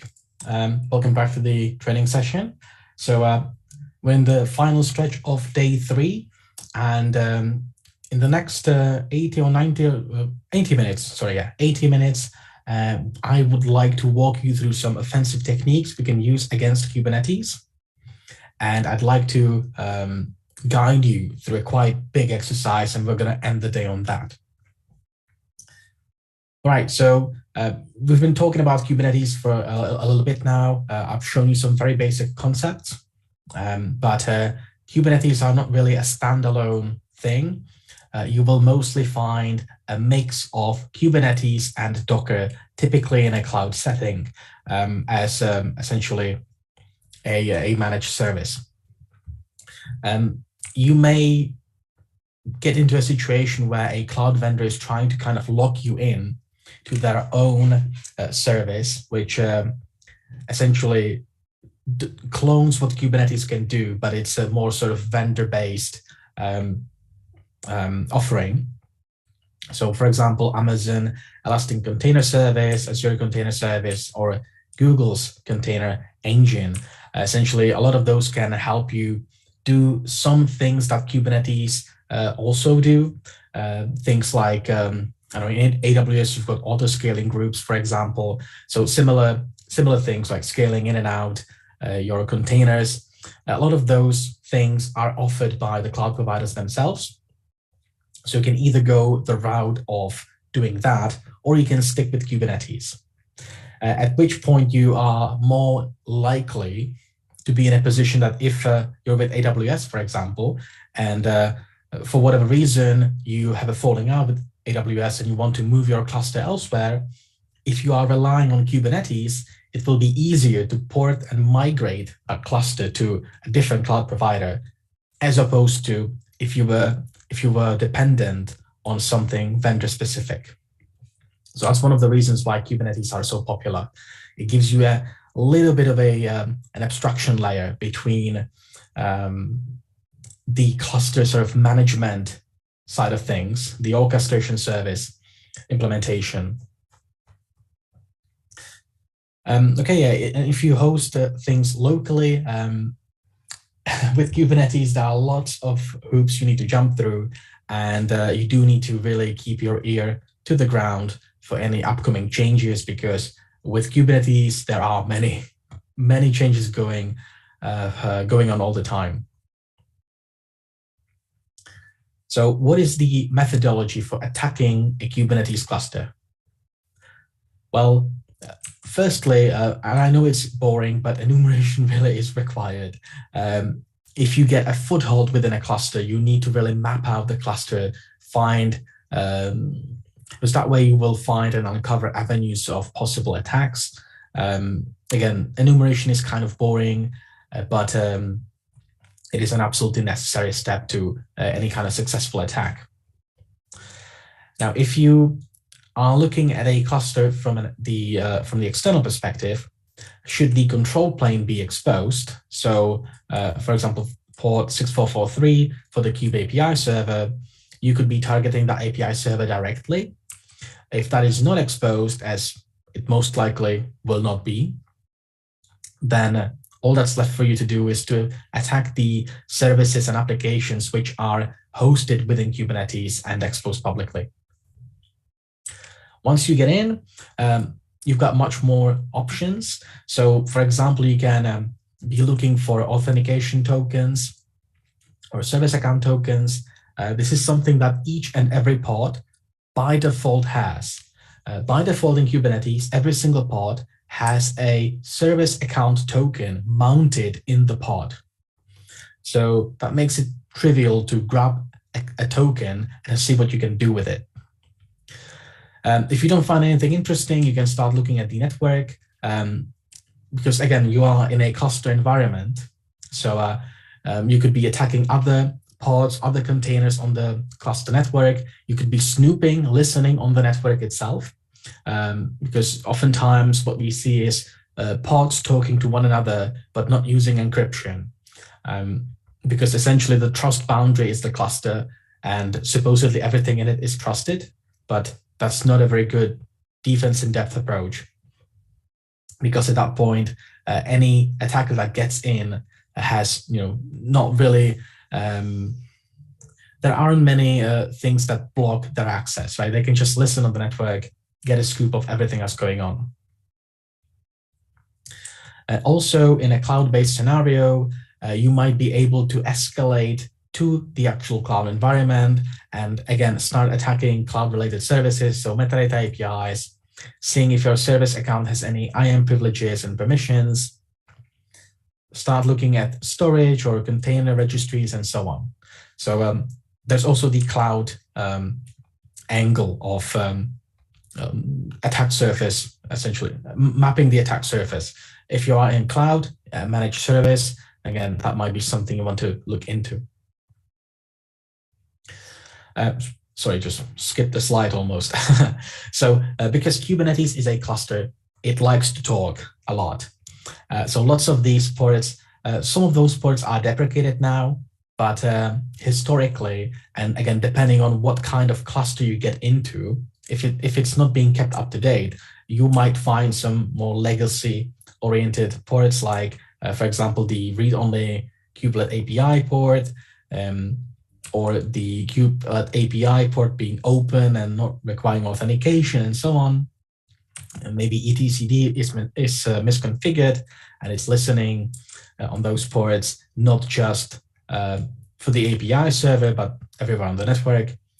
Lots of different misconfigurations can happen. Okay, so now let's look at a situation where you are in a pod. Right, so you've somehow gotten a shell access to an application running inside of a Kubernetes pod. So what do you do? Well, first things first, you're probably going to run something like ID, checking what kind of user you are. Again, if you are root, you are on a much better, you have much better chances of going towards full system compromise. If not, then you might want to look into escalating your local permissions first, or just ignoring those completely and immediately trying to pivot over the network if your current permissions, based on the account you compromised, allow you to do so.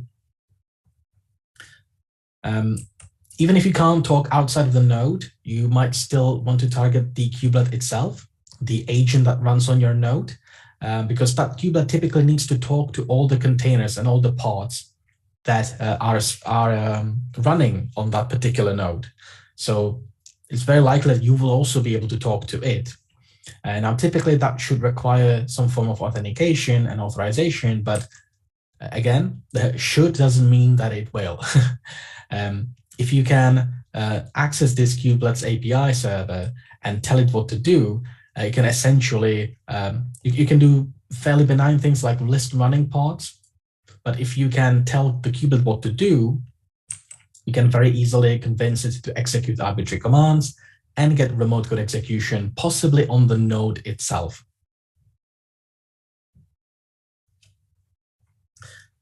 Okay, so now we step into the realm of enumeration. So how do we decide, or how do we determine what we can and can't do? So Kubernetes clusters have a very centralized model of authentication, sometimes referred to as auth-n, and authorization, sometimes referred to as auth-z. Those are very critical components, and there are there are a good couple of modules that you can use to facilitate those functions. And we'll go over some of those mainly tomorrow. But a lot of those rely on tokens or mutual TLS authentication. So that means the server has a certificate and you as the client also has a certificate, and you essentially mutually authenticate like that. Again, more on that tomorrow. We're going to essentially walk you through some of the authentication and authorization modes. So I'll save that for tomorrow. I'm going to have a little bit more slides about that. But when it comes to token-based authentication, there are many different tokens that get used within a Kubernetes cluster. The ones you'll see most commonly are probably the service account tokens. Those are managed by Kubernetes internally. So when you, for example, create a service account, Kubernetes will create a secret with the token value in it. Those typically take the form of JWT tokens. or JWTs, I should say, to say it correctly. And again, these are interesting because by default, the default service account token gets mounted in every single pod. So that can be very interesting, depending on what kinds of permissions that service account has. Okay, when it comes to authorization, okay, first, before it even gets to authorization, every single request headed for the API server is first authenticated, right? So if you don't even have any credentials, then essentially that request isn't even going to get processed. That is unless the server allows unauthenticated requests. And once it is authenticated successfully, it then goes through authorization. So again, if the authorization falls through and you're not authorized to do something, you will just simply be denied. The request will not be processed further. But if authorization also goes through, then whatever you're asking the cluster to do might just happen. And the authorization actually happens in a fairly interesting way. There are essentially modules, like pluggable modules essentially, that are defined in a very particular order in which they're evaluated. And there are essentially like dummy modules like always allow, which does what it says on the tin. It always allows everything. So that's not a very good one. It's not a very secure one. Well, good or bad, depends what you're trying to do. If you're trying to hack something and the authorization controls always allow you to do whatever, then that's good. If you're trying to defend, that's not very good. But more on that tomorrow. There are a whole range of non-trivial authorization strategies and modules. The one we will be most concerned with is the role-based access control, or RBAC. This is the preferred authorization mode, but there are other modes available as well. For example, the attribute-based access control. I would kind of make an analogy between IAM managed policies and identity-based policies in AWS and resource-based policies in AWS. It's kind of similar. Can draw some parallels between the two. But again, we will be looking into RBAC more tomorrow. It essentially allows you to define some roles, cluster roles, and bind those roles to subjects such as people. Again, sorry, I'm skipping through this because I know I'm going to be talking about this tomorrow, so I don't want to end on too much theory today. But yeah, don't worry, we're not going to miss out on anything. We'll go through all this tomorrow. So to summarize the external attack surface, really, firstly, you're looking for any kind of information disclosure. If I can determine that an application is running in the cluster or in a Kubernetes cluster, typically there's a lot of internal data that gets thrown around, and that can help me identify more services running on the internal network in the cluster, and I can pivot towards those services. Obviously, if I achieve remote code execution, that's even better because I can not just follow up on any kind of information disclosure, but I can also start pivoting around, looking into other areas of the cluster as well. All right, so when it comes to information disclosure, typically this can happen, for example, through code repositories. So someone accidentally commits one folder too many into GitHub, pushes it to the remote branch, and then finds out and like, oh no, what have I done? They quickly remove it, but it is there to stay. That's kind of the whole reason of having Git. So things like kubeconfig, because that might contain certificates, private keys that are required to talk to the server, or just cloud access credentials, console credentials. Within Kubernetes itself, certain parts might have some information disclosure within them. For example, the kubelet historically had a read-only port, which required no authentication whatsoever. And you could essentially ask the kubelet to give you a rundown of what's going on the kubelet's node. which could be dangerous because it would show you things like environment variables. Sometimes secrets are in environment variables. So again, that could lead to trouble. And some components, for example, the kubeproxy and things like that might have some basic info like metrics accessible to anyone, again, without authentication. So that can be useful to just get basic bearings when you are investigating a cluster for the first time. This is the aforementioned kubelet read-only port, essentially allowing you to look through all the different pods running on a particular node. So you can see the pod's name and what kind of labels it has. And in this output, it will also show you the environment variables, containers, and such. Should that kubelet also allow you to tell it what to do, similar to the Docker socket, essentially you could use the kubelet to just execute arbitrary commands. And a very similar scenario could be achieved with the API server, should it not require authentication or have weak authorization controls.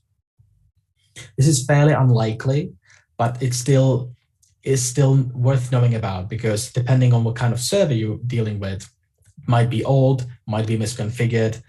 Lots of times when you update from older version of Kubernetes, the components don't automatically refresh all the config files, right? So some config options that are not default anymore, you might be stuck with those unless you change them manually. And as with anything, there are publicly known vulnerabilities in any kind of software. Again, I'm not going to go into most of these because, you know, I could, like this one, I could talk about an hour about this one because it's a very interesting one. It's essentially a race condition in 1C where you are mounting a symlink. It's a very interesting one. I recommend you Google this if you're interested in Kubernetes security. There's a very cool talk by Ian Coldwater on this particular vulnerability. Okay, so I've been talking about the kubelet and what happens when you are allowed to tell it what to do. If you look at this bottom half of the slide now, this is what you can do, right? You can talk to the kubelet on the kubelet port and tell it to run something in a particular namespace, in a particular pod, within a particular container within that pod, and quite simply just send the command like so. And that's it. Like the API, it's literally remote code execution as a service. When you look at the image, it again makes it a little bit more clear. We are just talking to this node here. We're talking to the kubelet on the node, and again telling it to run something in a pod within the kube system namespace. The pod's name is kubeproxy. The container is also called kubeproxy, and we're just telling it to list the root of the file system, and we essentially just get back the results of that command. So we do need to be very careful with this. Again, this is not the default, but again, old clusters might have misconfigurations that are carried over to future versions. And sometimes there are new features that come out, like dynamic kubelet config, which might allow you to downgrade the security of a kubelet at runtime.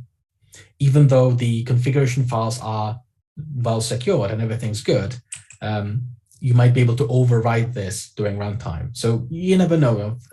Sometimes new features come out which kind of unlock old vulnerabilities and make them relevant again. And if you'll find an API server which is exposed to, I almost said to the elements, but to the external network, and you can talk to it, you can, again, very easily just tell it what to do. Here we are using curl to essentially take this YAML file. We essentially transform this YAML file into a JSON file and send it to the Kube API server to be processed. Why do we convert it to JSON? Well, that's because YAML requires a lot of indentation And whilst it looks nice in a text editor, indentation doesn't always travel very well through HTTP. So more sort of transport-friendly protocol like JSON is sometimes required. But in this instance, we're essentially specifying a pod like this that runs Nginx, but before it can run it, we actually run bash. And this is again, for any kind of pentest, you've probably seen this, but essentially we are obtaining a reverse shell from this pod. And again, depending on what kind of attributes we specify, we might be able to use this pod to escalate our permissions on the cluster itself.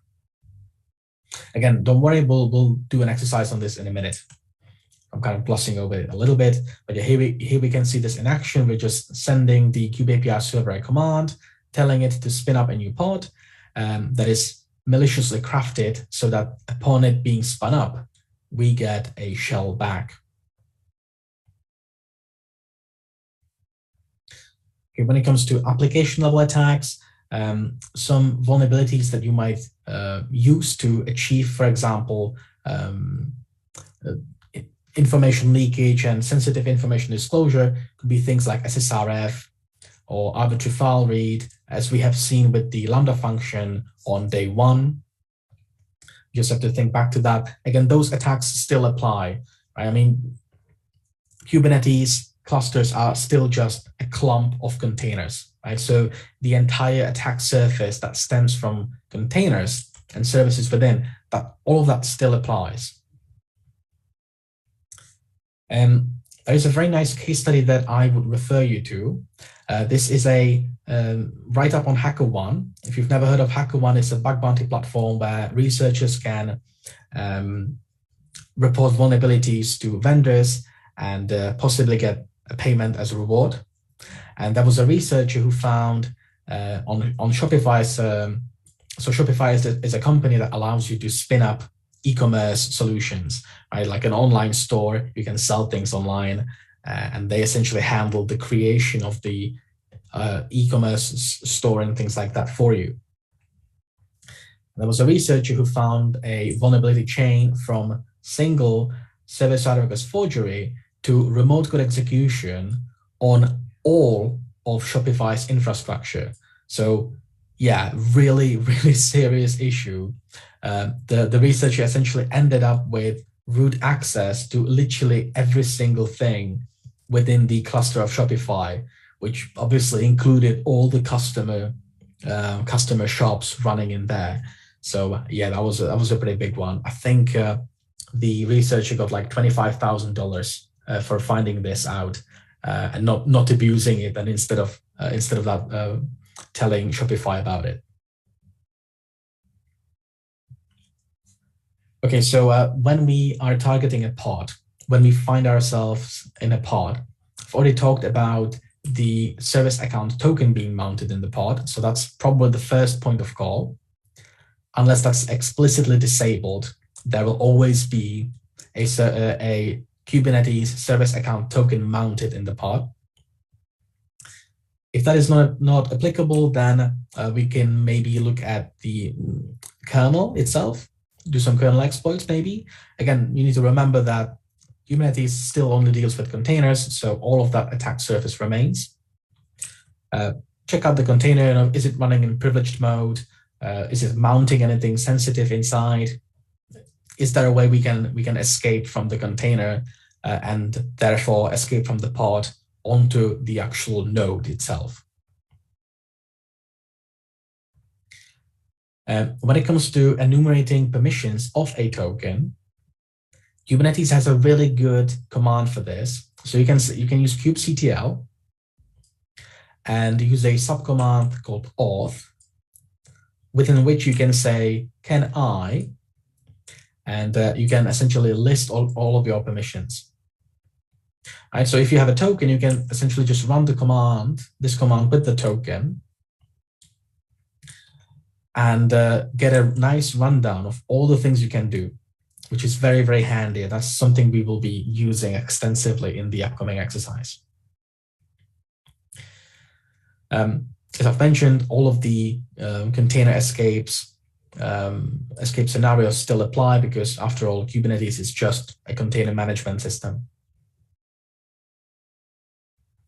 So if you're running privileged pods, once again, that privileged option trickles down into the container. And again, you can abuse some runtime level issues. I've shown you a demo of mounting the hard drive into the container itself. Again, pretty much exactly the same thing. It's just that it's got like an extra layer above it. And by that extra layer, I mean the Kubernetes management. Okay, so now let's briefly talk about the network. Again, tomorrow I will walk you through a lot more networking things. I'll show you how to defend against most of these attacks as well.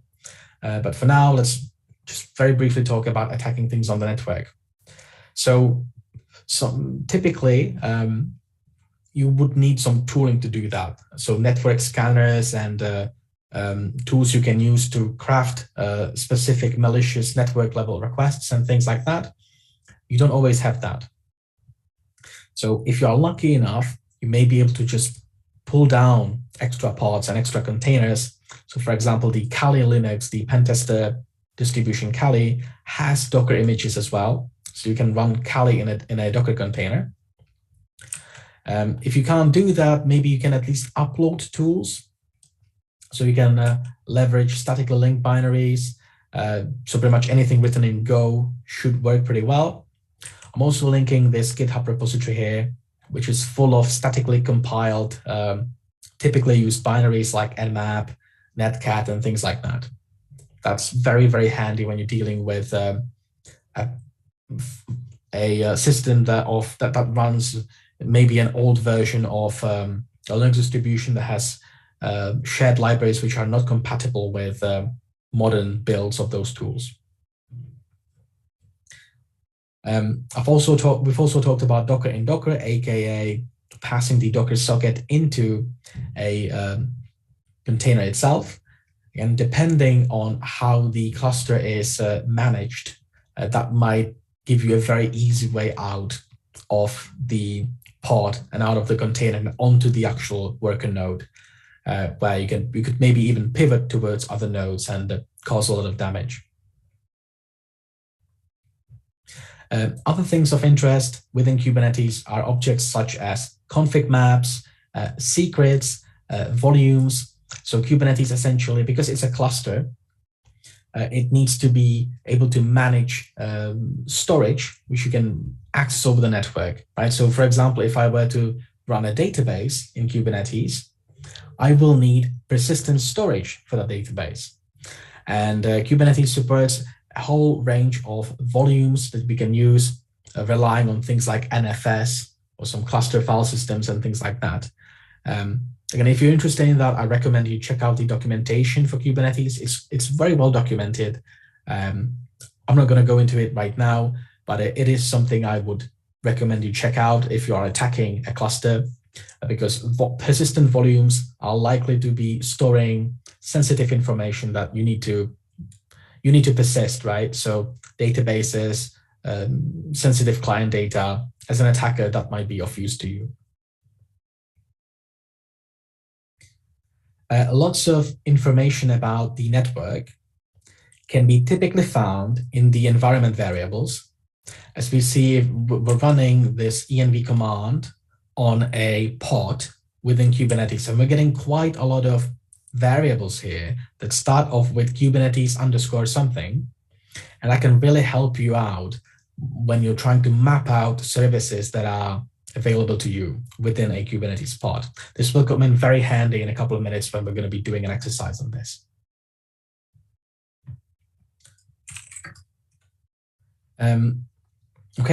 Next up, we've got sensitive data exposure. Once again, this ties into environment variables, and just looking through those,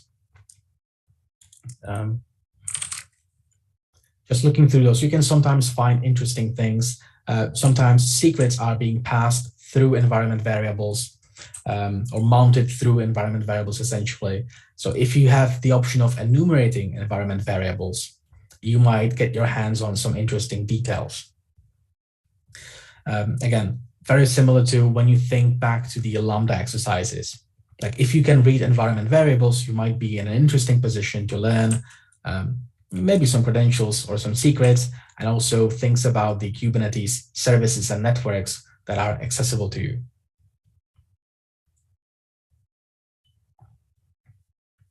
And finally, we can take all of this to the cloud and add all the cloud-related attack surface, such as metadata APIs, service accounts that have some IAM privileges within the cloud environment itself, maybe towards services like EC2, secrets manager, storage, and so on. Or maybe those credentials help us get into the container registry. So we can pull images down, put backdoors in them, re-upload, or at the very least, read the images, which in itself might reveal a lot of secrets. So attacking those registries can really help us out during our attacks, right? Because typically the images at the very least contain things like the source code of the application, if not anything better, like some secrets, tokens, passwords, configuration settings. But at the very least, usually the container will at the very least contain the source code, because that's kind of necessary for it to function properly. So if we are looking to steal the intellectual property, just the source code might be sufficient. So even read-only access to those container registries could be damaging if it falls into the wrong hands. Obviously, if you get right-level access and there are no defense in-depth mechanisms deployed, like, for example, signing images, you might be able to just grab an image from the registry, put a backdoor in it, and put it back. And sometimes the orchestration services like Kubernetes or the cloud-native orchestration services are quite clever. And when they see that you have uploaded a new version, they might automatically start rolling out this upgrade, which could essentially provide you with, could essentially trigger your backdoor almost immediately. Okay, and finally, we have gotten to the last slide of today, and this is quite a big one. So Manish will very soon provide all of you with the IP address of a cluster that we have set up for you. And for the rest of the day, I'd like us to take a stab at this cluster. So I will be guiding you through this exercise because it's quite complex. We'll see where we get to, but I think we should be able to finish it today. Hopefully, we'll see. Essentially, we will start from a completely external perspective, and we'll perform a couple of steps to achieve some kind of foothold within the cluster itself. And I'll show you some techniques that we can deploy to escalate our permissions, drop some interesting pods, essentially get code execution on the worker node, and then I'll show you how we can pivot towards other nodes, namely the control plane. So this is kind of a double lab. Essentially, there are two parts to this. The first one is getting foothold and root level access on the worker node, and the other part is doing the same, but doing that on the control plane, which is even more impactful, right? Because the control plane controls everything else. Okay, so this is going to be our task. We are essentially going to get a URL of a vulnerable application, and we'll see what we can do. Here are a couple of tips. Sensitive environment variables are key to this. And once we get on the node itself, we will be looking for a file called flag.txt that exists in a particular pod in a particular container. And I'll show you how we can locate that later on. But so far, I think Manish is currently sending all the IP addresses to you. You will get a message telling you the IP address and a port number of something listening on that IP address. Normally, we would do a network scan, but that takes a little while. So in the interest of time, I opted to give you the information about the port number. If you want to, do it the hard way, you can ignore that and run a network scan anyway. But yeah, in the interest of time, because we don't have that much time left today, I'd like to get through this. So I'm giving you the port number already. Okay, so I have been given this information right here. Oh, that's not what I want to do.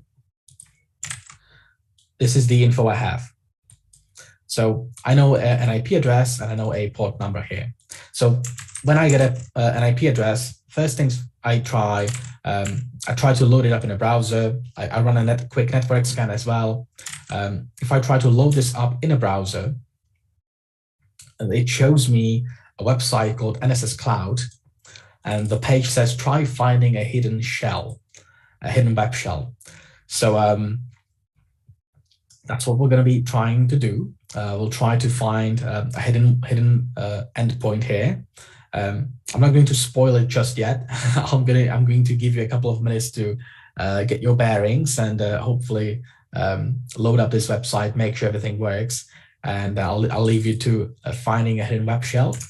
But once we find it, then again, as the slides give us a hint towards, we should be looking for some sensitive information on the server side. So again, I'm not giving you too much to go on, but I would like you to just explore this for a little bit. So I'll put some time on the clock, and essentially the way this is going to work is I'll give you always a little bit of time, and then after a couple of minutes pass, I will show you a couple of steps, and then I'll again give you some time to look around, try things out.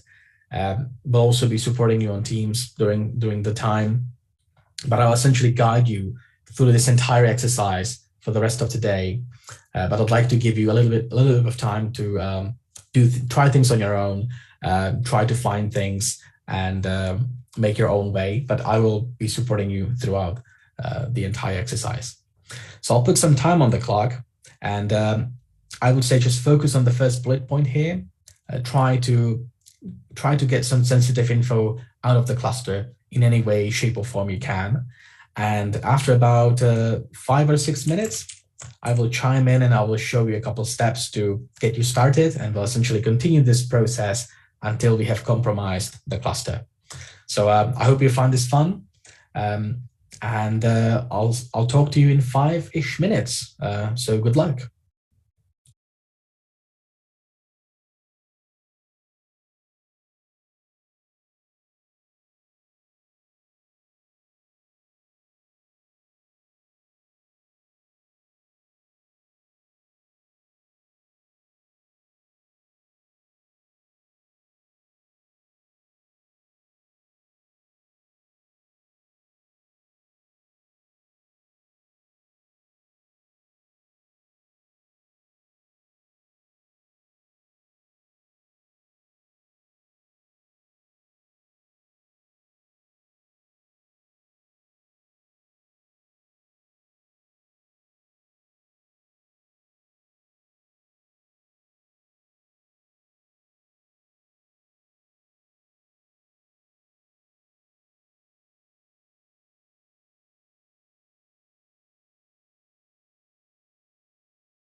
Okay, so that was 5 minutes. That was pretty short amount of time. I just wanted to give you a little bit of time to sort of orient yourself.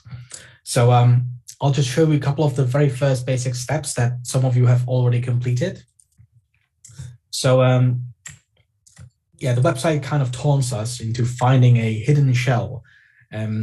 So there's a couple of things we could do basic forms of web content discovery, look for things like index PHP or shell PHP or something like that. Actually, oh yeah, I didn't mean to, I didn't mean to find it this way. Fair enough. Yeah, so you could do that. I got lucky. I forgot what the file name was, and I got lucky. But there was also a hidden hint in the HTML source code. Again, I know this is very CTF-ish, but I hope you'll forgive us. So there's a hidden page, effectively, that you can visit, and you can execute arbitrary commands on this page. So the default command is just ID, giving us some info about the user account we have. Right off the bat, this tells me that I'm dealing with a Linux system, depending on how the UID, GID prompt is structured. 33 www data typically looks like Apache. Again, if you've done some amount of pen testing, this also, based on the username, this is either looking like a Debian or a Ubuntu-based system, because that's how these distributions name their Apache user. So I'm already getting a little bit of information here. I'm guessing a lot and kind of using my experience and knowledge. So I might be wrong on that front, but I'm getting an idea. So I can be looking around. I can maybe look at running processes. And if I do that, I can see that there's that PID number 1. Actually, first of all, there's not many processes here. And PID number 1 is owned by root, and it's Apache 2. So that's interesting. Looks like a container. So that's interesting. We could maybe do something like cat/proc/1/cgroup. And yeah, indeed, just like we've seen on the slide, a lot of references to Docker here. So it's very likely that we are finding ourselves inside of a Docker container. The annoying thing is that we are not root. So we would have to put in some effort into escalating our permissions here. You can also look around maybe the environment variables. So if I do print-env or env, I can actually see the environment variables of this container. And there are actually a lot of references to Kubernetes. So it's looking like we are inside of a container within a pod within a Kubernetes cluster. And Kubernetes is actually advertising some network level services that exist here. Actually, I think this is enough from my side. Maybe I'll let you figure out what you can do with this information, and if those network services might be of interest to you and what might be hiding there. So actually, I'll stop here. I'll reply to all of your team's communications. If you'd like to ask for a little help or like verify that you're on the right track, feel free to drop me a message. I will confirm. Yeah, I'll put some time on the clock again, and we're going to come back in a couple of minutes, and I'll show you a couple more steps here.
Okay, so that was another couple of minutes. So let me show you a couple more steps and try to start puzzle this together. Okay, so if you've gotten to this point, by the way, I'm going to post this command on Teams as well, just for your just for ease of access. Here we go. If you have gotten to this point, you may have been reading through the environment variables here, and you probably spotted quite a number of IP addresses and port numbers and things like that. Some of it has interesting names like prod RCE service port and things like that. So there's a couple of those. There's an identity app service host. There's quite a lot of those. It's all over the place, really. But if you read through it, you can make sense of it. Ideally, really, what would be ideal to just have this sorted by the alphabetical order, because this is hard to read. Let me put this to a file instead, and that's not what I wanted to do. Come on, Jesus Christ, this is annoying. There's nothing worse when you are like used to a single text editor, and this one has completely different shortcuts. Let me just save this to a file for educational purposes and sort this by the alphabet. Okay, yeah, this is better. This is a little bit more readable now. Okay, so we get a bunch of environment variables. Some have to do with Apache. There's some paths, not very interesting. Some GPG keys apparently. I don't know what that is. Interesting. Can refer to that back after some time. The host name of this machine is prod RCE app. So we also could have executed something like hostname command. We would have gotten the same result. So we are finding ourselves on a prod RCE app. If you've done a fair bit of Kubernetes, you might see these digits and suppose digits, hexadecimal digits, and this little string at the end. And you might recognize some of this as the marks of possibly a replica set or a deployment, this being the actual pod's name, and the rest being related to replica sets and deployments, maybe, possibly. But it looks a bit odd. It looks system generated, right? So yeah, we're looking through this. We see there are some environment variables referring to something called identity app service, and it's got a port 80 TCP address, port 80 port protocol, lots of interesting things. There are some Kubernetes services here. So we have, looks like definitely we're finding ourselves inside of a Kubernetes cluster. There's some PHP related information here.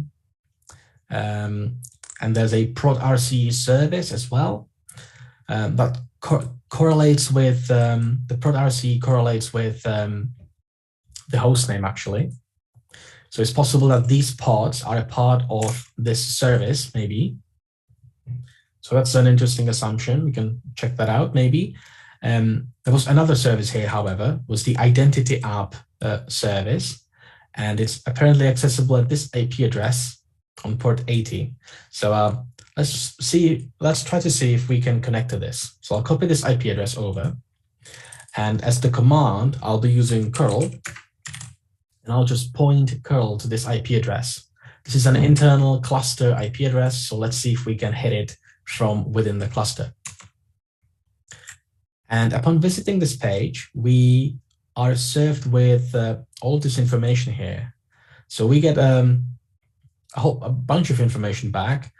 First of all, it says namespace prod, and then it says token, and there's something here. And then it says CA. So CA typically stands for certification authority. So this could be, yeah, this looks like a certificate. So this could be like a public key contained in a certificate. Again, CA kind of makes me think that this is some sort of internal CA used to issue certificates. I'm going to ignore this for now, but I'm going to focus on the namespace prod and token equals something. If you've implemented JWT token structures before. Again, you might recognize things that start with EYJ. Again, it's one of those traits, like when you see this enough times, like you know what this is. So whenever I see something start with EY capital J, I immediately think that's base64 encoded curly brace. It's one of those professional deformation of your brain that just like automatically happens whenever I see something like this. So whenever I see something like that, I'm like, this looks like a curly brace in base64. I wonder if this is a JWT token. So let's actually take a look at, let's take a closer look at the entire token. So this is the token. Oh, sorry, I'm just getting okay, sorry about that. There are some full stops in the token. There's one and there's a second. So this very much looks like a JWT now.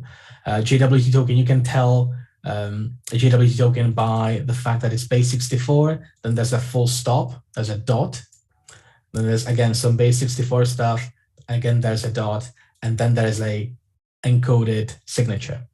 So let me copy this whole thing actually, and let's try to make sense of it.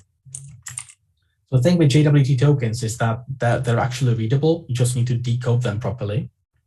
There are websites like jwt.io that can help you with this. So if I visit this jwt.io website, I can paste in this token, and on the right-hand side, it will actually decode it for me. So I can see that, yes, this indeed is a JWT token. It is signed by, or the signature is generated by this algorithm, but the interesting bit is the purple stuff. That's the payload of the token. And I can see this page just keeps scrolling. I can see that it is tied to a Kubernetes cluster, apparently. Some expiration dates and times. It is tied to a namespace called prod. Apparently, it comes from a pod called identity app, and it's bound to a service account called identity-sa. And this is the Kubernetes identifier of that service account. So that's interesting. So yeah, looks like that definitely looks like a JWT. And judging by all this text in it, all the values, this has to do with Kubernetes. This is very likely a service account token. So we might be able to use this to talk to Kubernetes. Okay, so now we have all this information, but do we have a way to connect to the actual cluster? Well, that's when the port number that you have been provided with comes in. Again, if you try to load this up in your browser, the IP address colon the port number, we get an error message saying client send a HTTP request to a HTTPS server. So this website, this IP address on this port is trying to talk HTTPS to us, but we're only talking HTTP to it. So let's fix that. I'm going to say HTTPS, and I get a warning message about probably the certificate provided by this website. It says someone could be trying to impersonate things. We think that the certificate is self-signed. It's just, we don't know who this belongs to. For this instance, I'm going to accept the risk. There's nothing confidential as of yet, so I'm quite happy with someone listening to me doing this. I haven't provided anything sensitive as of yet. And once I accept that, I actually get a JSON response here. And it's got all the telltale signs of Kubernetes, right? There's the API version 1. There's a kind field that says status. There's metadata that's empty, and so on. And it says forbidden, user anonymous, cannot get path / So again, this might be a good indication that we're talking to some component of Kubernetes, judging by the things like API version and kind. Again, if you've never dealt with a Kubernetes API server before, you probably do not recognize this, but this is what it looks like when you try to connect to the API server of Kubernetes, but you're not allowed to do so. So you get an error message. So it would be great if we could somehow authenticate. So maybe this token will help us with that. So I will now show you how you can use kubectl to talk to this server and use this token that we have found. And hopefully we'll be able to talk to this server and tell it what, and maybe we'll get to authenticate and tell it what to do. So I'll open my terminal and I will say kubectl, and I will say -- server, and I'll copy in this URL here. And I can try to say some basic commands. So I can maybe say get pods or something like that. And it's going to prompt me for a username. So it's essentially asking me for some form of authentication. I don't know a username, so I'll just I'll cancel that. But I do have a token, right? I do have a token that I got from this identity app. So let me copy that token in. I'm going to put it in a file just to make it a little bit easier for me to deal with.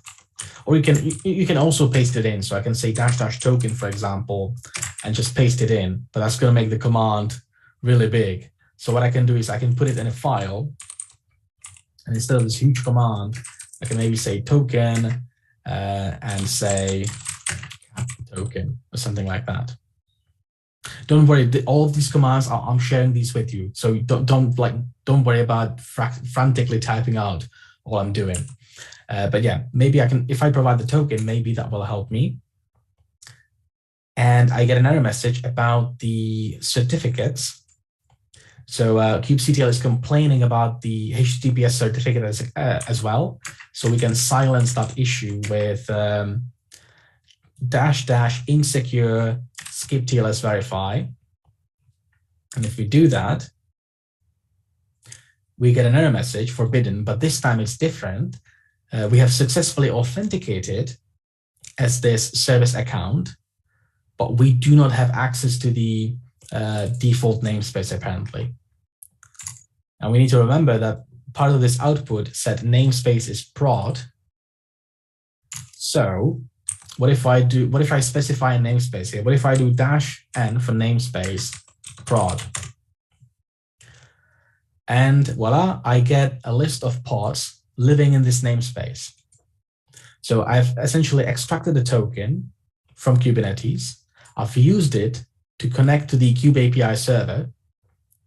And I have some permissions for this prod namespace, which, for example, allow me to see what kinds of pods there are. So this was quite a big leap, but I wanted to showcase this. I'll give you a couple of times to catch up as well. We do also have the commands up and running at this point. I didn't want to leave you hanging with all of these steps. So as soon as we started doing some serious commands, the commands have been pushed now to the service, so you can essentially follow along with the story. And essentially, we are right here at this point. We have configured the token, and we can interact with the cluster now. So that's going to be it for a couple more minutes. I'll give you a couple more minutes to catch up or try different things. And in about 8 or so minutes, I will come back and I'll show you a couple more steps. But then I think we're going to be running out of time. So I think we're going to have to call it a day at that point. And we will revisit this tomorrow and finish it up. But the cluster will stay online. So if you'd like to follow along at home or after the training's over today, feel free to do that. And we'll probably have to revisit some of it tomorrow. But yeah, I'll give you some time, and in about 8 minutes or so, I will chime back in and I'll show you a couple more steps. But I think then we're going to call it a day. So I'll give you some time, and I'll see you in about 8 minutes.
Right, welcome back. So we left this off when we were looking at the pods running in this cluster.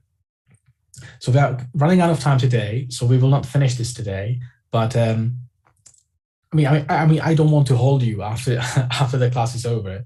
But the cluster will stay online, and the commands have been shared with you. So if you want to, you can go ahead and look at it outside of the class, but you don't have to. Essentially, tomorrow we will pick up where we have left off right now, and I will essentially walk you through the rest of this. So don't worry if you're busy, you don't want to be looking at this, after hours. That's completely fine. We will be running this cluster till the end of tomorrow, so there will be enough time to go through everything.